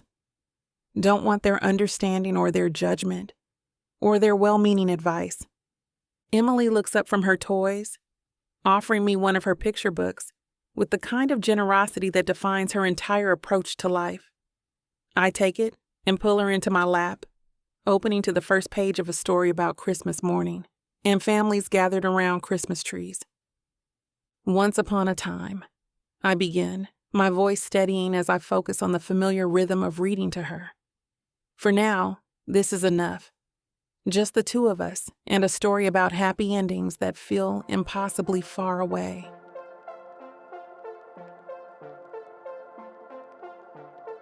Chapter 22. Jack. The snow crunches under my boots as I make my way up Hannah's front walk. The porch light casts a warm glow over the festive wreaths and garland that Ray's clearly been busy hanging, and I can hear Lorelei's laughter echoing from somewhere inside the house. It's the kind of scene that should feel welcoming, but there's a knot in my stomach that's been tightening all morning. The front door swings open before I can knock, and Hannah appears with Lorelei balanced on her hip. My granddaughter's face lights up when she sees me, tiny arms reaching out in that universal toddler gesture that never fails to make my chest tight with an emotion I'm still learning to navigate. "Grandpa Jack!" Her pronunciation is getting clearer every week, and the pure joy in her voice momentarily pushes away the tension that's been riding my shoulders. "There's my girl." I scoop her into my arms, breathing in that particular scent of childhood. "What have you been up to today?" "We made cookies!" She bounces in my arms with excitement. "Daddy burned them, but Mama fixed them." "Of course he did." I glance at Hannah, expecting to see her usual eye roll at Ray's kitchen mishaps, but her expression is carefully neutral in a way that immediately puts me on alert. "Everything okay? Come inside." She steps back to let me pass, closing the door against the cold. Ray's at the store picking up ingredients for his latest culinary experiment. Something about Christmas brunch that's going to revolutionize our holiday experience. The house smells like cinnamon and vanilla, holiday scents that should be comforting but instead remind me of everything that's been complicated lately. Lorelei wiggles down from my arms, immediately running to her toy basket to show me whatever treasure she's discovered. Hannah watches me with that assessing look I remember from her teenage years, the one that usually preceded a conversation I didn't want to have. "Dad, we need to talk." That sounds ominous. I settle onto the couch, letting Lorelei climb back into my lap with a picture book. "What's on your mind?" She sits across from me, her posture straight and purposeful. When she was 16 and wanted to argue about curfew, she used to sit exactly like this. Some things never change. Camille canceled Christmas brunch. The words hit me like cold water, sharp and unexpected. What? Why? Because the whole damn town is talking about you and Emily, and she's falling apart trying to deal with it. I stare at her, the book in my hands forgotten as Lorelei chatters to herself about the pictures. What do you mean? The whole town is talking. Hannah's eyebrows shoot up. Are you seriously going to sit there and tell me you don't know? When Sam had that conversation with me, I didn't know it was supposed to be a foreshadowing to what was coming. Dad, Emily has your eyes. Identical blue eyes. It doesn't take a genius to connect the dots. Lorelei looks up at me, probably sensing the shift in tension. I force my expression back to neutral, smoothing her hair away from her face.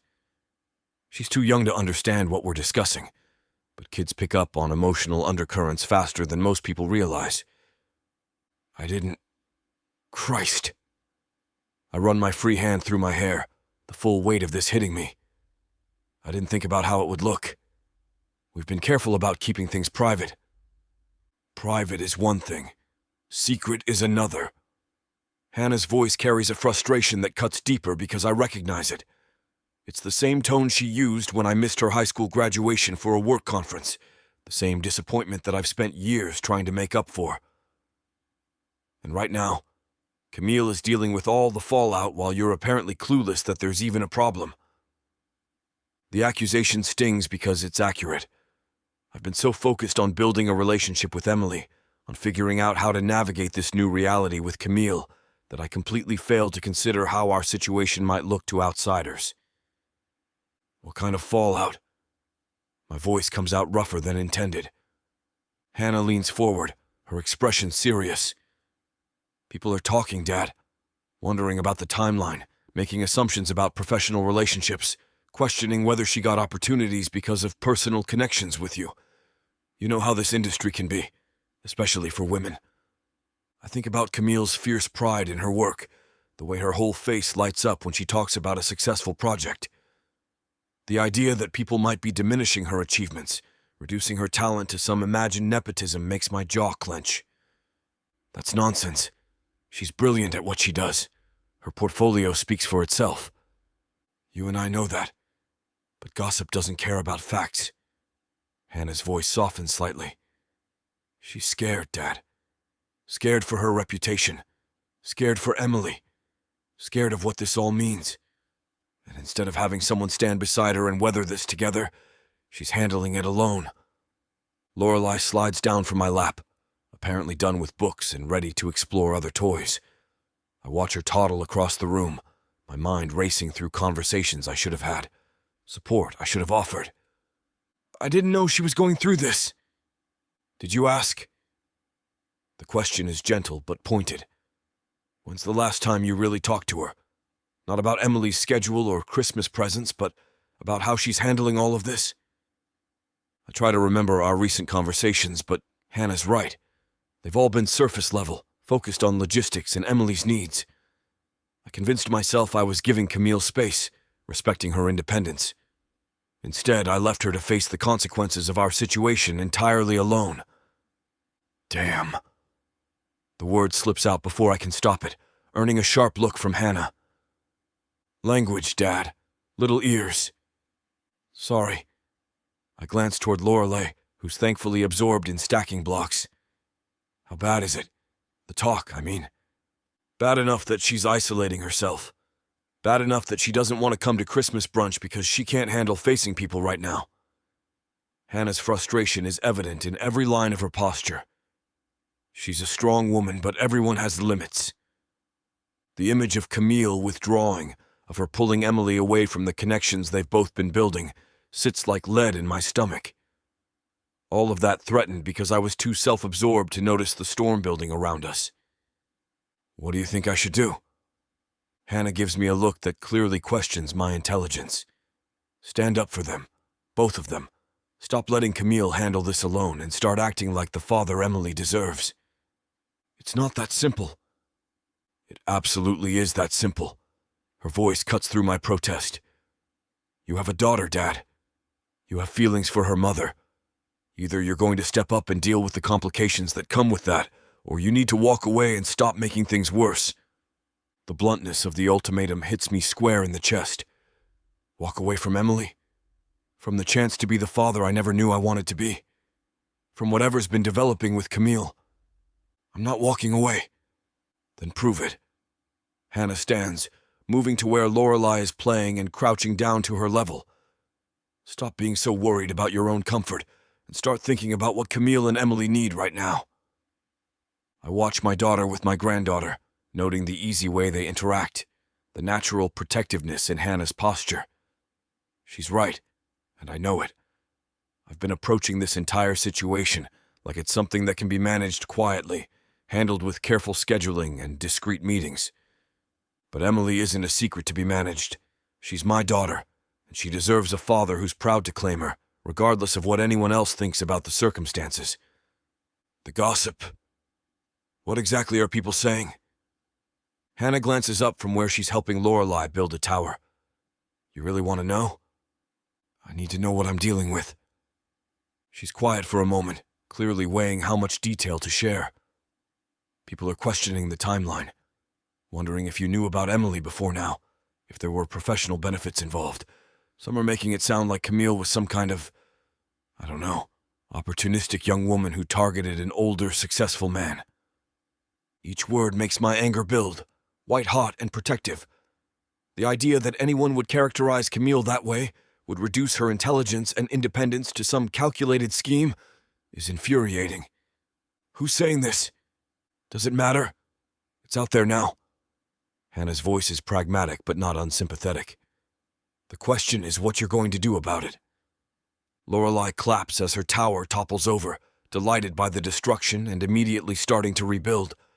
Her simple joy is a stark contrast to the complexity swirling through my own thoughts. Camille doesn't want my help. The admission feels like defeat. Every time I try to get closer, she pulls back. I thought I was respecting her boundaries. Maybe she's pulling back because she doesn't think you're really committed to this. Hannah straightens, fixing me with that direct stare that reminds me she's definitely my daughter. Maybe she's protecting herself because she doesn't believe you'll stick around when things get difficult. The words land with uncomfortable accuracy. I think about my track record, the way I threw myself into work when Hannah was growing up, the relationships I've sabotaged when they required more emotional investment than I was comfortable giving. But this is different. Emily is different. The fierce protectiveness I feel when I look at her, the way my chest tightens when she reaches for me. It's unlike anything I've ever experienced. And Camille is different too. The way she challenges me, the strength she shows as a mother, the careful vulnerability she started to show when we're alone together. I've been telling myself I'm being patient, giving her time to adjust to my presence in their lives. In reality, I've been protecting myself, keeping one foot out the door in case this all becomes too complicated to handle. How do I fix this? The question comes out rougher than I intended, weighted with the realization of how badly I've handled everything. Start by talking to her. Really talking to her, not just coordinating Emily's schedule. Hannah picks up Lorelei, who immediately snuggles into her shoulder. And stop acting like this is something shameful that needs to be hidden. You have a daughter. Own that. She's right. Emily isn't a complication to be managed or a secret to be kept. She's my daughter, and Camille is her mother. And if people have opinions about that situation, they can go screw themselves. I need to go. I stand, already reaching for my jacket. Where? To fix this. Chapter 23. Camille. The apartment feels too quiet now that Emily's finally asleep. I gather her scattered toys from the living room floor, my movements mechanical, as I try to keep my mind from wandering to the conversations I've been avoiding. Her building blocks go into their designated basket, the picture book stacked neatly on the shelf, and her stuffed elephant finds its way back to the toy chest. 2 days until Christmas, and instead of feeling excited about our quiet celebration, I'm drowning in the weight of whispered conversations and sideways glances that have become my daily reality in Millbrook. The knock at my door makes me freeze, a block still clutched in my hand. It's past 8:30, well beyond the time when anyone reasonable would make a social call. Emily's been asleep for 20 minutes, and I finally have a moment to breathe without her curious eyes watching my every expression, trying to understand why Mama seems sad lately. The knock comes again, more insistent this time. I pad barefoot to the door, checking the peephole and immediately regretting it. Jack stands in the hallway, his dark coat dusted with snow, hands shoved deep in his pockets. Even through the distorted view of the peephole, I can see the tension in his shoulders, the way he shifts his weight like he's bracing for a fight. "Camille, I know you're there. We need to talk." His voice carries through the door, low and urgent, in a way that makes my stomach clench. I lean my forehead against the cool wood, closing my eyes and trying to summon the energy for whatever conversation he thinks we need to have. "It's late, Jack. Emily's sleeping." "Then we'll talk quietly." The presumption in his tone sparks the anger I've been carefully banking for days. He thinks he can just show up here, demand entry into the space I've created for me and Emily, without considering that maybe I don't want to deal with him right now. "Go home." "Not until we talk about what's happening." His voice moves closer to the door, and I can picture him leaning against the frame in that way he does when he's determined to get his way. "Hannah told me about Christmas brunch." Of course she did. Hannah with her good intentions and her desire to fix everything. Not understanding that some things can't be fixed with a heart-to-heart conversation. I unlock the deadbolt, but leave the chain engaged, opening the door just wide enough to see his face. The concern etched in his features is genuine, but it's too late to matter. "There's nothing to talk about." "The hell there isn't." His blue eyes search my face with an intensity that makes me want to step back. "Camille, let me in." "No." The word comes out sharper than I intended, but I don't take it back. This apartment is our sanctuary, the one place where I can control the narrative, where Emily and I can exist without judgment or speculation. Jack's presence here would contaminate that safety. 5 minutes. That's all I'm asking for. 5 minutes for what? So you can explain how having you back in my life has been such a blessing? I laugh, but there's no humor in it. Do you have any idea what the last 2 weeks have been like for me? His jaw tightens, and I catch the flash of anger in his expression before he controls it. Tell me. You want to know? Fine. The words pour out before I can stop them, fueled by exhaustion and frustration and the bone-deep weariness of carrying this burden alone. Mrs. Jones from the grocery store asked me yesterday if I was taking advantage of my position with Morrison and Associates, now that I've been linked to you. Marissa from the coffee shop wants to know if you knew about Emily from the beginning. 3 people have asked me directly if I planned this whole situation. Jack's face darkens with each revelation, his hands clenching into fists at his sides. Who? Give me names. So you can what? Go intimidate them into silence? I shake my head. That's not how this works, Jack. You can't bully people into stopping their gossip. I can sure as hell try. The protective anger in his voice should be comforting, but instead, it highlights everything that's wrong with this situation. He wants to fix this with the same approach he'd use for a problematic building permit or a difficult contractor. Apply pressure until the problem goes away. This isn't a construction project you can manage into compliance. My voice drops to barely above a whisper, mindful of Emily sleeping down the hall. This is my life, my reputation, my daughter's future in this community. Our daughter. Don't. I start to close the door, but his hand shoots out to stop it, not pushing, but just resting against the wood. Don't stand there and claim ownership now that it's convenient for you. That's not what I'm doing. Isn't it? The anger that's been simmering for days finally boils over. Where have you been, Jack?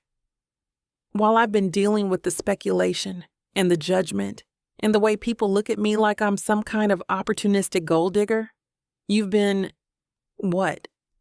Going about your life like nothing's changed? He opens his mouth to respond, but I'm not finished. You know what the worst part is? I actually started to believe we could make this work. That maybe Emily could have her father in her life without it destroying everything I've built here. My voice cracks slightly, and I hate myself for the vulnerability it reveals. I thought maybe I could trust you to consider what was best for us, not just what was easiest for you. Camille, your presence in Millbrook has jeopardized everything. My job, my reputation, my daughter's stability. People are questioning every professional success I've had, wondering if I earned it or if it was handed to me because I'm sleeping with the most prominent architect in town. His face goes completely still at the accusation, and I see the moment he understands the full scope of what I'm dealing with. Then let me fix it. You can't fix this. I can try. How? The question comes out more desperate than I intended. How exactly do you plan to fix the fact that everyone in town is talking about us? That Emily's going to grow up hearing whispers about her parents? That my professional reputation is being shredded because people think I used my child to advance my career? He's quiet for a long moment, and I can practically see him working through possible solutions, trying to find the right approach to this problem. It's the same focused intensity he brings to architectural challenges. The belief that every issue has a resolution if you just find the correct angle. I'll make a statement. Public acknowledgement that Emily is my daughter, that our relationship, whatever it is, doesn't impact your professional capabilities. A statement. I stare at him through the gap in the door. You think a press release is going to solve this? It's a start. It's too late. The words taste bitter, but they're true. The damage is already done. People have made up their minds about what kind of person I am, what kind of mother I am. Your acknowledgement now just confirms that they were right to be suspicious. So what? You want me to disappear? Pretend Emily doesn't exist? The pain in his voice almost breaks my resolve. Because that's exactly what part of me wants. For this whole situation to go back to the way it was before he walked into my life and complicated everything. When it was just me and Emily against the world. When I didn't have to worry about anyone else's opinions or expectations. I want you to understand that your choices have consequences. That deciding to be part of Emily's life isn't just about weekend visits and Christmas presents. It's about dealing with the reality of what that means for all of us. I'm ready to deal with it. Are you? I search his face, looking for any sign that he truly comprehends what he's saying. Because dealing with it means accepting that people are going to have opinions about us, about Emily, about the fact that you're 20 years older than me and in a position of professional authority. Are you ready for that scrutiny? His jaw clenches, and I see the moment he realizes that his desire to protect and provide might not be enough to navigate the social complexities of this situation. I'm ready to try. Trying isn't enough. My voice comes out flat, exhausted. Emily needs stability, not someone who's going to try and then disappear when things get too difficult. I'm not going to disappear. How do I know that? The question that's been haunting me for weeks finally comes out. How do I know you won't decide this is too complicated, too messy, too damaging to your reputation, and just leave? Because I can't do this again, Jack. I can't let Emily get attached to you and then have to explain why Daddy doesn't come around anymore. The vulnerability in my admission seems to hit him harder than my anger did. His hand drops from the door, and for a moment, his carefully controlled expression cracks to show something raw and uncertain. I'm not going anywhere. That's what you say now. But what happens when the gossip gets worse? When Emily starts asking questions about why people whisper when we're together? when your business relationships suffer because people think you're unprofessional. Each scenario I paint seems to add another layer of tension to his shoulders, the weight of complications he clearly hadn't fully considered. We'll figure it out. There's no we in this, Jack. There's me, dealing with the fallout of your presence in our lives while you remain largely insulated from the consequences. I start to close the door again. I need you to leave. Camille, wait. Go home. Think about whether you're really ready for what being Emily's father means. All of it, not just the parts that feel good. This time when I close the door, he doesn't try to stop me. I turn the deadbolt and lean against the wood, listening to his footsteps recede down the hallway. Only when I hear complete silence do I allow myself to slide down to the floor, my back against the door and my head in my hands. The apartment feels even quieter now, filled with the weight of everything I didn't say and everything that can't be unsaid.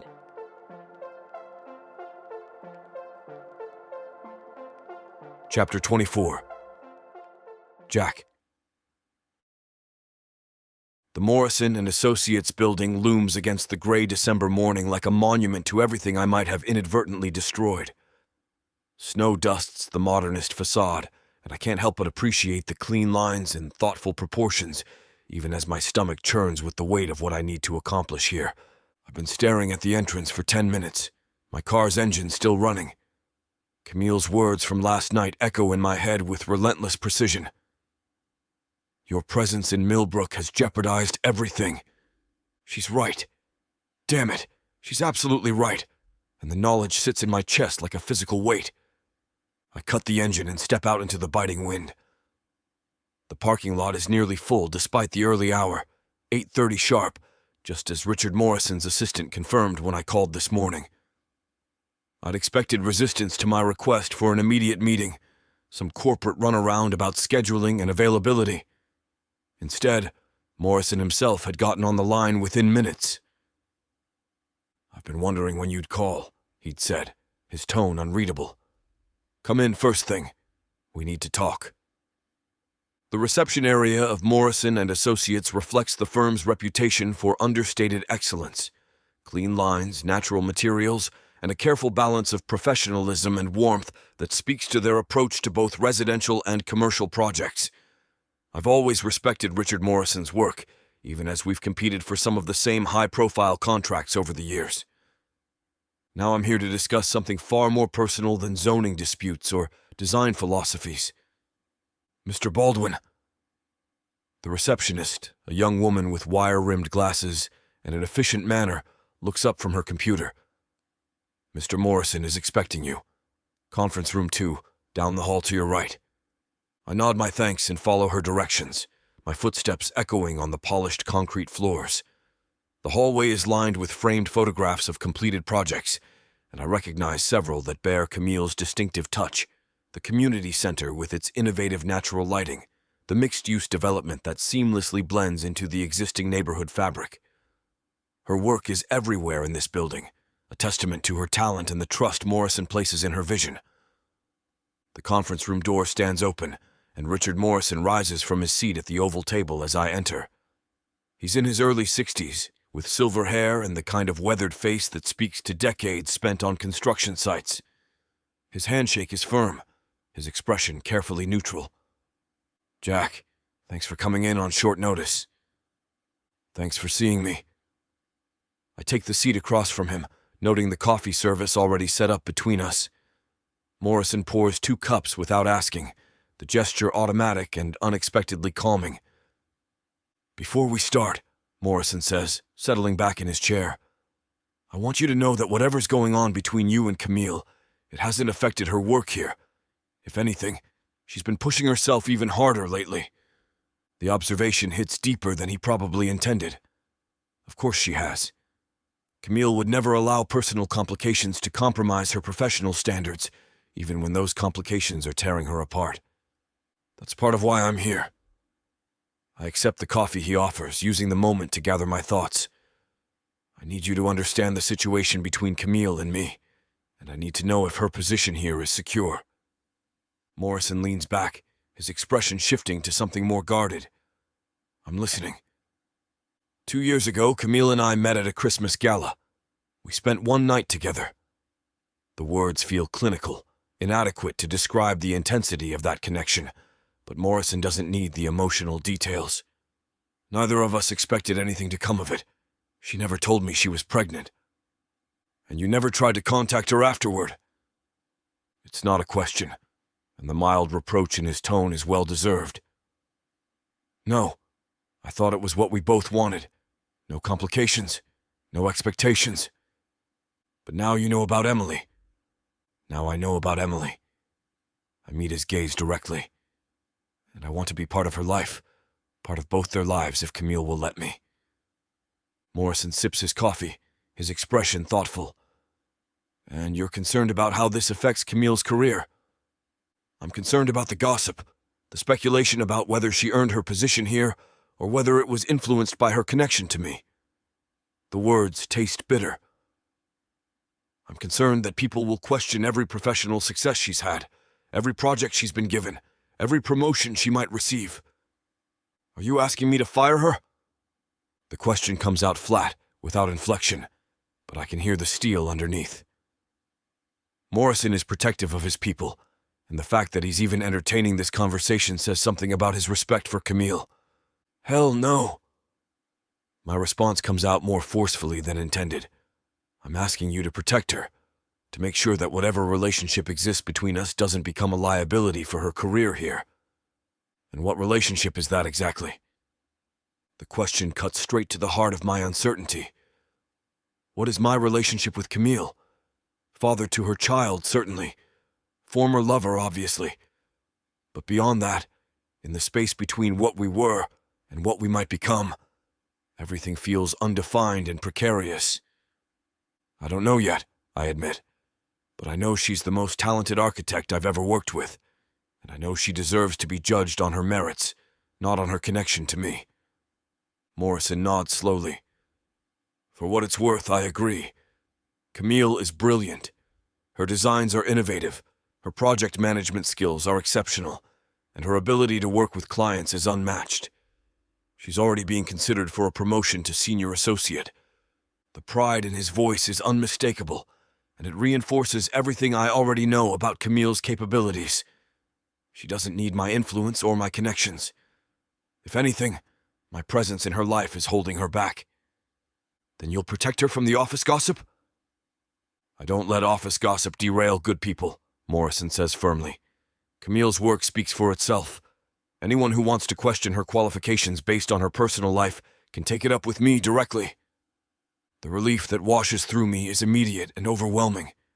Whatever happens between Camille and me, at least her professional life will remain secure. There's something else.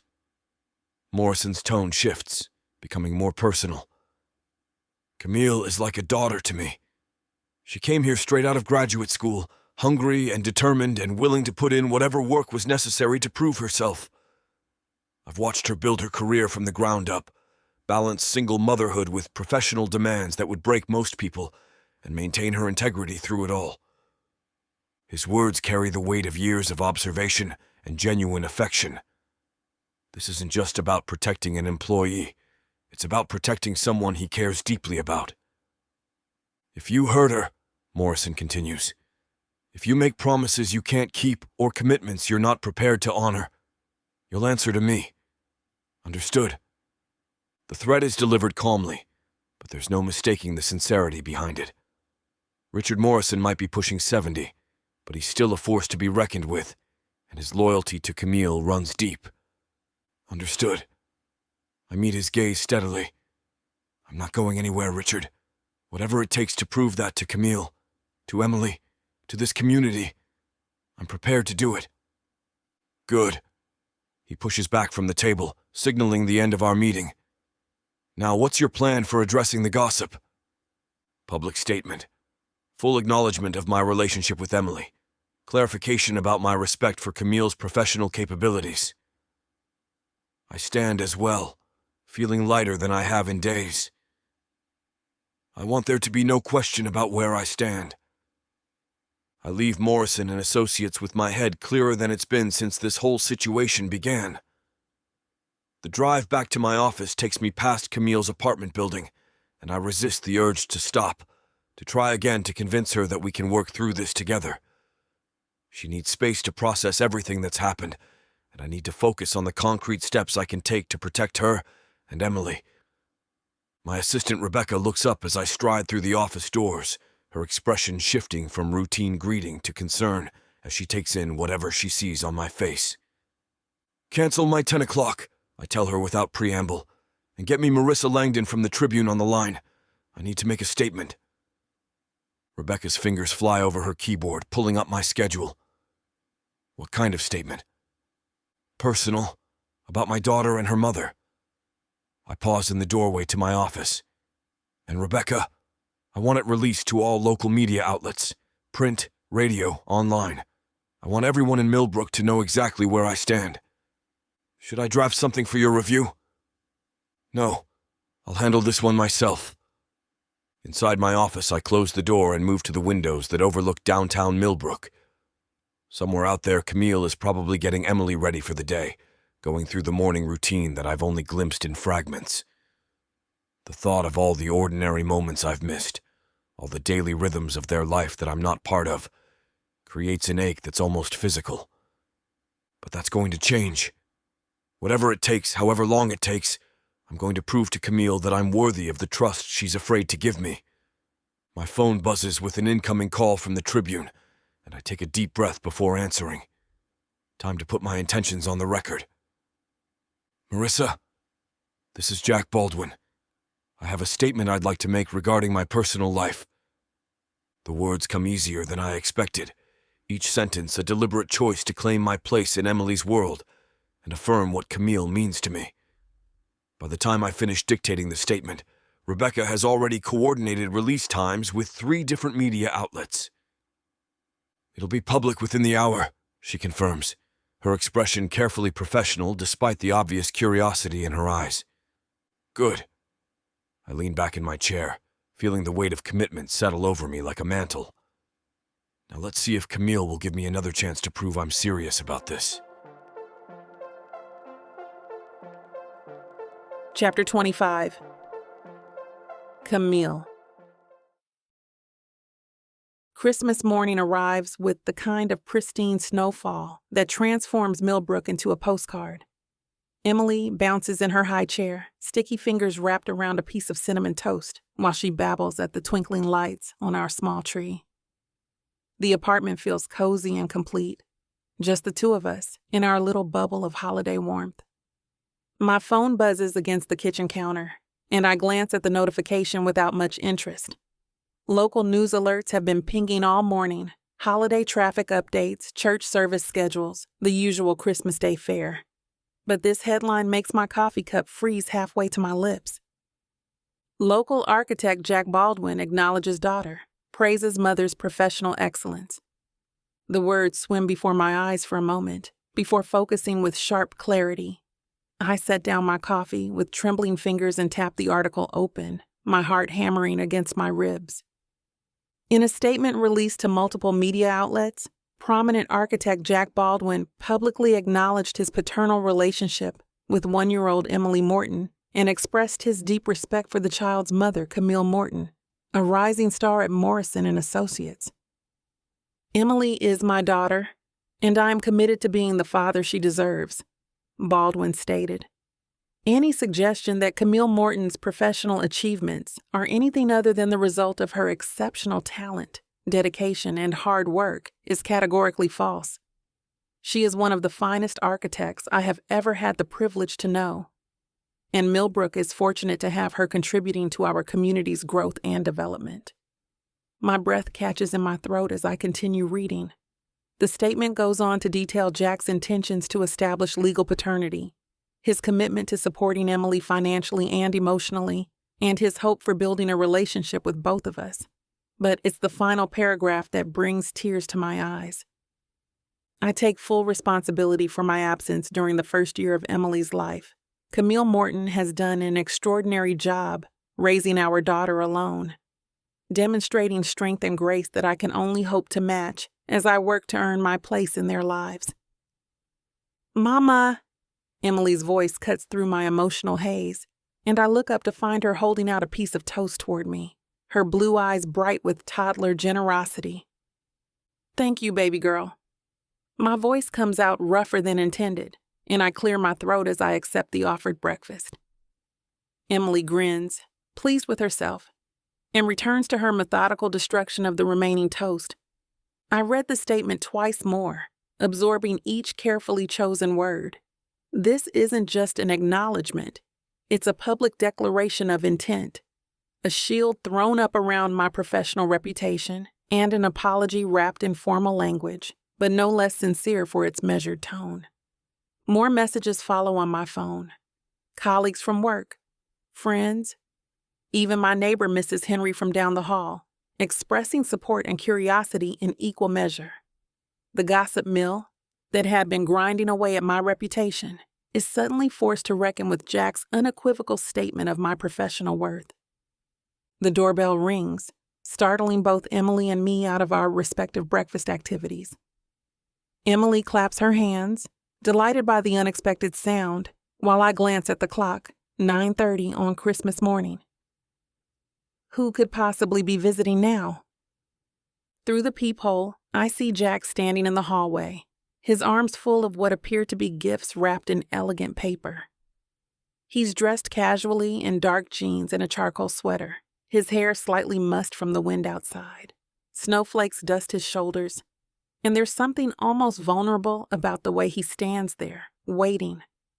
I hesitate for a moment, my hand on the deadbolt. After everything that happened between us, after the pain and anger and sleepless nights, part of me wants to leave him standing out there. But the statement I just read, the careful way he protected my reputation while claiming his place in Emily's life, speaks to something deeper than grand gestures. I open the door. "Merry Christmas," Jack says softly, his eyes searching my face for any sign of how this might go. Emily shrieks with delight from her high chair, recognizing Jack immediately despite his relatively brief presence in her life. She waves both hands enthusiastically, sending toast crumbs flying across the kitchen. "Dada, Dada!" The word hits both of us dead on. Jack's expression transforms, wonder and joy, and something raw and overwhelming chasing across his features. I feel my own composure wobble dangerously. "Did she just—" Jack's voice cracks slightly. "She's been saying it since she met you." I step back to let him enter, noting how he carefully wipes his feet, despite the urgency written across his face. I wasn't sure if she understood what it meant. Jack sets the gifts on my coffee table with reverent care, but his attention is entirely focused on Emily. She babbles at him in her incomprehensible toddler language, punctuated by enthusiastic repetitions of "Dada" that make my chest tight. "Hey there, beautiful girl." Jack approaches her high chair slowly as if she might startle and disappear. "Were you having breakfast?" Emily holds out her remaining piece of toast toward him, the same generous gesture she'd offered me moments before.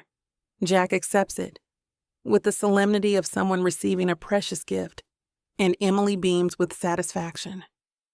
"I saw your statement," I say quietly, not trusting my voice at full volume. Jack's attention shifts to me, his expression becoming more serious. "I should have released it sooner. I should have protected you from the beginning instead of making everything harder. You couldn't have known. I should have tried harder to find you." The words come out firm, leaving no room for excuses or explanations.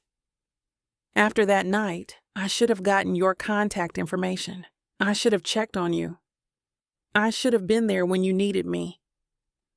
The tears I've been fighting since reading his statement threaten to spill over. "Jack, I brought something for Emily." He gestures toward the gifts, his movements careful and uncertain. "And something for you, if that's okay." I nod, not trusting my voice.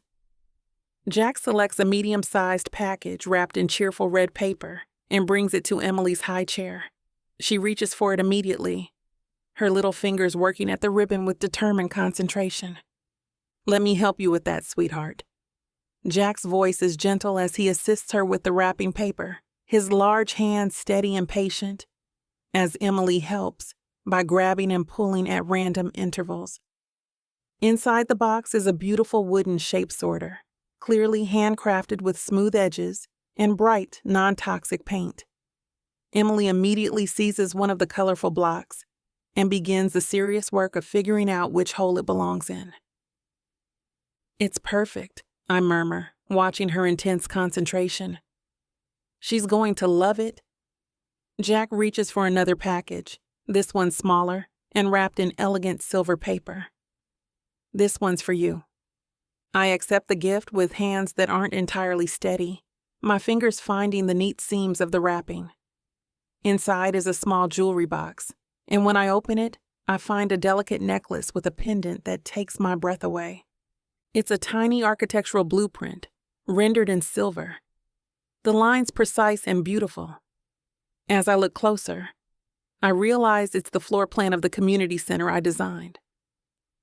How did you... I called Morrison's office and asked for copies of your published work. Jack's voice is quiet, uncertain. I wanted to understand what you'd built while I wasn't here. This project, it's extraordinary, Camille. The way you integrated natural light with community spaces, the accessibility features that don't feel like afterthoughts, it's brilliant. The tears I've been holding back finally spill over, not just because of the gift, though it's thoughtful beyond anything I could have imagined, but because of what it represents. He didn't just acknowledge my professional capabilities in a public statement. He took the time to study my work, to understand what I'd accomplished, to see me as more than just Emily's mother. I don't know what to say. My voice comes out thick with emotion. Say you'll give me another chance. Jack takes a step closer, his expression open and hopeful, and terrifyingly sincere. Say you'll let me prove that I'm serious about being part of this, part of both your lives. Emily chooses that moment to successfully fit a star-shaped block into its corresponding hole, and she claps with delight at her achievement. The sound breaks the tension that's been building between Jack and me, and I find myself laughing through my tears. She's so smart, Jack says wonderingly, his attention split between Emily's triumphant block sorting and my emotional face. She gets that from you. She gets the stubbornness from you. I counter, wiping at my cheeks with the back of my hand. Jack's smile is soft and grateful and devastating. Good. She's going to need that. He reaches up slowly, telegraphing his intentions, and cups my face in his hands. His thumbs brush away the tears still tracking down my cheeks, his touch gentle and reverent. I'm sorry, he says again, his voice barely above a whisper. For all of it. For not being here when you were scared and alone. For not being there when she was born. For missing her first word and her first steps. For making you feel like you had to protect your career from me instead of with me. The sincerity in his voice, the weight of genuine remorse and determination, finally breaks down the last of my defenses. I'm sorry, too, for not telling you about her. For making that choice alone when it should have been ours to make together. We can't change the past, Jack murmurs, his forehead resting against mine. But we can do better going forward, if you'll let me. I close my eyes, breathing in the scent of him. Snow and cologne and something indefinably warm that I remember from that night 2 years ago. When I open them again, his gaze is steady and patient, waiting for my answer. Yes, I whisper. The word has barely left my lips before Jack's mouth is on mine, soft and urgent and achingly familiar. It's been 2 years since our last kiss, but my body remembers his perfectly. The way he tastes, the way he makes me feel simultaneously safe and completely undone. From her high chair, Emily starts clapping enthusiastically, as if she understands exactly what this moment means. The sound makes us break apart, laughing, but Jack doesn't let me go far. His hands remain framed around my face, his expression tender and amazed. "Dada, Mama," Emily babbles happily, still clapping her approval of this development. "Smart girl," Jack says softly, his eyes never leaving mine. She knows what matters. You know that feeling when a book pulls you in, wraps around you, and refuses to let go? When the tension is so thick, you swear you can feel it? Welcome to 30 sinfully addictive romance audiobooks that will ruin your sleep. Wow, I wasn't ready for this. One chapter in, and I'm already hooked. Oh, you thought this was just another audiobook collection. No, sweetheart. This is the Dirty 30. Forbidden love, dangerous desires, billionaires with secrets, bad boys who bite back. And every last word is dripped in temptation. I thought I could just listen to one chapter before bed. Now it's 2 a.m. and I need answers. Need. So what are you waiting for? Click the link. Start listening. Let the Dirty 30 ruin you in the best way possible. Escape your life with Miss Tyla.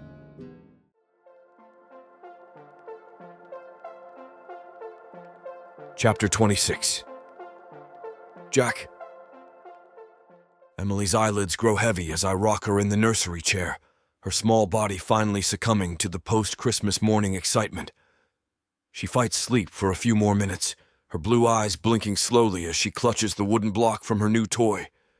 But eventually her breathing evens out into the deep rhythm of toddler slumber. I stand carefully, my movements deliberate and quiet as I transfer her to the crib. She doesn't stir when I lay her down, and I take a moment to watch her sleep.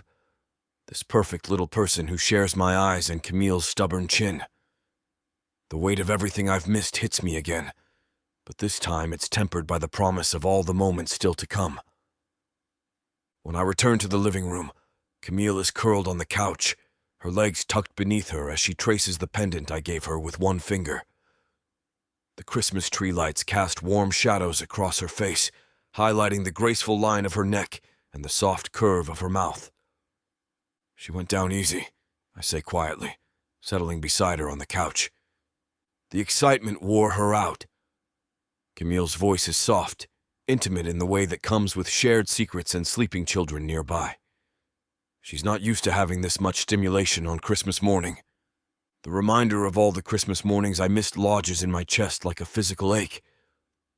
Next year will be different. Will it? There's no challenge in her voice, just genuine curiosity. You're sure about this, Jack? About wanting to be part of the everyday stuff? The 3 a.m. wake-ups and temper tantrums and endless repetition of the wheels on the bus. I reach for her hand, threading our fingers together. Her palm is warm and slightly calloused from her work, real and grounding. I've spent 2 years not knowing I had a daughter. 2 years not knowing you were raising her alone. I'm not walking away from either of you again. Something in her expression softens, and she shifts closer to me on the couch. I've missed you, she admits quietly. More than I wanted to. More than I thought was smart. The confession hits me harder than I expected. Camille, I know it's crazy. We barely knew each other, really. One night shouldn't have meant so much, but... She trails off, her thumb brushing across my knuckles. But it did. You did. I lift our joined hands and press a kiss to her palm, tasting the faint saltiness of her skin. That night changed everything for me, too. I kept thinking about you, wondering what would have happened if I'd been braver, if I'd asked you to stay. You didn't need to be braver. Her free hand finds my face, fingers tracing the line of my jaw. I was the one who left. You had your reasons. I was scared. The admission comes out barely above a whisper. Of how much I felt for you after such a short time. Of how right it felt when it should have felt like a mistake. I turned my head to catch her fingers with my lips, pressing kisses to each fingertip. It never felt like a mistake to me. Not for a second. The air between us shifts, becoming charged with the same electricity that sparked 2 years ago. Camille's breath catches as I continue mapping her fingers with my mouth, and when I look up, her eyes are dark with want. Jack. My name on her lips sounds like a prayer and a plea.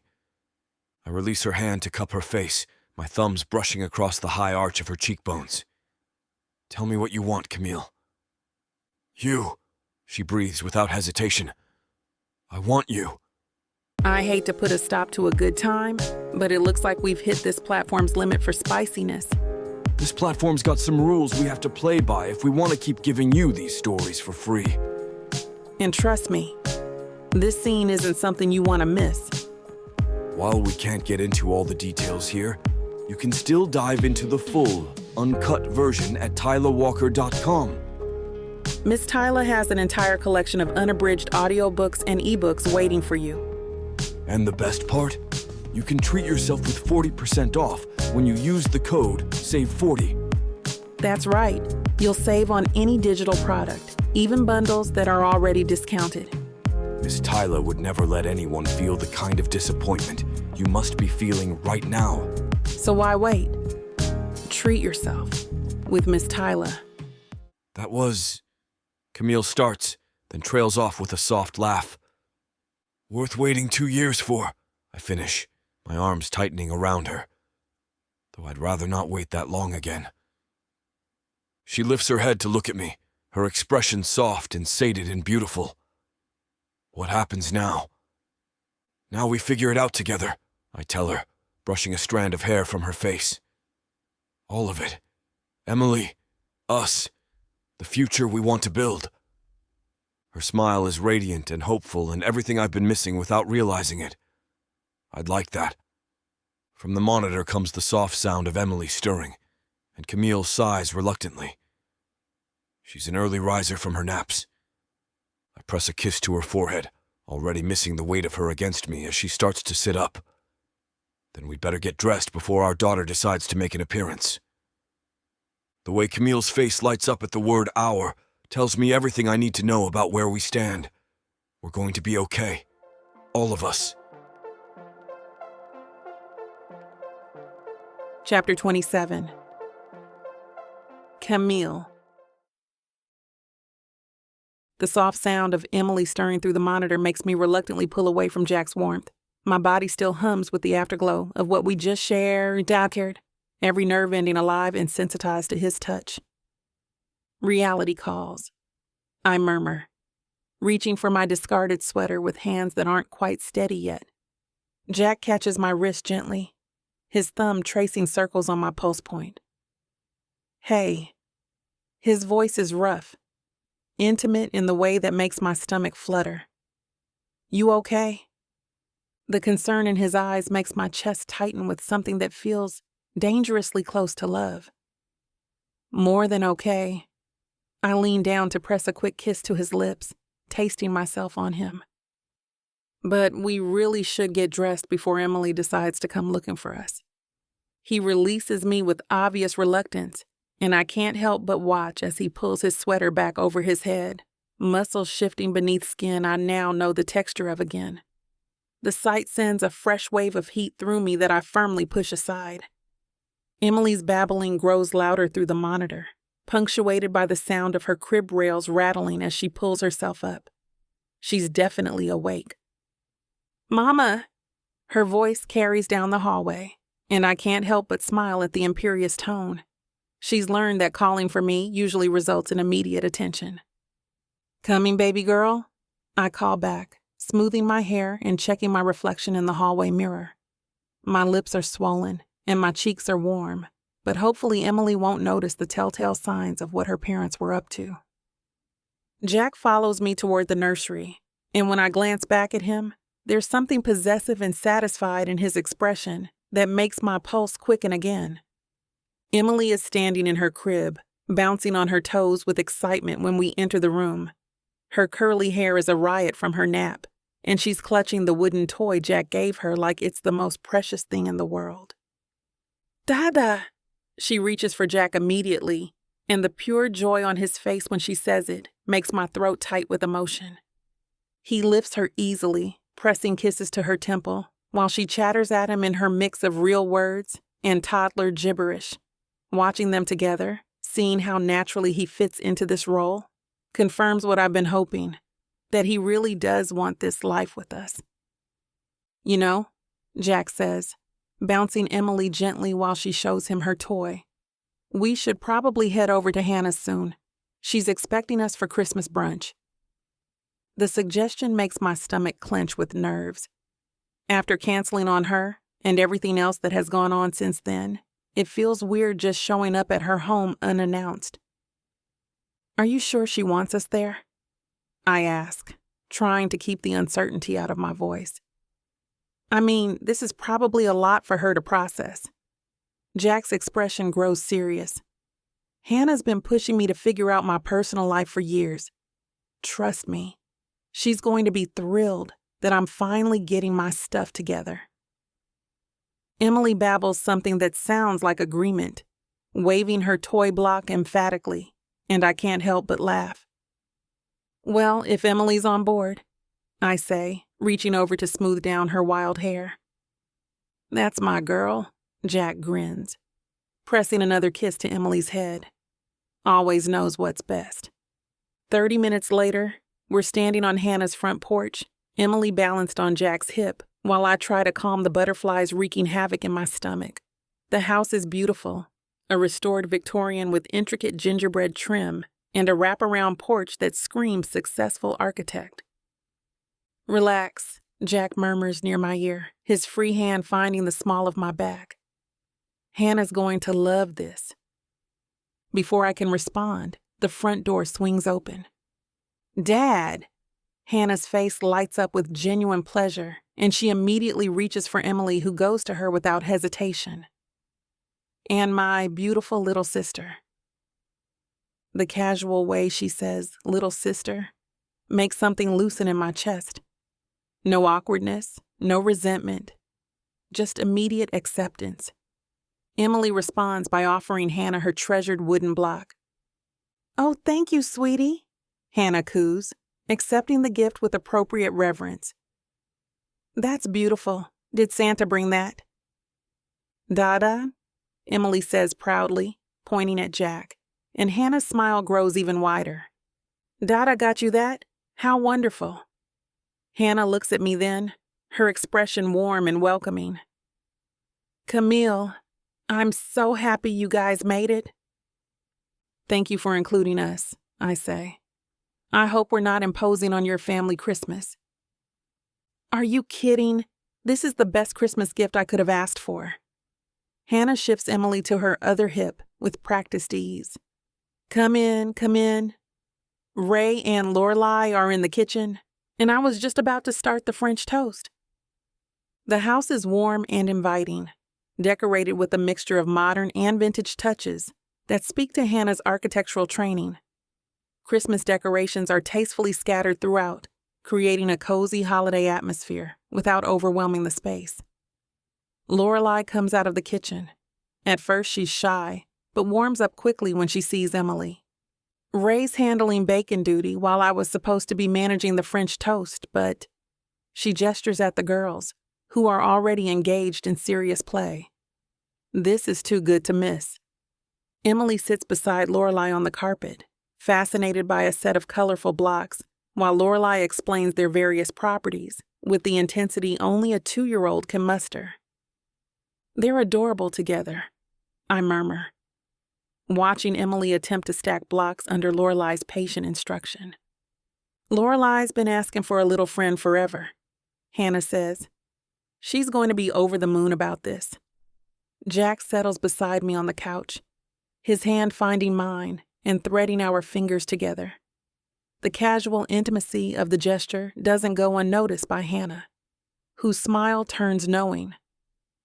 So, she says, settling into an armchair with obvious satisfaction, I take it you two finally figured things out?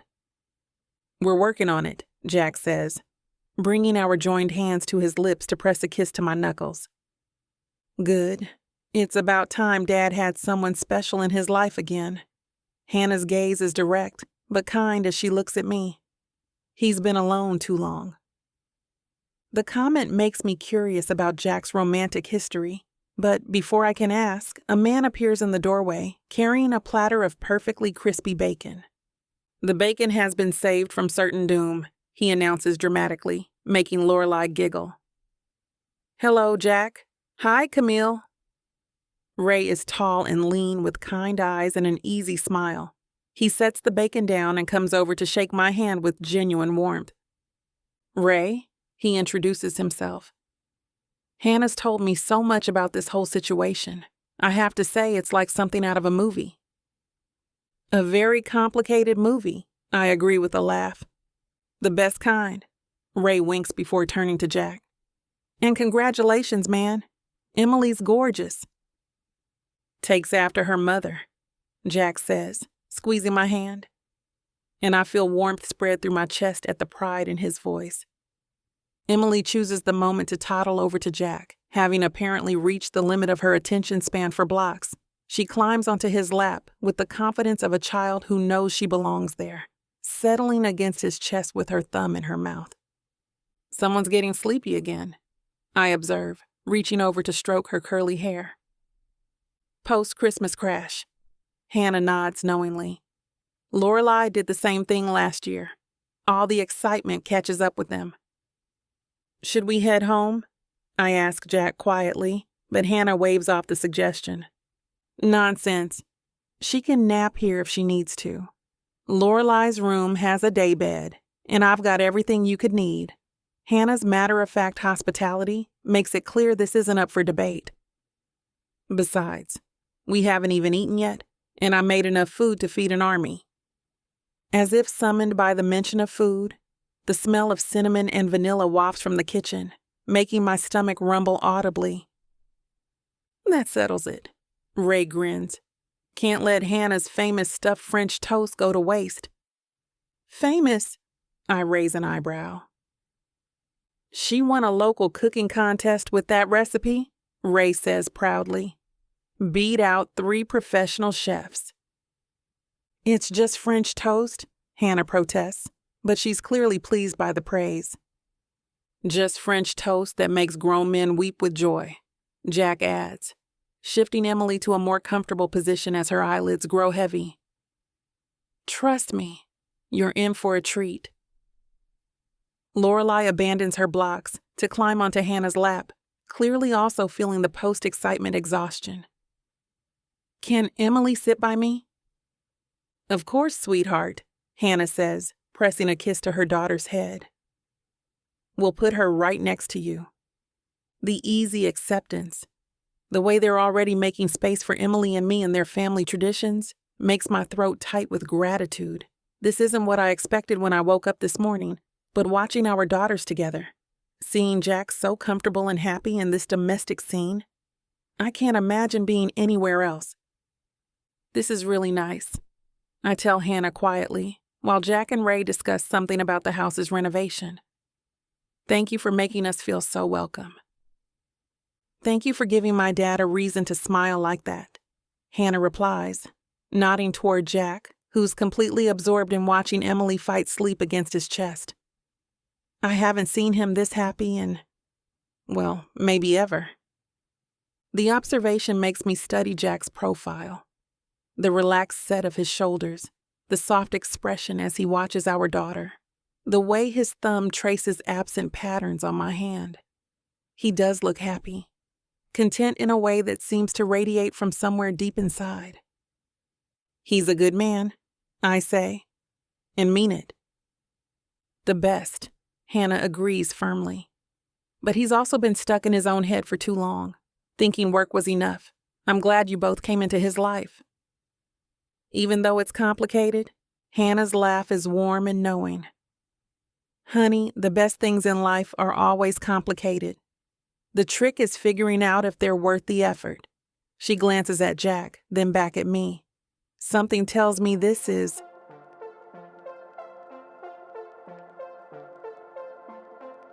Chapter 28. Jack. The rest of the day unfolds like something out of a dream I didn't know I was allowed to have. Hannah's stuffed French toast lives up to its reputation, thick brioche soaked in custard and stuffed with cream cheese and fresh berries. Emily manages to get more on her face than in her mouth, but she's having the time of her life smearing berry juice across her cheeks, while Lorelei demonstrates the proper way to eat with a fork. "Like this, Emily," Lorelei says with the patience of a saint, carefully cutting a small piece. "See?" Emily watches with rapt attention before immediately abandoning the fork to grab another handful of French toast. Ray nearly chokes on his coffee laughing, and even Camille can't keep a straight face. "I think we're still working on utensils," Camille says diplomatically. "Lorelei ate with her hands until she was almost 3, Hannah confesses. "Don't let the current display of manners fool you." "Practicing, Mama!" Lorelei protests, making us all laugh again. This is what I've been missing. This easy family chaos, the way conversation flows between generations, how problems seem smaller when you're surrounded by people who give a damn about you. I've spent so many Christmases alone or making polite conversation at colleagues' parties that I'd forgotten how good this could feel. After breakfast, we migrate to the living room where the girls commandeer the space around the Christmas tree. Lorelei insists on showing Emily how each ornament works, narrating their history with the kind of detailed enthusiasm only a toddler can muster. "Lights," she explains, pressing a button on a small LED snowman. "This one, music." Emily claps her hands at the lights, babbling something that might be approval. She's more interested in the textures than the functions, running her small fingers over different surfaces with the focused curiosity that reminds me so much of Camille when she's examining building materials. Camille and Hannah fall into easy conversation about architecture, and I find myself just listening to the sound of Camille's voice as she describes her next project. The passion in her tone, the way her hands move when she talks about spatial relationships and community impact. It's mesmerizing. How did I get lucky enough to find someone who shares my professional passion, but brings her own unique perspective to it? "You should see some of my dad's earlier sustainable housing designs," Hannah tells Camille. "He did this amazing project in Portland that integrated solar panels into the actual structure without compromising the aesthetic." "Really?" Camille turns to me with genuine interest. "I'd love to see those plans sometime." "I'll show you everything," I say, meaning it. "Maybe we can collaborate on something." The possibility hangs in the air between us, full of potential that extends far beyond professional partnership. Ray suggests a walk after lunch to help the girls burn off some energy, and we bundle everyone into coats and hats for a stroll through Hannah's neighborhood. The streets are quiet on Christmas afternoon, with families presumably inside enjoying their own celebrations. Emily rides on my shoulders, her small hands tangled in my hair while she points at Christmas decorations with enthusiastic commentary. "Lights. Pretty." "Very pretty, sweetheart," I agree, adjusting my grip on her legs to keep her secure. Camille walks beside us, and when I reach out with my free hand, she takes it without hesitation. The simple contact sends warmth through me that has nothing to do with the winter sun. "This is nice," she says softly, echoing Hannah's earlier sentiment. "Yeah, it really is." Hannah and Ray walk ahead with Lorelei between them, and watching them together reinforces everything I've been thinking about family, about what I want my life to look like. He loves that little girl completely, and it shows in every patient answer to her endless questions, every gentle correction when she gets too far ahead. That's what I want, what I'm already starting to have with Emily. By the time we head back to the house, Emily's eyelids are drooping again despite her best efforts to stay alert. The fresh air and excitement have finally caught up with her. "Someone needs a proper nap," Camille observes, reaching up to stroke Emily's cheek. "Guest room's all yours," Hannah offers immediately. "There are extra blankets in the closet if you need them." "You don't have to keep accommodating us," Camille protests, but Hannah waves her off. "Family accommodates family. Besides, Emily and Lorelei are having too much fun for you to leave now." The casual use of the word family hits me square in the chest. Hannah's already accepted Camille and Emily as part of our circle. No questions asked, no awkward adjustment period. Just immediate, unconditional inclusion. Emily fights the nap for about 10 minutes before surrendering to exhaustion, curled up on the guest room daybed with her wooden block clutched against her chest. Camille smooths the blanket over her sleeping form with the gentle touch that always makes my chest tight. She's perfect, I murmur, wrapping my arms around Camille from behind. She really is. Camille leans back against me, and for a moment we just watch our daughter sleep. The afternoon continues with more conversation, more laughter, more of the easy domesticity that I've been craving without realizing it. Hannah brings out photo albums, showing Camille pictures from my younger days that make me cringe and everyone else laugh.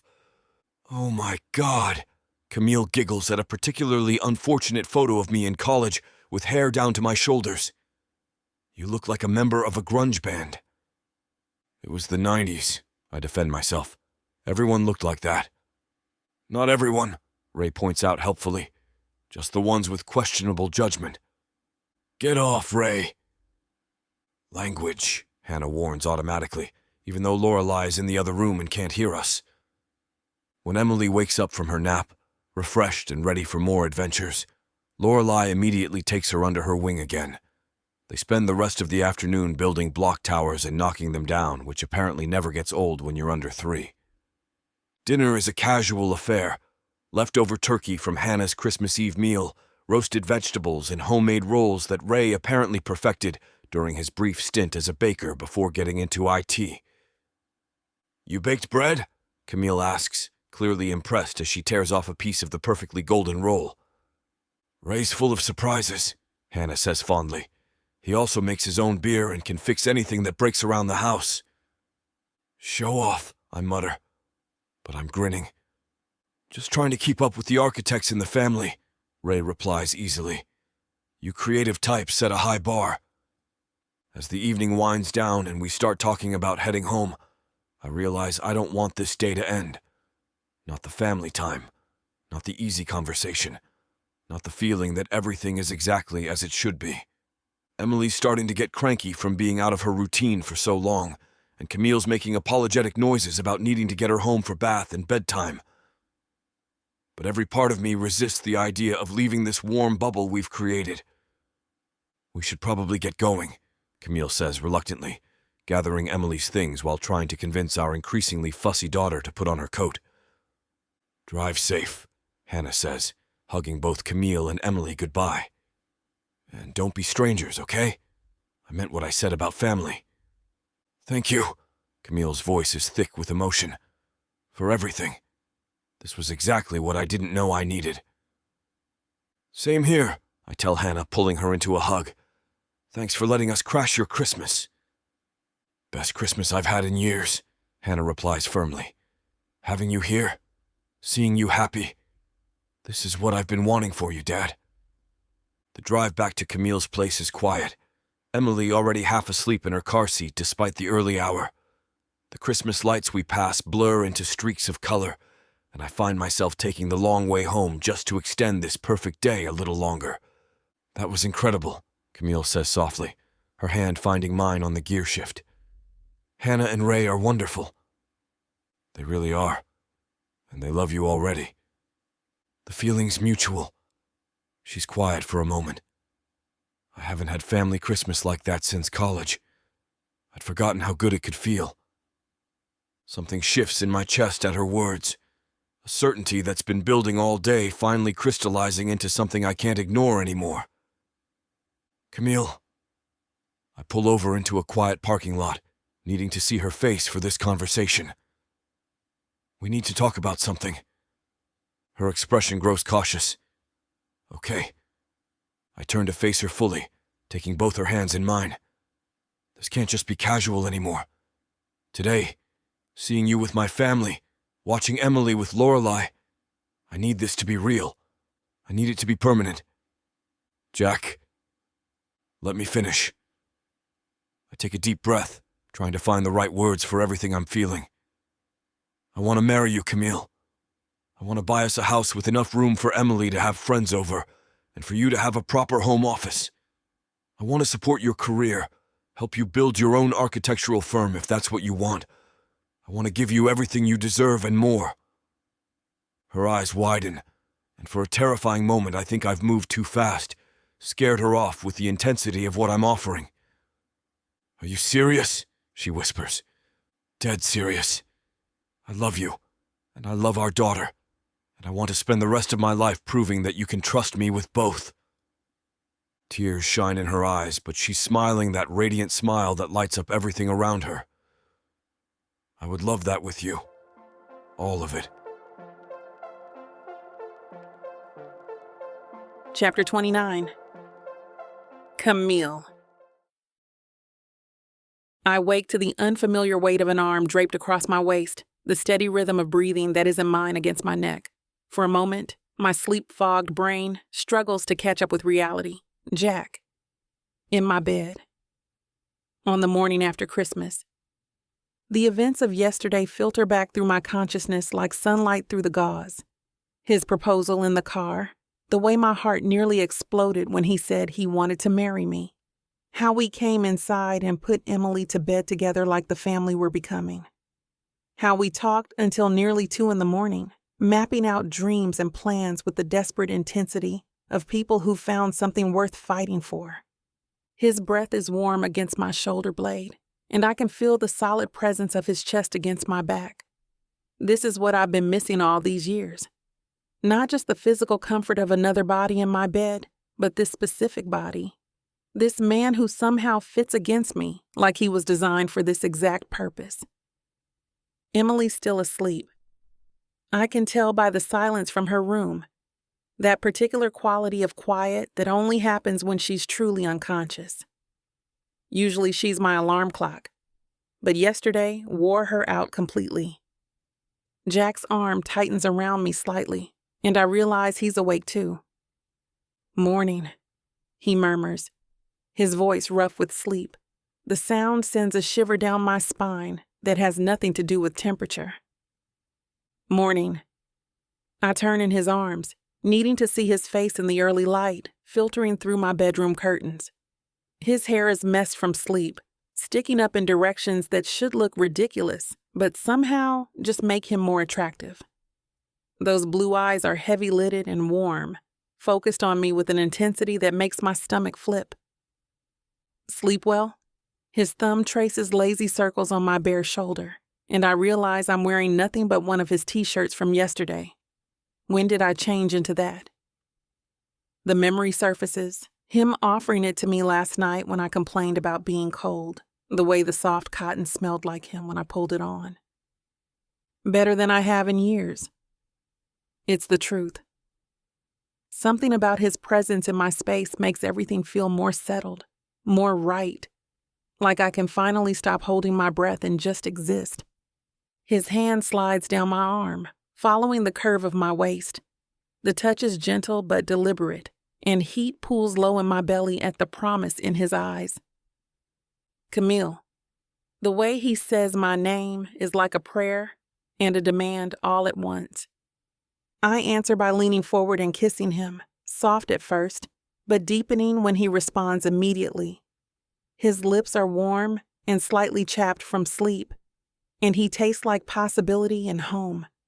The kiss transforms from gentle to urgent as his hands find the hem of his t-shirt on my body, fingers skimming the bare skin underneath. I arch against him, suddenly desperate for more contact, more of everything. And that's where we're going to put a pause on pleasure. It looks like the rest of this chapter is just too naughty to put on the air.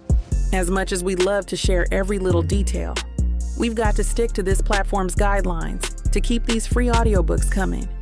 They've got some rules about what we can show, and we wouldn't want to risk losing the chance to bring you more content. As frustrating as it is to build the tension only to be interrupted, Miss Tyla always knows how to make it up to you. You can find the full, uncut scene over at TylaWalker.com. With an entire library of unabridged audiobooks and ebooks, Miss Tyla's collection is waiting for you. And if you use code SAVE40, you'll get 40% off any digital product, even on bundles that are already discounted. So don't let the fun stop here. Head over to TylaWalker.com and treat yourself with Miss Tyla. We stay like that for a long moment, breathing hard and holding each other as the aftershocks fade. My heart is pounding so hard, I'm sure he can feel it against his chest and his hands stroke gently up and down my spine in a soothing rhythm. "I love you," I whisper against his neck, and I feel him smile. "I love you too," he replies, pressing a kiss to my temple. More than I thought possible.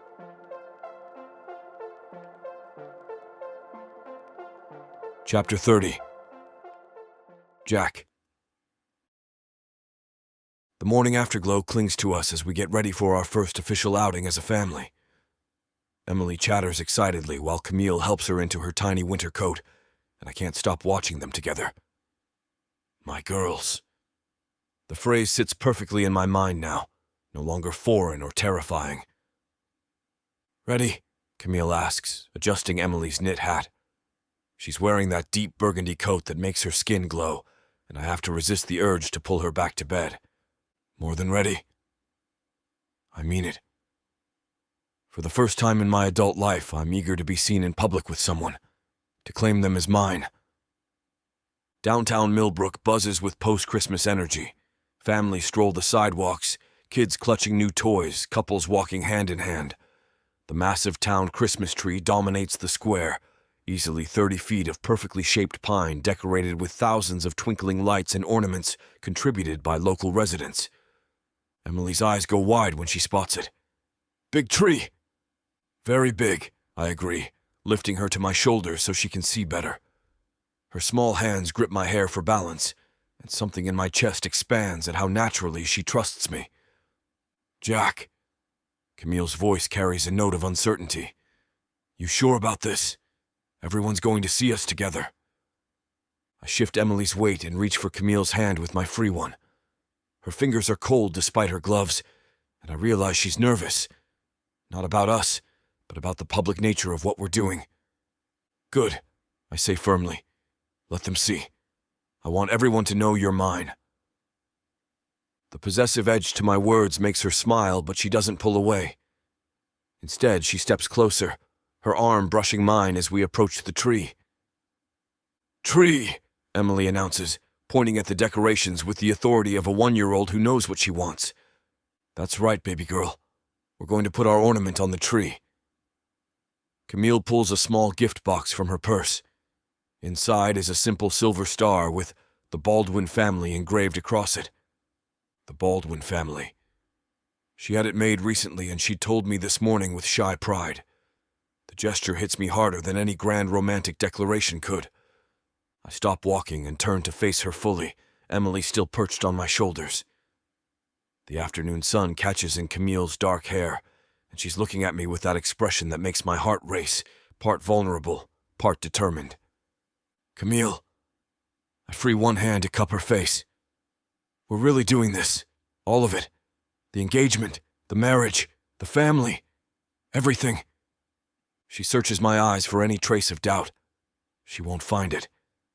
What she'll find is a man who spent 20 years building walls around his heart, only to have them demolished by a brilliant architect. "I love you," she whispers, and I lean down to kiss her right there on Main Street, Emily giggling above us. The kiss is soft but claiming, and I don't give a damn who sees it. When we break apart, I notice Mrs. Daisy from the bakery watching us with obvious interest, and Jim Rodriguez from the planning department doing a double take. Good. Let them talk. Let the whole town know that Jack Baldwin is off the market permanently.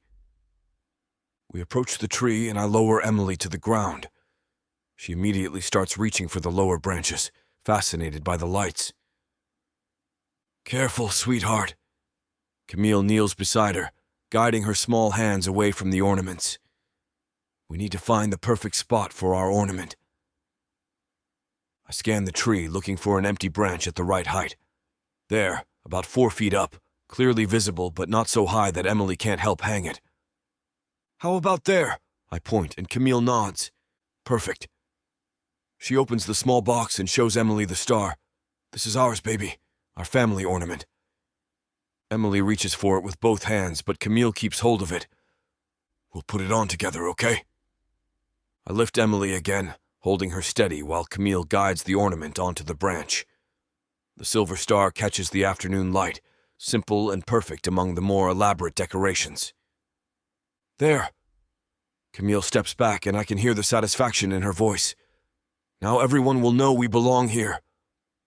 The word belong hits me unexpectedly hard. I've lived in Millbrook for 17 years, but I've never felt like I belonged here. I belonged to my work, to my ambition, to the carefully constructed life I'd built around achievement and solitude. Now, standing here with Camille and Emily, watching our ornaments sway gently in the winter breeze, I understand what belonging actually means. It's not about geography or professional success. It's about finding your people and claiming them publicly, proudly. "Dada down!" Emily squirms in my arms, wanting to explore more of the square. Dada. The word still sends a shock through my system every time she says it. I set her down, and she immediately toddles toward a group of children playing near the fountain. Their parents smile and nod at us, the kind of casual acknowledgement that happens between families in small towns.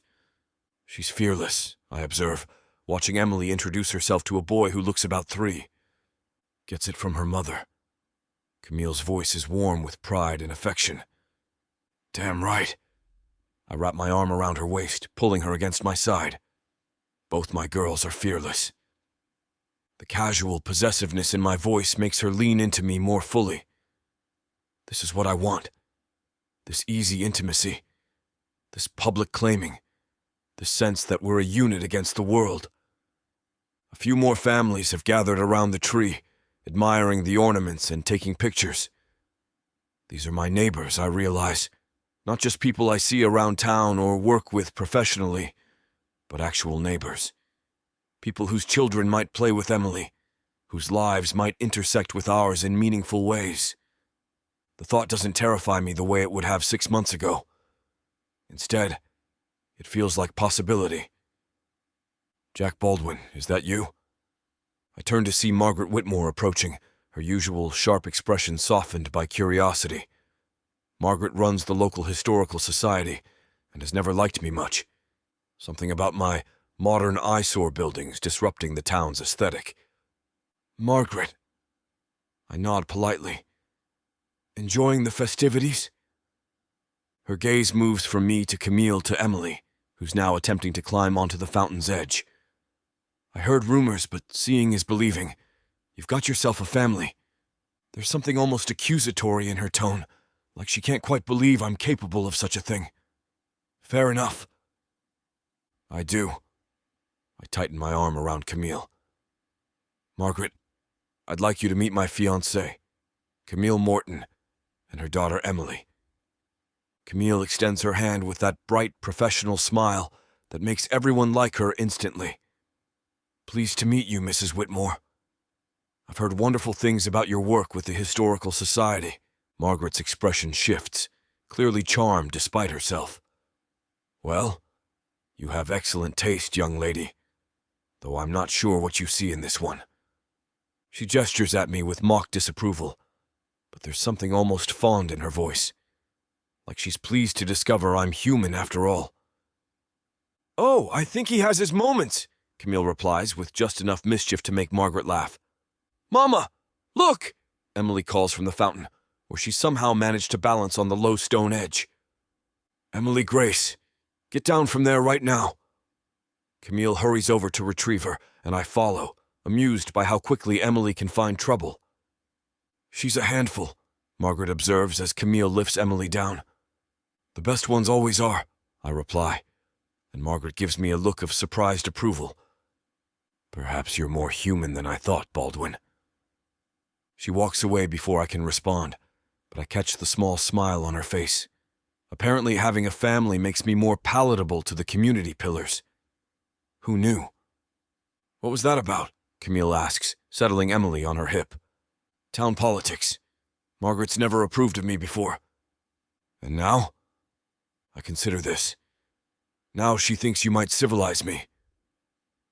Poor woman has no idea what she's in for. Camille's grin is pure mischief, and I can't resist kissing her again. This time the kiss is deeper, more thorough. Emily giggles and pats at both our faces, trying to get between us, but I don't pull away immediately. Let the whole town see that Jack Baldwin is thoroughly, completely, irreversibly in love. When we finally break apart, I notice we have a small audience. Several families have paused their own activities to watch us, some smiling, some whispering to each other. In a town this size, public displays of affection between the bachelor architect and the young single mother will be coffee shop gossip by tomorrow morning. Think we've given them enough to talk about? Camille murmurs, but she doesn't sound embarrassed. Not nearly enough. I brush a strand of hair away from her face. I want everyone to know exactly how I feel about you. The honesty in my voice makes her eyes soften. And how's that? Like you're the best thing that's ever happened to me. Like I'd be an idiot to let you go. Like I want to spend the rest of my life making sure you know how perfect you are. She laughs at my bluntness, but her eyes are bright with unshed tears. In front of the baby, Jack. Emily doesn't understand half of what we say yet. But I moderate my language anyway because Camille's right. Point stands, though. You're mine, and I want everyone to know it. The possessive declaration makes her breath catch. Yours? Mine. I lean down to brush my lips against her ear. My fiancée, my future wife, mother of my children. Mine. The plural children makes her shiver, and I file that reaction away for later discussion. We haven't talked about expanding our family yet, but the way she responds to the idea tells me everything I need to know. Tree pretty, Emily announces, apparently bored with our adult conversation. Very pretty, I agree, lifting her again so she can see the lights better. And now it has our ornament on it. Our star, she says solemnly, and my heart clenches at how easily she's claimed us as family. That's right, baby girl. Our star.